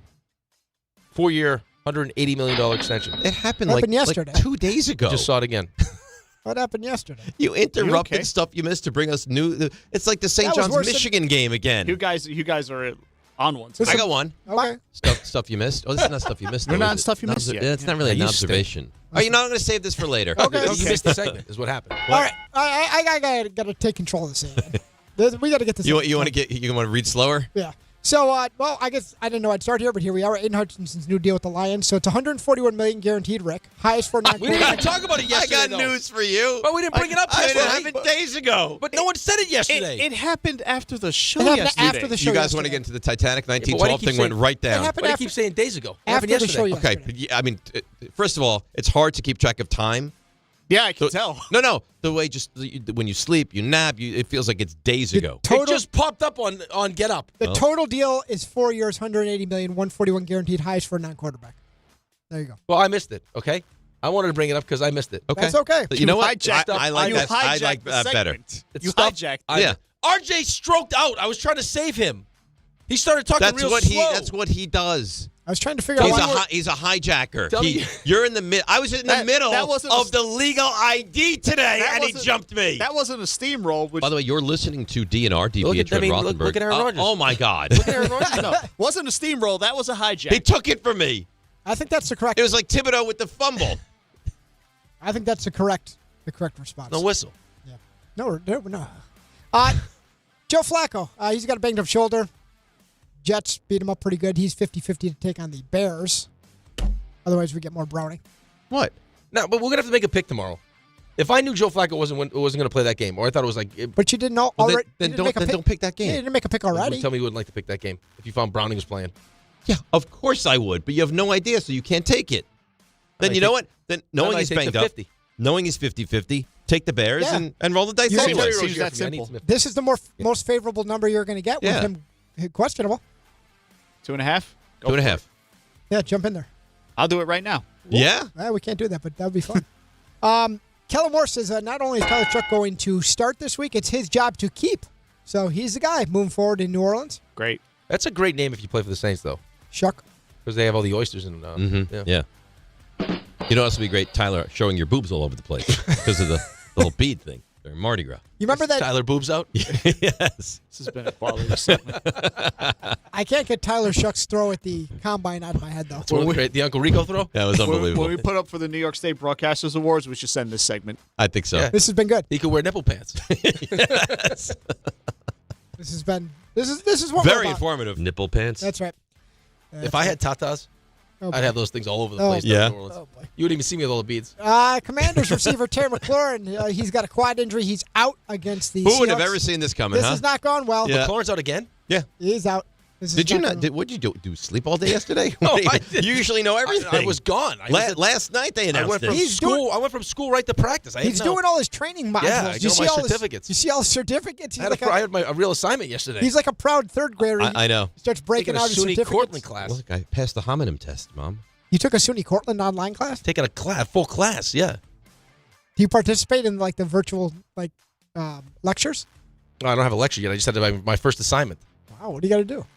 Look, we don't have to get into it now. It took me a long time to do it though. Isaiah Pacheco, he's expected to miss the game against the Bills for the Chiefs. This is terrific news. Big news. Jazz hands. I got Kareem Hunt in 3 leagues. Wow. Your fantasy team stinks. Yeah. Don't give him motivation. I play him this week. I play him, yeah. Brock Bauer says he's ready to go. He's missed 3 games for the Raiders, said he's ready to roll. Falcons feel good about quarterback Michael Penix coming back at some point, hopefully this week, but sometime soon. I guess otherwise it's Kirk Cousins. That has not gone well. Mercedes Lewis, he's back, baby. Broncos need a tight end. So who better to call 41-year-old Mercedes Lewis? So he's in there. C.J. Gardner-Johnson, safety signed with the banged-up Bears. They need some secondary help. And Arch Manning, practicing, still in concussion protocol for Texas. They get ready to take on Vandy this weekend. The Brooklyn Nets, they got out to a 12-0 lead yesterday. That wasn't good enough. They lost by 5 to the Atlanta Hawks. Jalen Johnson at 23. Trae Young got hurt in the first quarter with a sprained knee. You see how that happened? Teammate fell down and crashed into his knee from the side. It was really bad. Michael Porter Jr. had 32 for the Nets, who are 0-5 for the first time in 10 years. I heard Michael yesterday on his show, just gave a couple minutes, and he's totally spot on. How do you just burn years of your franchise into the ether? Are they tanking for what? They made 5 picks last year. They also tried to get Cooper Flagg. That didn't work. And then they're just going to run it back and do the same thing again? They had the most cap space in the league. They're one of a very few amount of teams not impacted in any way by the aprons. And it's just next up for them, by the way, the Sixers. Undefeated Sixers, winless Nets. So with Maxey and Edgecombe, they're gonna combine for 80. Yeah. Austin Reeves had a game winner. No Luka, no LeBron, no problem for the Lakers. They beat the Wolves. This had a good back and forth late. So Lakers win 116-115. Julius Randle hit a go-ahead shot right before Austin Reeves. Randle finished with 33 in the loss. No Anthony Edwards too, right? Yeah, no Anthony. So a lot of star power, but really good game. Terry Rozier and Chauncey Billups, not surprising, will not be paid while they're on leave. And surprise, surprise, unfortunately, Anthony Davis left yesterday's Mavericks game, a win against the Pacers with a sore leg. Twins are hiring Derek Shelton as their next manager. The Utah Mammoth, they signed center Logan Cooley to an $80 million extension. And thought about playing. Unbelievable.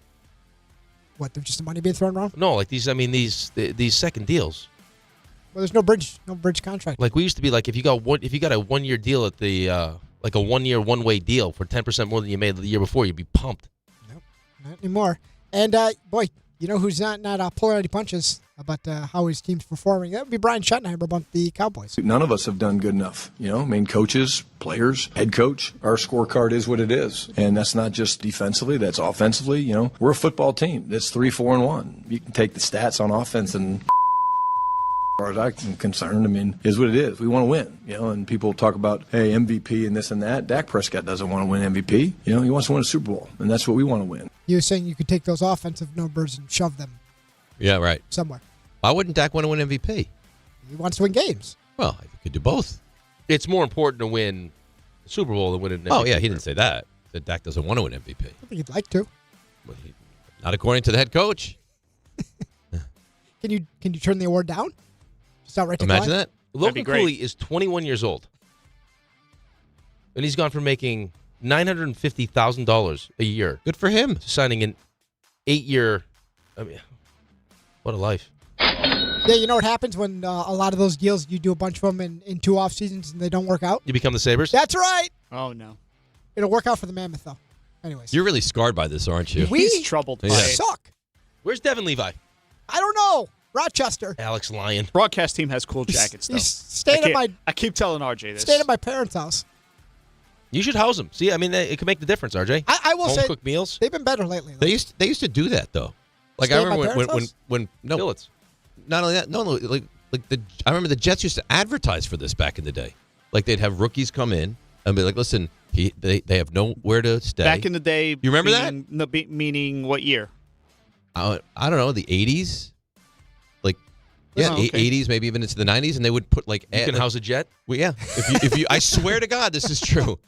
If you're willing to open up your home to let a rookie free agent live with you, can hang out with you at your house. That's right. How sweet would that be? Play Nintendo. You get to feed Armand Membu.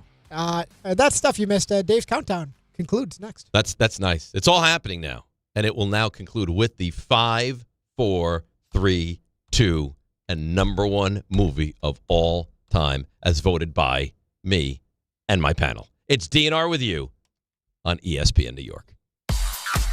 All right, let's see what's happening on the roads. Bring her in. It's the great Debbie Duhane. Hi, Dave. Hi, Rick. Yep, the World Series is awesome, but the roads are awful. Let's go to the outbound Gowanus bumper to bumper down by Fort Hamilton Parkway. Serious accident. It's been out there since 5:30 this morning. Taking a ride to the northern state east at the Wantagh. It's a collision. The New Jersey Turnpike Eastern Spur North at 15W. A crash. Delays on the Port Jeff and on the Oyster Bay branches of the LIRR. Sponsored by Compassion International. Every day a child in poverty waits for a sponsor is another day of hopelessness. There are thousands of kids waiting over a year. End their wait. Sponsor a child with compassion today. Text the word radio to 83393. Happy birthday, Lottie. I'm Debbie Duhame on 880 ESPN New York. This October, the only thing scarier than missing the game is missing out on a brand new Kia. At Kia City of the Bronx, 3505 Connor Street is where the ghosts of old rides get traded in and new legends are born. They've got a monster lineup of new Kias that'll take you from tailgates to haunted houses in style. Visit KiaCity.com or call 646-917-7955. Don't get spooked, get moving. Kia City of the Bronx, where Halloween meets horsepower. 1 in every 6 men is likely to be diagnosed with prostate cancer in his lifetime. That's why New York Presbyterian wants to remind men over 50 to book a prostate cancer screening. A simple blood test is all it takes. It could save your life. Screenings are available across New York City and Westchester at locations near you. Schedule your annual prostate cancer screening today at nyp.org/cancer screening. Stay amazing. New York Presbyterian.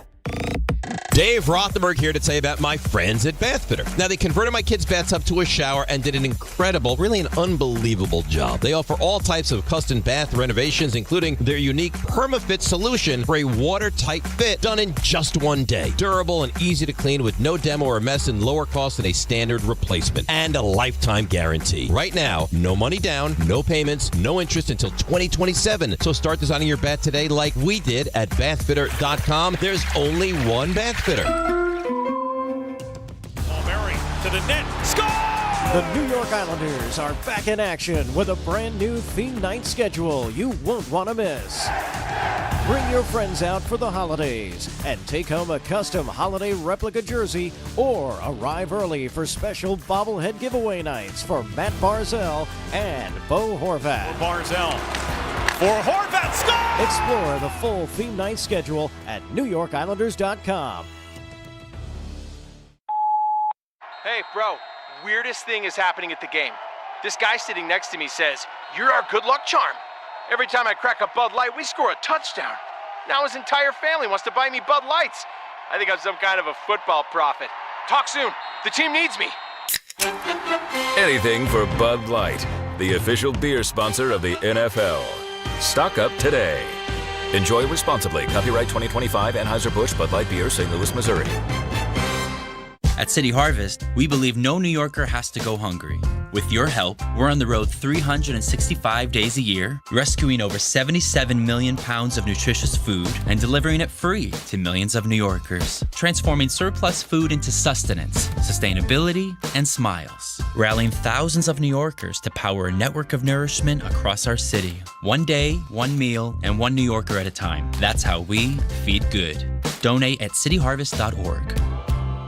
Actual price will depend on product and subscription plan. Featured products are compounded drug products, which the FDA does not approve or verify for safety, effectiveness, or quality. Prescription products require an online consultation with a healthcare provider who will determine if appropriate. See website for details, restrictions, and important safety information. Want a boost in and out of the bedroom? Hims has you covered. Introducing a new 2-in-1 approach to level up your game. Tadalafil for better bedroom performance and zinc for testosterone support. Put it all together and you've got what you need to turn things all the way up. Getting started is simple. Just go to hims.com/joy to start your free online visit. Through Hims, you can access ED treatments including pills, chews, and more. 100% online. No office visits, no pharmacy lines. Just fill out a simple intake form and a licensed medical provider will determine if treatment's right for you. If prescribed, it ships free and discreetly to your door. Find affordable treatment options at up to 95% less than brand names at hims.com/joy. That's hims.com/joy, hims.com/joy.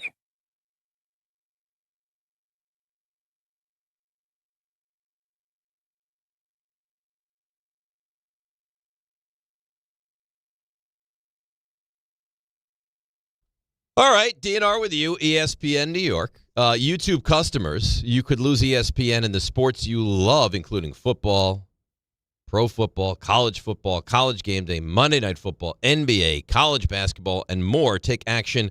Go to keepmynetworks.com to keep ESPN.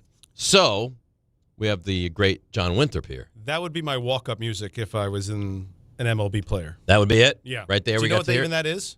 Yeah, it's got to be a movie that you like. Well, it's Godzilla's theme song. Oh, is that right? Yeah. Well, it's a sample. It's the Simon Says sample. Yeah, I never knew Godzilla had his own theme song. Oh, Godzilla has some great. Oh, You didn't really? know Godzilla had his own theme song? No. He's got a couple. You're my a big 4-year-old Godzilla heard fan? that and he was driving around in the car with my wife. He would have lost his mind. Yeah, he'd just. So now we've gone through the list, 25 down to 6, and now we're going to pay it off. By the way, I The feel big like first 5. it was culminating today when I was getting off the subway, getting onto the subway.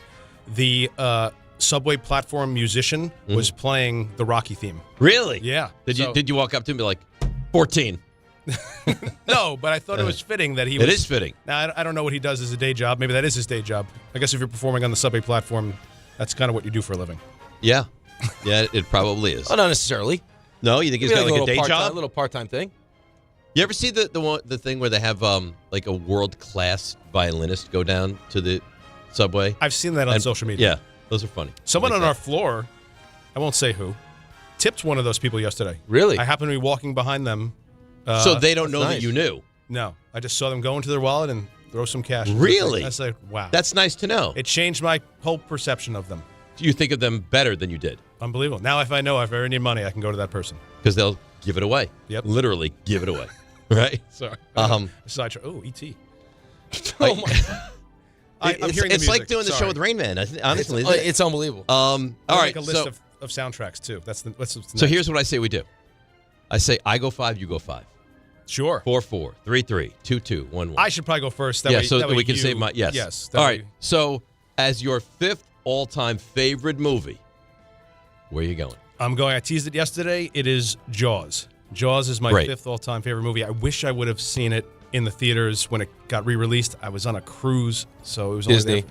Yeah. So Yeah. the 50th, they just released it. Yeah, I The know. 50th, They showed it on television. right around Labor Day. Yeah. And that's one I've never seen on the big screen, and it haunts me. It's funny you mentioned that because my 5th movie is also great on the big screen. Unbelievable on the big screen. Saving Private Ryan. The first scene, because I saw it in the movies early on when it came out, and it was jarring. It was loud. Like it felt like you were in that battle. Like, Yeah. it was loud. It was jarring. I mean, the cast is incredible of that movie. You got Tom Hanks. You've got Matthew Damon. Giovanni Ribisi. Vin Diesel's in that movie. Vin Diesel is in that movie. I'm forgetting. Tom Sizemore is in that movie. Mm-hmm. Ted Danson is in that movie. It's Right, he is small role, but yeah. I mean, that opening scene Matt Damon is incredible in that movie. Is made all by the handheld shot. Yes. The fact that it's handheld and makes you feel like you're there on Omaha Beach. It was like nothing that's ever been on screen before. And of course that's Spielberg, and that won't be the last time we hear from Steven Spielberg on this list for me. It's still one of the most shocking scenes. Just like the idea, like my first thought was watching that is like that really happened. It really Can happened? you imagine being like hearing the bullets go off? I'm being serious. I'm gonna be the first one on that beach. Watching the movie in the theater was like a lot for the senses. You could only imagine what it was like to have been there that day. Made me have a greater appreciation for my two grandfathers who both were World War II vets. So yeah, as it should. Yeah, as it should. All right, John, let's continue along here. We're getting exciting here. Number 4. Number 4, I have a Star Wars installment, the best of them, and probably the best sequel that there's ever been to anything in cinema, and that's The Empire Strikes Back. All right, I can't really speak of that. I've never seen that movie. I have no interest in that How is movie. that possible? It doesn't interest me. I saw Star Wars, the original Star Wars. So should I not spoil it for you? No, you can spoil it. What Vader says to Luke? He's his father. He is his father. Yeah, that I know. I am your father. That is revealed. You know how many times John's had to say that? Yeah, 25 a, kids. a lot. Is that why it checks in at number 4? Yeah, because it's close to home. So there you go. All right. So I'm going to go in a little different vein here. He goes, what'd you go? Empire Strikes Back? Empire Strikes Back. Yeah, I'm going to go, and this was hard for him to make. It was hard to watch. It's an unbelievable movie, Schindler's List. It was kind of a lifelong passion project that Steven Spielberg had always wanted to make, and finally he said he thought he was ready to make it. He did, and it was almost the perfect movie. I would never argue the greatness of that movie. The only thing I would argue is the rewatchability of that movie. How so? It's not a movie that I ever think to myself like, oh, you know what I want to do? I want to sit down. Well, on the couch and watch Schindler's List. Because the topic is so morbid. But so is Life is Beautiful. So is Saving Private Ryan. So yeah, but that feels like it goes to a higher level. By the way, it really, a lot of World War II representation in your list. I think World War II is an important. I think it's the best war that they've documented on film as far as making movies, and I think these are some great movies. And you say that it's not, but there is a positive undertone to that movie with Oscar Schindler and saving so many lives, and then at the end with all the Jews that were saved, and they walk up in Israel and they, discuss him and place the rock on his grave. So there is that underlying positivity, even in an awful morbid movie. And it was Liam Neeson's breakout role. Yes. No one really knew who he was prior to that movie. So, at number 3, I have probably the one that is closest to my heart, and that is Jurassic Park. Now, our lists are very different. Now, hold on. Very Park, different. No one can deny the original Jurassic Park is a great movie. Most people are not going to have it in their top 5. I get that. I love dinosaurs. I was 11 when that movie came out. The way my father described that movie to me, he said, "You want to go to the movies tonight?" I was like, "Sure." I was like, "What do we say?" "Well, there's a movie about an amusement park of dinosaurs that comes to life or something like that." I was like, "All right, it sounds silly, but let's go see it." How old and are then you? when I saw it, How old I was are you? 11. 11. When I See what saw Doug it, has done for you? And you locked this guy in the basement. I thought it was basically, you know the premise of Night of the Museum? Yeah. I thought that's what I was going to go see, basically Dumbo-ish plastic So dinosaurs. how far into watching Jurassic Park were you like, oh? Well, I'd say the opening scene when a raptor killed someone. I So was like, they had you right away. I was like, this is unbelievable. And then to see the brachiosaur 17 minutes into the film, just right Is there. it not a brachiosaurus? It's a brachiosaur? Well, I guess singular maybe. I don't know. When you're as close to them as me, we just gonna. You do love the dinosaur, right? I love it. How often do you go to the Museum of Natural History? I want to go more. Let's go right after the show. Let's make our way up there. Won't let me bring the little kids yet. Why? I don't know. It's a whole battle at home. Well, I'm going to go a little off the board, a little different than Jurassic Park here. My number 3 movie all time is The Second Godfather. It's it's almost the perfect film. I mean, second best sequel of all time, next to Empire Strikes Back. Fair. I mean, I know that you see it a little differently than I do, but I mean, what a film. The star power in that. Now, I think 1 may be better. We'll find out in my next couple. But the thing about 2 that's so good is, you saw the full change of Michael. He went 1, he was very kind of benign. And at the end of 1, it changed, and the door closing. 2, he was evil, and the relationship with his wife was broken, and just an insanely good movie. It is a very good movie. And even if you still watch it today, it's still a great movie. You talk about rewatchability, it's got it at the highest level. I agree. Godfather 2 doesn't crack my top 25. It's actually at number 26. I know you're not going to like that. However, as we move to number 2, the original Godfather is my number 2 movie at all time. Okay. And I would even call it 1A because it's hard for me to distinguish between 1 and 2, but I would put it at 2 for the purposes of ranking. Godfather, Marlon Brando. I don't know if there's been a better performance on screen than what he gave as Vito Corleone. Was incredible.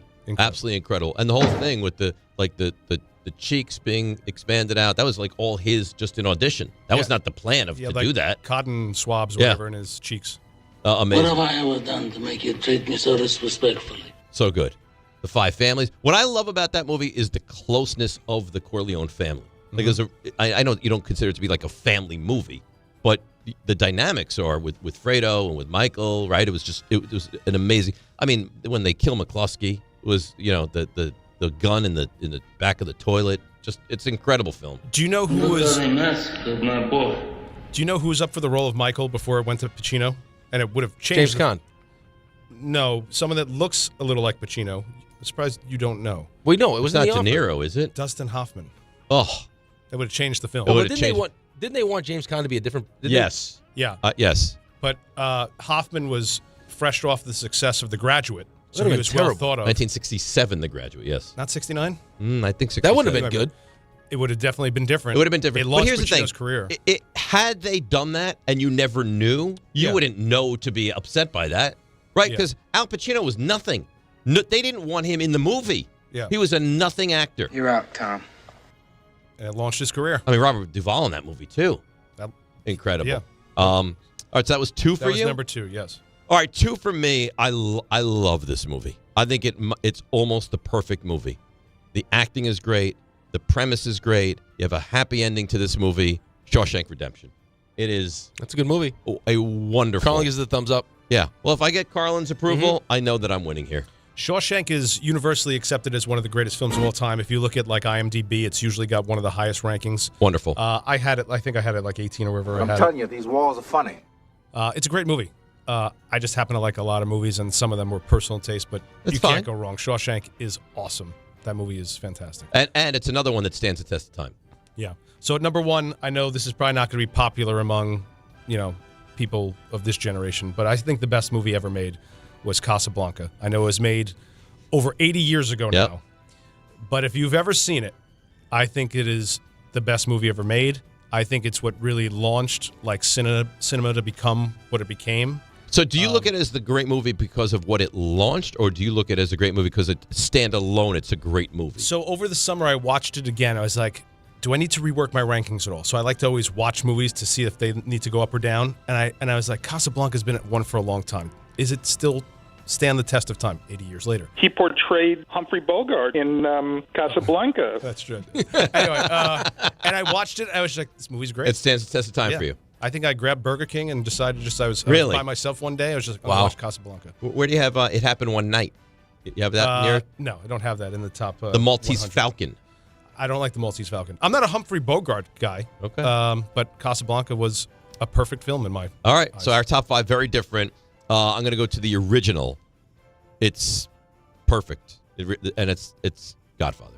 It is sensational. I like that. From beginning to end. It's a long movie. Never once while watching that movie do you think to yourself, ugh, I can't wait for this to end. It has character development. It has violence. It has family. It has everything. It is probably the perfect movie. And that is number 1. And you have a great list of movies. I know we kind of mocked you and like not putting together the list, but your list of top 25 movies is very strong. There's probably only 2 that I would say like, does that belong in there? So you're impressed with this list? Yeah, it's a good list of movies, and all basically are ones that I hold in high regard as well. Can I share one anecdote about I meant to share yesterday about the number 6 movie on my list, which is Psycho? Did you know that before Psycho, and I only just found this out somewhat recently, that movies didn't have start times? They just were constantly running in the theaters. Did not know that. And it wasn't until Hitchcock, because of the kind of twist in that movie. I won't give it away. I know you don't like when I give away plot details. The twist. Well, I mean, the movie's like 70 years old. I think that would be the time. Hitchcock didn't want it ruined, so he wanted start times for the movies. And once the movie started, the theater doors were locked, which I think would be a fire issue today. I can't imagine. That sounds like Inglourious Basterds. Is what that sounds like. But you couldn't enter once the movie started, and that is what launched start times. I like Much that. like Temple of Doom kind of launched PG-13 movies. That and I think there was another Swayze movie, but Psycho launched start times for movies. So we can thank Hitchcock for being able to be like, oh, I'm going to go see the 11. Just one more cinephile fact for you. The famous scene in the shower. Yeah. What? What's the matter with Save you? that for me. when he murdered her in the shower. Oh boy, yeah. No. During Do you know what they used as the blood? I believe it was chocolate syrup. See? He's good. Nice. Black and white movie. You know, black and white movies were not a thing really in 1960. We had adopted color long before that. That movie in color would be terrible. But Hitchcock thought that the movie would be too brutal in color, so he opted for black and white. So interesting. Yeah. You learn a lot here, Rick. Well, that's right. Very informative. So there you go. You got your list. It's a big time list. And I would say I prefer your list over John's list. Yeah? Yeah. Because it's a better list. Oh, listen, the thing I like about John's list is he actually put Jurassic Park is as high as it is because it has a personal connection to him. Right. Right. Him and his dad going to the movie. He loves dinosaurs. He wanted to be a paleontologist. I understand. I'm surprised you didn't have more of that in yours. What, more like I remember this fondly movie? Well, like if there was like 1 or 2 in there. I was actually, you guys are going to laugh at me. I was thinking about putting in The Princess Bride. I think it's a great movie. It's a great movie. Great movie. And then I was like, I'm not going to. That's one of those sort of cult favorites. I'd be curious from the audience to know, like, what is the highest ranking movie that neither one of us had? Because I think a lot of people would be upset we have no Lord of the Rings representation. That's not me, though. I have no either. interest in that. I know that they're very popular, well-done movies, but Peter Jackson, right? But it's just, that's not for me. I have no interest in that. I will never watch that. That's a good movie, Revenge of the Nerds. Great movie. Not a comedy fan. What? On Twitter, I'm going to reveal by genre my top 3, so keep a lookout for that. Oh, and we will. That, of course, is the great John Winthrop. Let's come back, put a bow on today's episode, see if anybody wants to get involved in the Ravens and the Dolphins. It's DNR with you, ESPN New York. You ever wake up with a sore throat, feeling a little off, and you know you're getting sick? Well, getting sick and going on the IL isn't an option, especially for me when I'm traveling for work. You can try to see a doctor, well, good luck there, or go sit for hours in an urgent care. Nope. That's why you need a medical emergency kit. This isn't some cheap first aid kit, okay? Your medical emergency kit comes packed with doctor-prescribed meds. It's like having an urgent care and a pharmacy right there in your home. If you're coming down with the flu, bam, here's your Z-Pack. You've got gastrointestinal issues, here's your Bactrim. From Z-Pack to ivermectin, amoxicillin, and doxycycline to treat strep, pneumonia, sinus infections, UTIs, COVID, and more. It's all right there in your kit. Just match your symptoms to the guide or talk with their telehealth doc. No doctor waiting rooms, no pharmacy lines. Order online in minutes and get $50 off with code SPORTS at urgentcarekit.com/sports. Get yours now at urgentcarekit.com/sports, promo code SPORTS. Every aspect of your business will operate better and faster with artificial intelligence. AI is a race, and companies that act first will win. Thrive Managed AI is your advantage over all your competitors. Thrive partners with you on a smart, secure AI strategy for your business. Then they deploy and manage it for you. Be first and win the race with Thrive Managed AI. Start with a complimentary strategy consultation at thrivenextgen.com/ESPN. That's thrivenextgen.com/ESPN.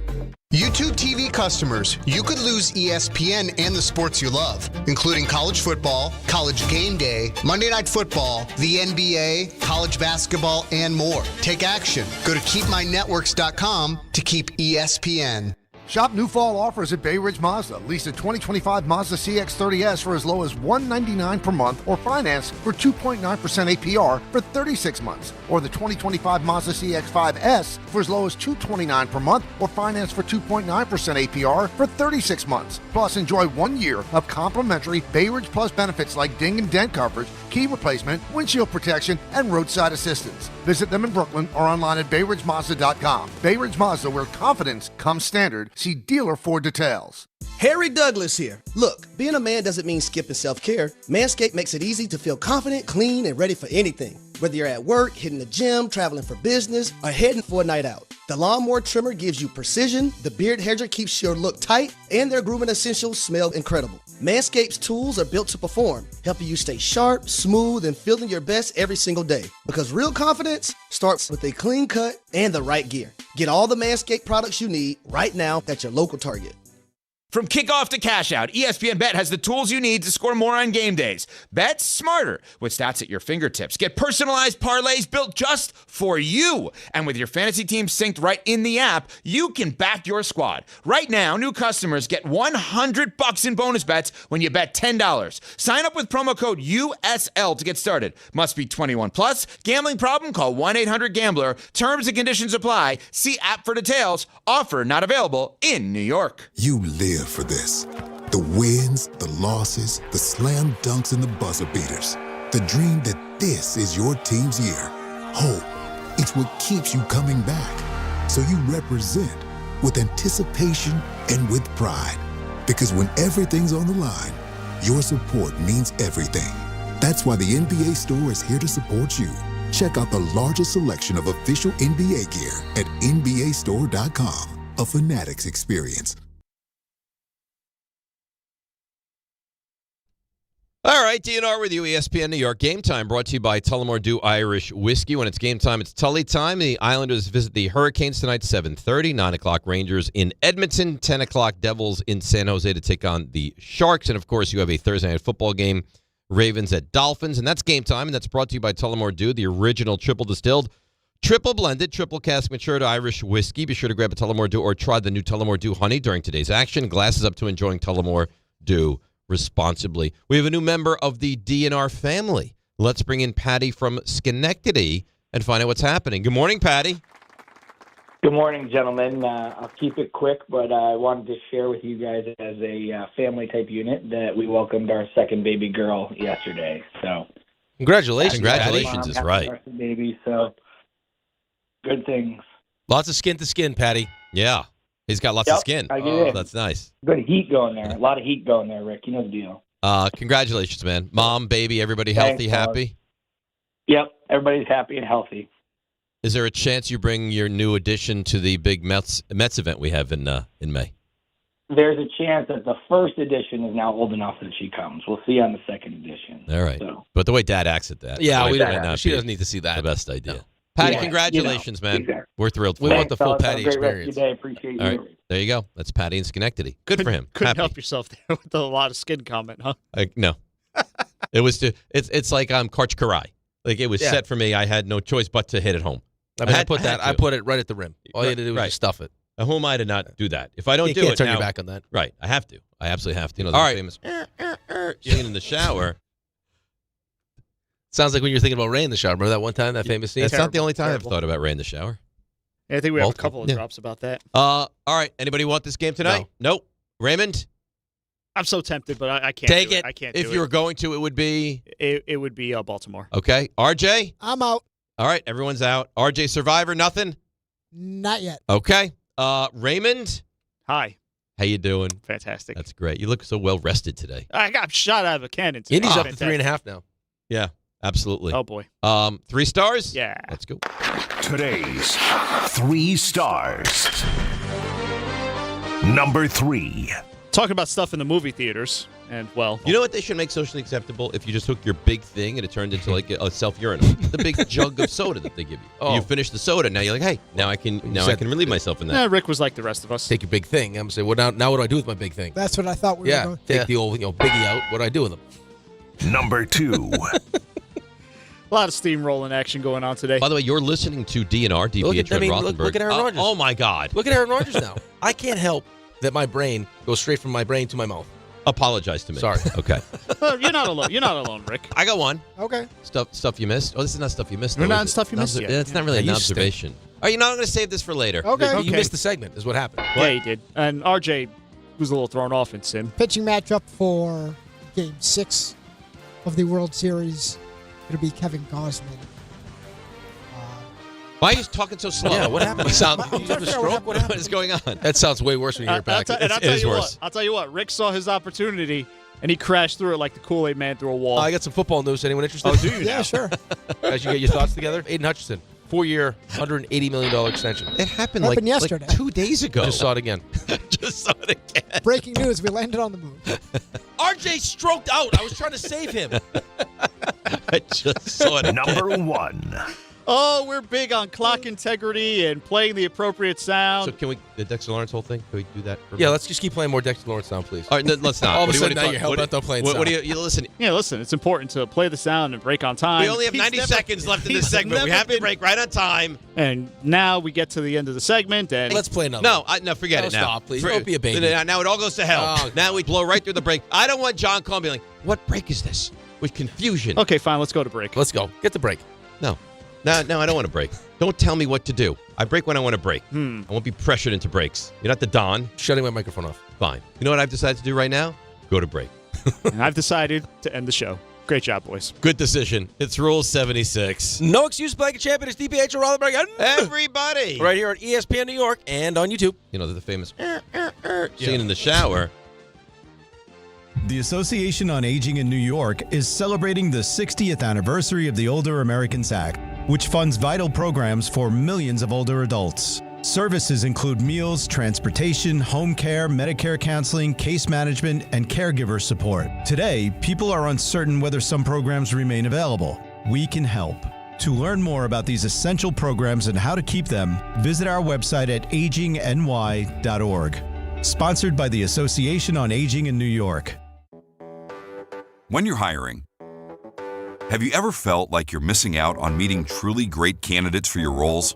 It seems impossible to find them, but they have to be out there somewhere, right? Well, they're not hard to find when you know where to go.